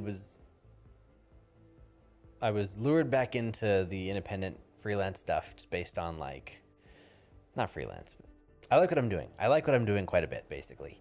And it's really hard to not do the things that I'm doing because I like the things that I'm doing. And so I keep sort of coming back to this like, oh, I want to go back to studios. Oh, I went back to studios. But then like when it really comes to it, I'm not actually making the time to like work on a demo reel and apply for jobs and try to get a job at a studio because I really like what I'm doing independently. And I don't want to give that up. And I can't really do both. And so, you know, part of me wants to, but not a big enough part of me to actually act on it, if that makes sense. So, do I miss working in a studio environment? Yes. 100%. Yes, I do miss it. I miss working with people. I miss the people. There's a lot of great things about working in a studio environment, and I miss all of those things. But do I see myself going back and doing it? Not now, and not for the foreseeable future, especially with the way the job market and the industry is going. I actually think that if I really wanted to, I think I could get a job in the industry. Like I do think I could go back and get a job at various studios. I have not been offered positions outright, but I've been offered like, hey, you should apply for this. We could use you for these things. Are you available? Could you apply? And ultimately my answer was like, no, like I don't have the bandwidth and can't do both. So I do think that there's a bunch of different roles that I could be doing at different studios. I don't think I'd have my pick of jobs. Like I don't think I could just get any job if I really tried. Like I think there's some jobs that are like, nope, not qualified or not good enough or whatever. But I think there's a bunch of things I could do, and I could get in if I wanted to. But I don't think that I want to, because every time I try to tell myself it's time, I don't actually act on it. And I think that tells you something about my like psyche when it comes to it. It's like I don't actually want it that much. I like what I'm doing, but I do miss it. That was a really long answer. Let me look at the chat. What else am I missing? Here, we'll put this back on screen. This is more interesting. Here, let me put them both on again.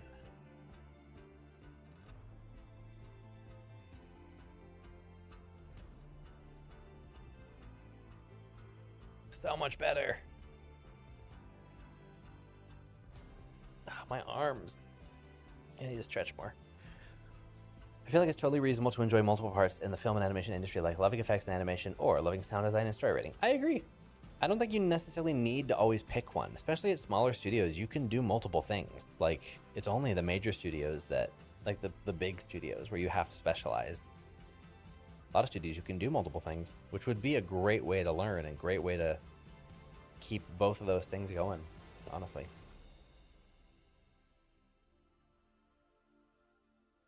Character animation and music person, that's cool. Have you seen my recent video? I just put out a video 2 weeks ago on audio driven animation in Unreal Engine. It's super easy to learn. I'm just going to pull up I'm just going to show you where to find it. I don't know if you saw that video.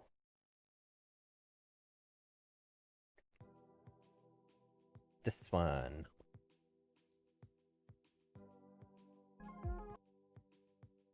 Oops.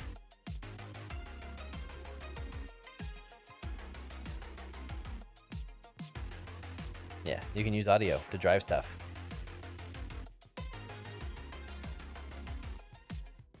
Would recommend. Also, everyone who's here, there's like 80 people. Oh my God, there's 94 people here. Everyone, quick, fill out the form. Please, I need the feedback. I want to know what classes you guys want me to teach later this year. It's not that many questions. There's literally like 1, 2, 3, 4, 5. There's like 6 questions. Fill out the form. Thank you. All right, answering questions.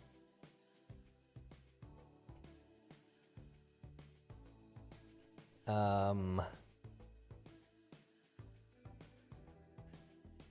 am I on the questions? In my class, the age range also anywhere from 18 to 45. So no, 30 is definitely not too late. Yeah, no, for sure not. That's what I love about 3D. So many aspects intertwine with each other, and getting better at one can help the quality of others. That's definitely true. I was talking to somebody in the effects. I was talking to an effects artist who I told him that I was super interested in learning effects and thinking about like jumping over and trying to get really good at effects. And he asked me like, "Oh, so what is it you do now?" I was like, "Oh, character animation." He was like, "Oh, you'd be such a good effects animator if you know character animation, because it's all timing. And like that's all like all the animation stuff, and effects uses all the same principles. Like you'd already have such an advantage." And you'd be able to animate your own stuff to do effects for, which is the other thing effects artists apparently struggle with. And I was like, oh, how encouraging. But that's true in any area. It's like if you're really good at animation, that helps you in story. If you're good at story, that's huge for animation, things like that. Or like a lot of directors were first storyboard artists or animators maybe. That's like a big thing. So yes, always the cross-discipline, cross-training. Things always help. And age gives you more experience to like put interesting things from life into your work. So yeah. I feel like if you have multiple creatives, it can give you a productive break from the other creative. Yes. Hi, have you ever animated 90 frames per second? I found it very... Wait. Have you ever animated 90 frames per second? I found it very... Even though I can animate on 24 without any issue, please give me some suggestions. Why are you animating at 90 frames per second? Don't do that. I have seen one example of when 90 frames per second was necessary, and it was because it was for a roller coaster, like a 3D VR roller coaster experience for Universal or something, that the projection was at 90 frames per second. But no one actually animated at 90. They did the animation at 30, and then they converted it to 90. Same thing with games. You have to animate it like 60 or 120 or 240 or whatever it is, but you don't actually animate at those numbers. You animate at 30, and then the engine will interpolate for you. And if you really must have a file that exports at 90, animate at 30, and eventually convert it to 90, because it'll just multiply everything by 3, and then you can do tweaks. in those subframe areas. So that's my tip. Is like, don't animate at 90. Like, animate at something more reasonable, and then let the math conversion help you out. Unless you really have a reason for it, but I don't think you should. Most likely. Have you seen Kiki's student film when she was a student at BYU? Student accomplished. It's the driver one, yeah? We're talking about the driving film?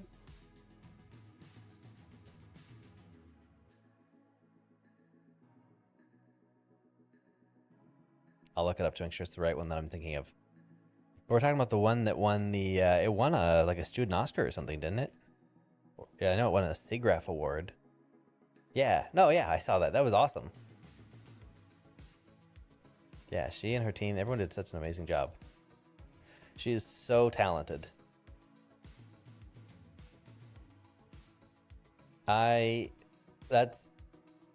She's one of my favorite stories to tell that I like brag about because she's awesome, but also, it's my one experience that I can be like, yes, I was a good recruiter for the time I was running a studio. Because the story for anybody who's like wondering what I'm talking about, I'll just tell the story in order. When I was running my independent animation studio, my business partner was in Utah. And I was visiting, we were working on some projects, and I found out that the week I happened to be there, I had driven out there from California and I had brought my desktop computer, my monitor, I had like lugged my entire setup to Utah to like work on some projects, motion capture, whatever we were doing, I don't remember. And I found out that same week there was an animation conference. Like there was like an expo that was put out in Salt Lake City or something. And I was like, oh, how cool. Like, I want to go to that. And then I realized, like, ooh, what a good opportunity to like find some talent to hire for, because we needed a couple of people to hire for projects. And so I sponsored the event with a booth. And it was like a co-sponsored booth. Like half of it was like the animation studio and half of it was just like my YouTube channel. And I was doing demos the whole conference. I had this little like schedule of like, you know, every couple of hours I do different demos and stuff, which was just fun. And then I did like portfolio reviews and things too. Can you see her? Hello, kitty cat. Oh, she's gonna lay on my keyboard. Oh, she loves to lay on my keyboard. And anyway, I was doing portfolio reviews, and I don't remember what else we were doing, but I was doing portfolio reviews. And I remember I was going through people's stuff, and there were some really great portfolios. And there was this one student who came up, and she had a portfolio that showed some hair groom stuff, some effects, not effects, some animation, some like modeling, texturing, combo stuff done in Houdini. Like there was all these different things.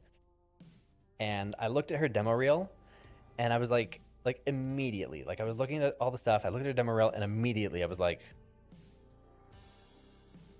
what is your availability for an internship? I was like a paid internship, like, and we went through, I think we did like a kind of an on the spot interview or something. And I don't remember exactly what happened, but I know I did like some version of an interview, got her contact, said, we'll be in touch. And I remember saying to my business partner at the time, who did not really have a lot of 3D experience, but I showed him her stuff and he was like, wow, that's really cool. And everyone went away, and there were other people I was excited about too, but hers in particular, I was like, no, you don't understand. Like, she's gonna get hired by whatever studio sees her work first. They're gonna like snatch her up. They're gonna hire her immediately. Like if she applies to Pixar or DreamWorks or Disney, like they're gonna hire her. No questions asked. She's in.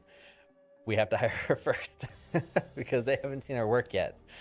And she was great. And so we hired her, and she helped with some projects, and she was super, super helpful. She was very, very good.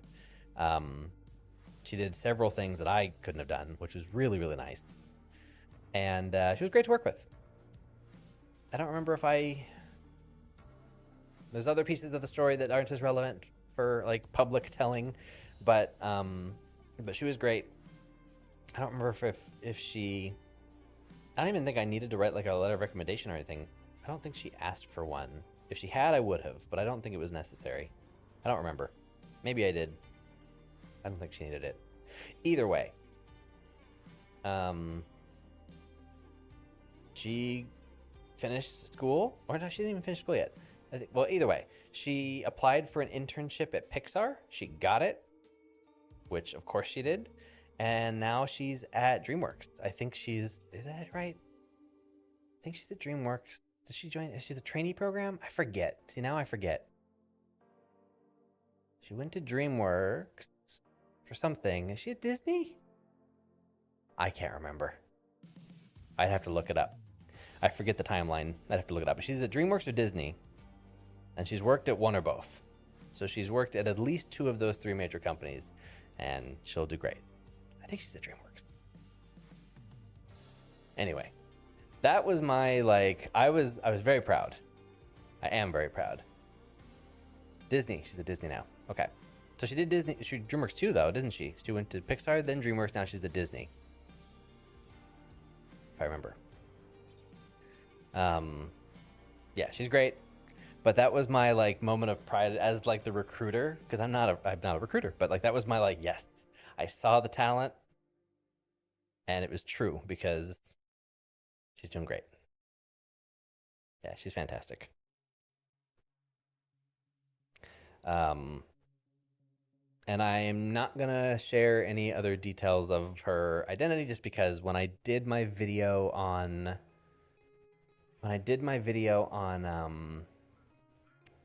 I made an animation studio and it failed. I had asked her oh, do you want me to I'm going to talk about you in this video. Can I call you out by name or do you want to stay anonymous? At that time, she wanted to stay anonymous, and so I haven't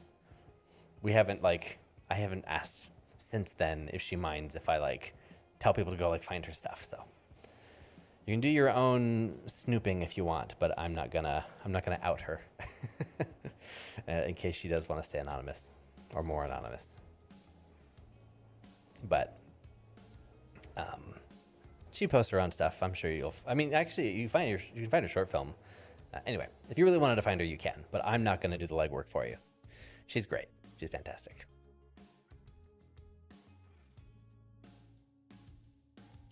It was for VR. I animated on 90. Yeah, I would animate at 30, convert it to 90 later on, make tweaks, then go to VR. That would probably save you a lot of time. Yes, collecting the Infinity Stones, basically.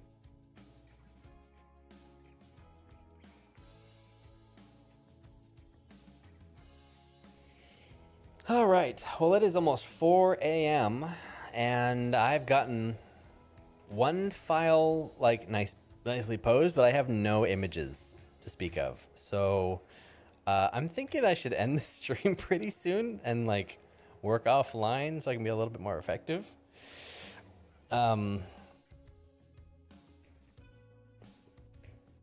This is for sure better. And I think the other thing I'm gonna do is oh, hold up.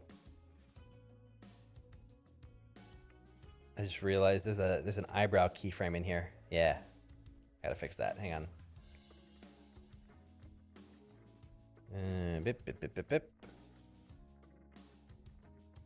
Delete that. There we go. And I should fix this so that the body is still in referent mode. Yeah. I think the other thing I'm gonna do is I'm gonna fix this pose. This is just a basic constraint pose. It's he's not even holding it properly. I think I'm gonna make this pose more dynamic and more interesting so that he's actually getting ready to chuck it at them or something.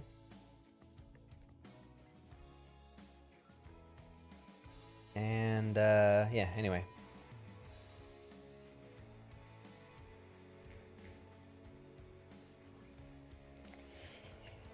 Yes, I'm gonna do some extra stuff to the scene, and I think one more thing that I might do, maybe, I think I will. I think what I might do is I might load up Kit Bash And I might bring in a couple of background assets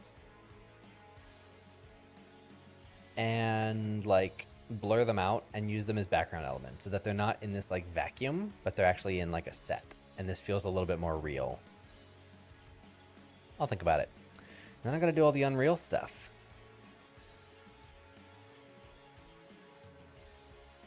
Man, I have so much work to do. If anybody has any last questions, now's the time to ask them because I'm going to start winding down. I am going to remind you though, please fill out the form. We have 90 people almost here. And throughout this 4-hour stream, only 31 people have responded. For those who have filled it out, thank you. But if anybody here is like, wow, this guy knows what he's talking about. I sure would like to learn from him. Gee, I wonder what classes he might be doing in the summer. What Unreal Engine classes might he be teaching in July? One geared towards character animators, specifically how to animate in Unreal as if it were Maya, but like different and cool. Or maybe one more for making cinematics and short films, geared towards filmmaking and motion capture and doing other things besides just animation. I sure would like to rate my interest in those classes. Or, you know what? For those who don't want to do that, I'm just interested in the other classes that he might offer later, and you can vote on them. So anyway, please fill it out. Thank you, thank you. And look, John Wick. Hang on, do I have... I don't have Discord open, and I don't know where it's going to open if I do open it. So, oh wait, I can just do this. I can just do this, and then I can open Discord. And we can find out where it would open. Yep, it was going to open on my camera. What would I have revealed to you? Not that much, actually. Give me a second. It's just something cool.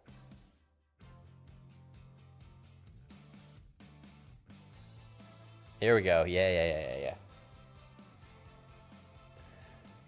If you're like, but do I really want to learn Unreal Engine from this guy? I don't know. Do you? Do you?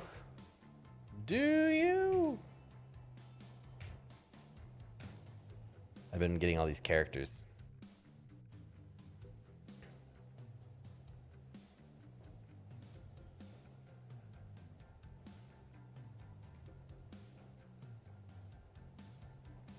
Anyway. Trying to entice you. Fill out the form. All right. All right, what questions do you have? Let's wrap it up. Hi, Sorid. Why animator like you, an experienced animator, not wearing glasses? Because whenever I do work without glasses, my eyes just being, where's my partner? I like the way you wrote that. Do you mean like blue light glasses or something? I don't know. I don't need glasses, luckily, and as much as I stare at the screen, it doesn't seem to negatively affect them enough that it's changed that fact just yet. Maybe at some point I'll degrade my eyes by staring at the screen to the fact that I need them. I hope not, but I'm definitely noticing as I get a little bit older that I'd prefer text to be a little bit bigger. I can still read it if it's small, but I've noticed that I'll start zooming in so that I have to work a little bit less hard. So I am noticing that. But I don't think that's like a blurry issue or anything. That's just me wanting to work less.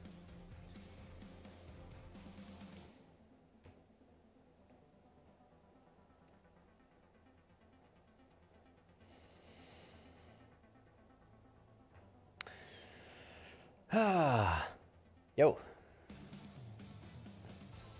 Well, I think that's probably good for today. In case anybody is gonna want to see, in case anyone's curious to see wherever, like what I end up making, how it ends up being implemented, all of those images will eventually, not yet, but they will eventually at some point make it onto the redesigned pages that I have for these classes. Because I have the Unreal Engine class page with a bunch of stuff that needs new images. And then I have the Maya for animators that needs new images. So I'm going to be, you can see the old versions here. So anyway, eventually whatever other images I make, they'll end up on these pages. And again, if you're interested in, you know, updates on classes or you want to vote on new classes, form is in the notes and it's in the chat, pinned to the top. I'm going to say it a million times. What size monitor am I using today? I am using, what am I using? 2 monitors. I'm using the LG Dual Up over here, which is that weird vertical monitor that I really like. And then this monitor is the Samsung Odyssey G9, the older one. So it's a 1440p, two 1440p monitors next to each other. So it's like the 32:9 super ultra wide. And half of the monitor is my, like the mirror screen that you guys are seeing. And the other half is my other computer, like picture by picture. So I can see the stream set up on the laptop, sharing a monitor with the actual stream content that I'm sharing to the laptop. And then over here is the vertical monitor where all my like chat and stuff is. That's been my configuration for a while. Do I think that Blender is a viable software, or should I start learning industry standard software? Industry standard is such a joke of a term. When I spoke at BlenderCon last year, I think, that was the first slide. That was like industry standard, and I was like, what a joke. Like, the amount of people in our industry who use Blender, it's a totally valid piece of software. Like, Blender's great. Blender's wonderful. It depends on what you want to do. Every software has its pros and cons, and there are many amazing things you can do in Blender that you don't need to worry about any other tool. And there's other things that Blender's just not as good at, or doesn't work with certain pipelines at certain companies. It doesn't really matter. If you're good at Blender, use Blender. If you want to learn a new piece of tech for something else, learn it. I think it's good to be versatile, and it's good to know lots of different things. And the more I look at this guy's face, the more I wonder what it would look like if I squished his eyes even more. I think someone commented that, and it didn't really like sink in until now that I do want to look at it. Yuck, I don't like it. Yuck, I don't like it. Yuck, I don't like it.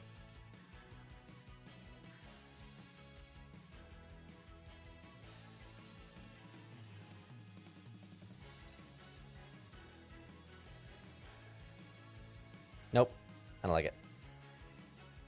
I like the wide-eyed.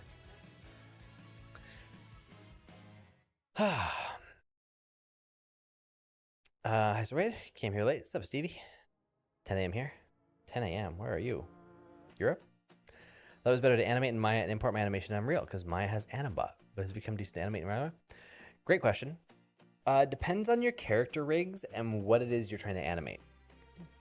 If you're doing an acting shot, facial animation, Maya is still probably better if it's not hyper realistic. That's the thing where Maya still has a bit of an advantage because of the assets you have access to. The fidelity of facial rigs is still strongest in Maya, but other than that, Unreal is entirely viable at this point.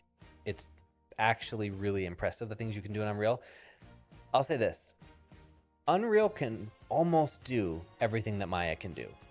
Almost. There's a few things it's still not quite as strong at, but at this point, and it's still so new, there are some things that Unreal does that Maya will never be able to touch. It's crazy the things you can do in Unreal already.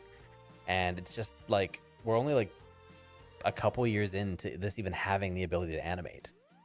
They're going so fast and making so many cool features. Oh, it's sweet. I don't think it's a question of if people will learn Unreal. It's a question of when people will learn Unreal. It's super, super cool. Not everyone has to learn it, of course, but like, I'm very impressed. So, I recommend that animators should start to pay attention at the very least so that you're aware of it and what it can do. Because there might come a time where you want to work somewhere and they ask you to learn Unreal. Or there might be job opportunities that you would be getting if you knew Unreal because they're trying to hire people, and so few people know how to animate in Unreal. So those few jobs that exist, there's no one to fill them. So you could be that person, you know? And for the record, I am the one doing a lot of the training for Epic Games to get people like industry ready to work in Unreal Engine. Last year, I trained like 80 something animators myself. DreamWorks, Pixar, like industry people. I taught like, I think it something between 30 and 100, but I don't remember the actual number. Something between 30 and 100 teachers and university professors across mostly the US and Canada, but also internationally. I taught the educators who will be teaching Unreal Engine. I've taught the professional animators using it, not all of them, but a lot of them. I taught the fellowship, which is a lot of the like independent artists out doing stuff in Unreal at this point. And I'm working with Epic to put together some training courses both for their actual studio client, hopefully, we're still working on that contract, and the public through Epic Games, which I can't talk about those projects yet. But I'm very heavily involved in helping train artists in our industry to use Unreal for actual jobs and productions that are happening. All that to say, you should pay attention to Unreal Engine. It's very cool, and people are starting to notice, and it's starting to turn into things. And if you want a place to learn, I don't really think there's a better place. If you like my videos, you'll like my classes, and I got you, because I'm doing that training anyway. And anything I do is going to be a whole lot more affordable than any other animation school once they start to do it. I've had different, again, I won't say names, but I've had other schools, programs, and organizations approach me and try to get me to either design their curriculum, to buy my curriculum, or who have just sort of tried to get me to stop teaching it because they don't want me doing it because they want to do it. And that was a whole thing, which I'm not going to talk about publicly. Drama, tea. But yeah. Right now, there's a lot of interest in Unreal. And I think I can confidently say, and this isn't like being an ego thing, like I think I can confidently say, like, I'm currently one of the only and one of the best places to learn animation in Unreal Engine. The only better source would be Epic themselves, but they don't have the bandwidth to do it, which is why they're having me do a lot of it, because I'm working with Epic to make sure the training is actually the best it can be.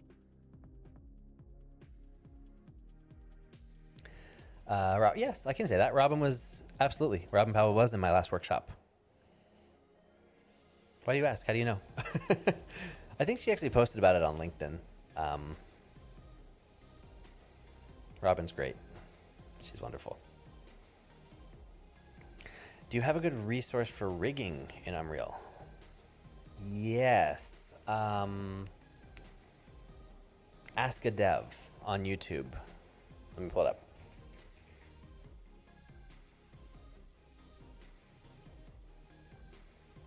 Ask a Dev.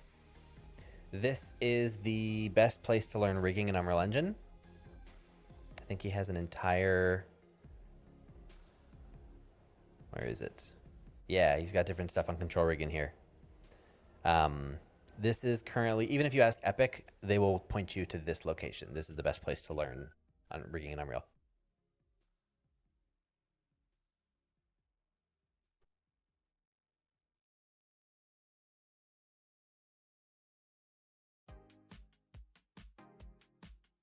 That's true. That's true. Mike Stern was ours.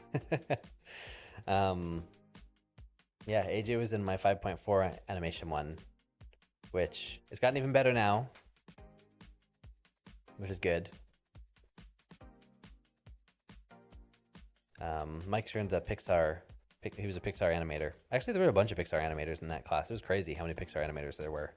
I had a bunch of Pixar people in the first workshop and a bunch of DreamWorks people in the second workshop. Not a bunch, I had a couple. Because both companies had layoffs, and so I think those artists wanted to learn the new stuff. Kevin Freeman is also great, but he doesn't make a lot of stuff, yeah, independently. But he's doing some really cool labs at Unreal Fest. Anyway, I gotta start working on my Unreal Fest presentation. That's in like 10, 11, 12 days that I'm giving that presentation at Unreal Fest. I gotta make the PowerPoint. So I have these questions out of nowhere. Hit me. Hit me. Is the RTX 5090 still slower in renders compared to the RTX 4090 from your old test? Excellent question. So actually, let me talk about that for just a second. I did a video. Bring everyone up to speed here. I did a video where I did a full benchmark test of the 5090 right when it came out. And the thing in question is that it was weirdly slower than both the 4090 and the 3090 when rendering in Blender cycles.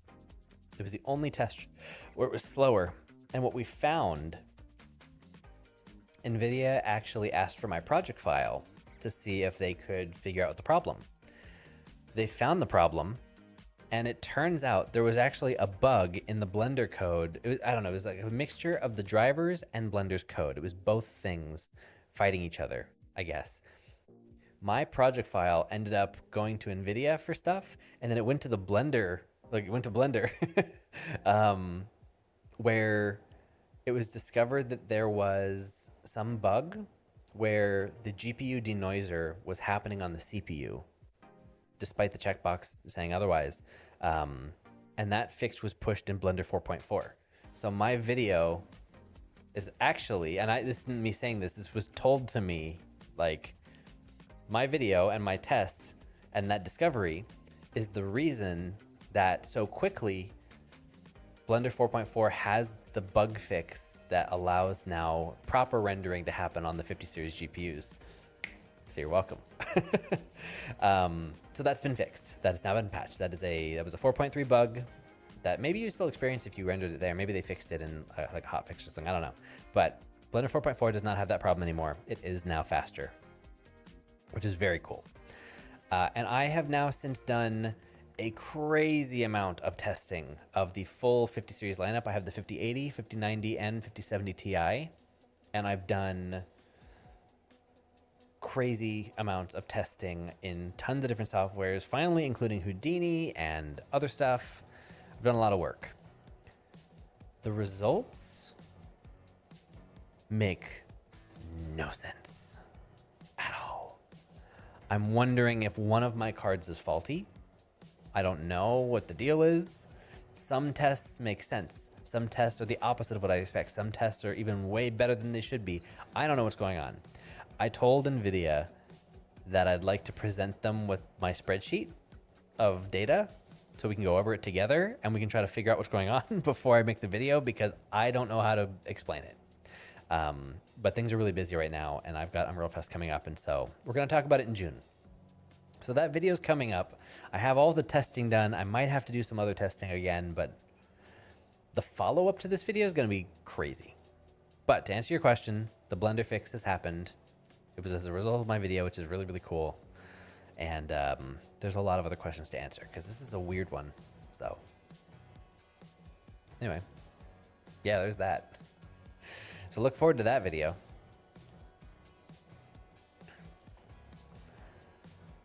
Yeah. My vocal cords are starting to hurt from talking so much. It has been so long since I've talked so much because I have not been teaching in a couple of months. I haven't been filming that many videos, and my meetings haven't been that long. And Jess is not here right now. She's with some family, and so I have not been speaking out loud all that much. And here I have been talking now for 5 hours solid, so my throat kind of hurts.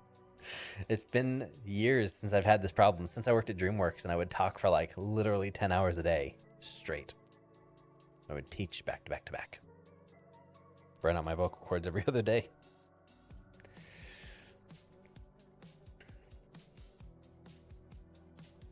But yeah, great question on the GPUs. I'm actually very glad you asked. Thank you for watching my video on that and for being curious about the follow-up. I'm really excited to make a follow-up, but I legitimately need help from the companies because I don't know how to make sense of the data. And yeah, it's weird. It's almost software dependent too. Like some of the software that I tested, everything's exactly as it should be. Like the Blender benchmark, totally normal. The Houdini results, oh my God. The Houdini results are crazy. The Unreal testing was really weird too because like, I've learned an important lesson about benchmarking I'll let you in on. Start with the worst card first. Because I did hundreds of hours of rendering on the 5090. And then I went to the next card down, the 5080, to like, all right, now let's start this one up. And the scene I had been using was too much VRAM for the 5080 to even do it. So it was like, oh, can't render. I was like, I just did hundreds of hours of rendering for nothing. Literally, like, I had left my computer alone for like more than a week straight. I just like let it run. And I was like, oh, how long is this going to take on the other cards? None, because I couldn't even render that file. So I had to do a different file anyway. I was like, it's stupid. That was on me. Start with the worst card first. Go up from there. Anyway. If you want more details, you gotta wait for the new videos. Got some more cool videos coming up soon. Hopefully I can post them. I've officially been streaming for 5 hours and 40 seconds now.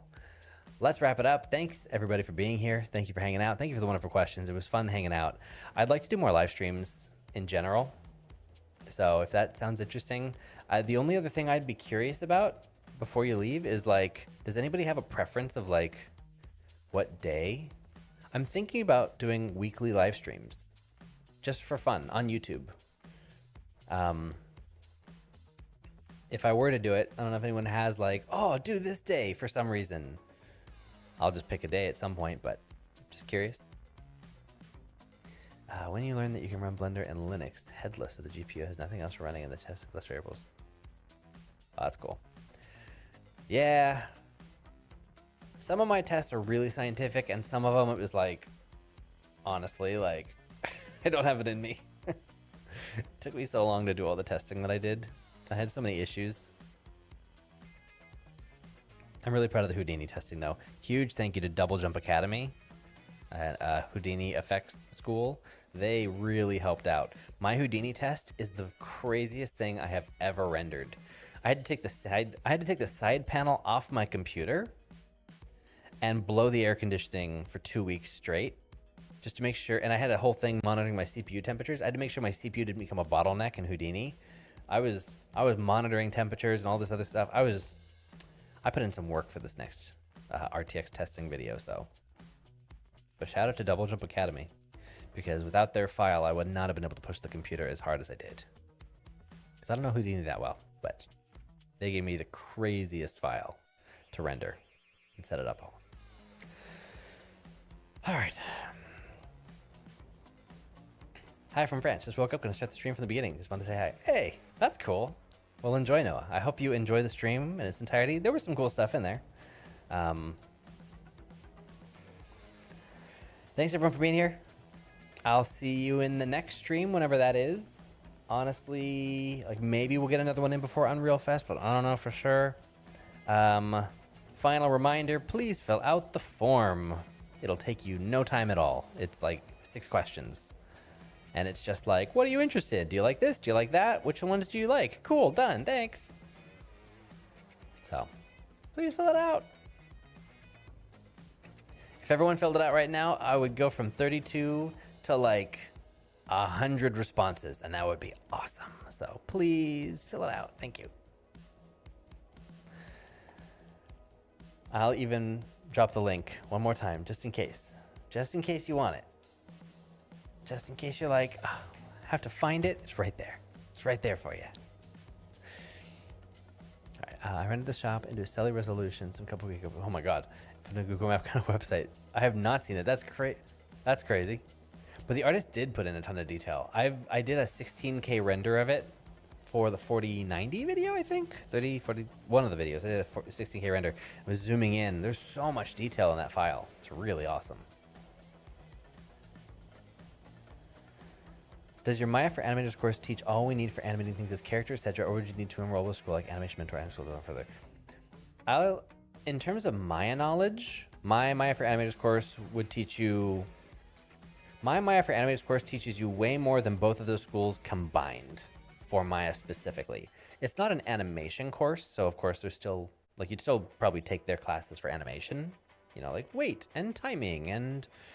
you know, acting and whatever else. But like, in terms of Maya knowledge, I can say confidently my class blows anybody else's Maya class out of the water. It's way more information. And the whole point is that I show you how to do everything that I know how to do in Maya. And I know how to do quite a bit. Because they have like Maya basics classes at those schools.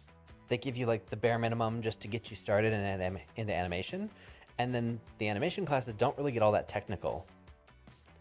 They don't get all that technical into like what you need to know about IK and FK and the ins and outs of constraints. And like, there's information on it for sure at the schools, but like, they don't dive super far deep into it because there's a lot of other stuff to cover. My Maya for Animators workshop is like everything you need to know for that stuff. It's really deep. But yeah, it touches on everything. But the mentorship, when I'm offering it, it's not currently active. It does help if you have follow-up questions, because I mean, hopefully it's really thorough and you don't need the follow-up questions. But if you want follow-up questions, it pairs nicely when I can do additional demos. But we have live streams for that, maybe now. But anyways, yeah, I would even say, just not to like, to now work against myself a little bit, I will say that my Maya for Animators workshop is maybe too much if you're just starting out in animation. Like if you're taking the schools, if you're taking any schools on the side, then my Maya class can be really beneficial because it'll pair nicely.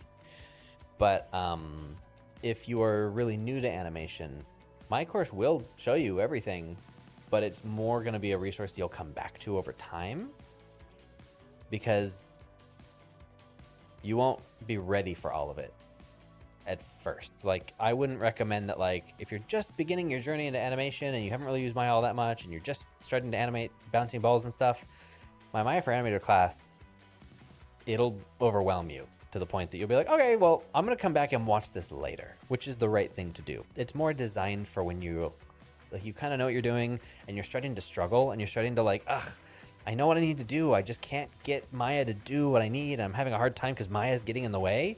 That's when you come back and you watch those videos and you go, this is what it's supposed to do. And this is how it's supposed to work. And so the Maya for Animators course is a little bit more advanced. It's like intermediate level. You'll get some goodness out of it at the beginner level, but then you'll save a lot of it for later. You'll get a lot of helpful stuff intermediate when you're like in the middle of actually animating. And then when you finish a program like that and you're like, great, time to get a job, you'll take it then. If you were to watch the videos at that point, you're like, oh my God, there's so much good stuff. Like, the more you know, the more you'll get out of the Maya for Animator class. But that's what's nice, that you can get it and then you have it forever and the recordings are always there, so you can always go back and rewatch stuff. So if you're really new, you could wait. You don't need it right now. But if you've been doing it for a bit, then it's helpful, really helpful, and I'd recommend it.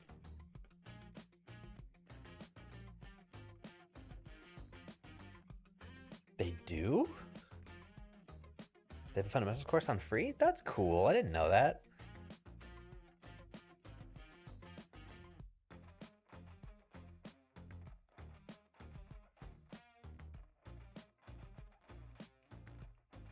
Oh, look, they're posting videos now. Oh, that's great.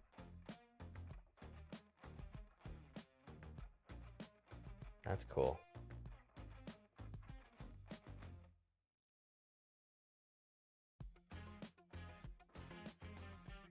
That's cool. All right. Well, I think we'll wrap it up.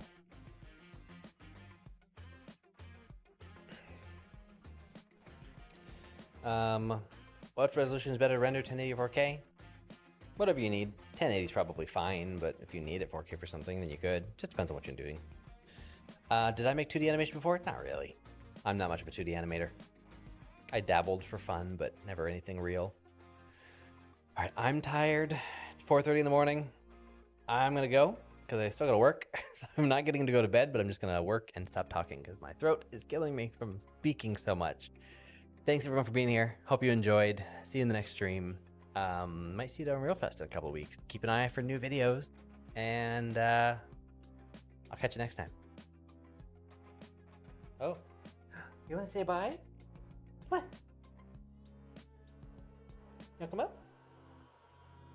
You might get to see Loons. Luna, come here. You want to come up? Come here. Oh, she's thinking about it. She's thinking about it. Loons. There she is. Look at you. Look at that. All right. We bid you good night or good morning, whatever time it is for you. Mwah. Good girl. All right, everybody. See you later.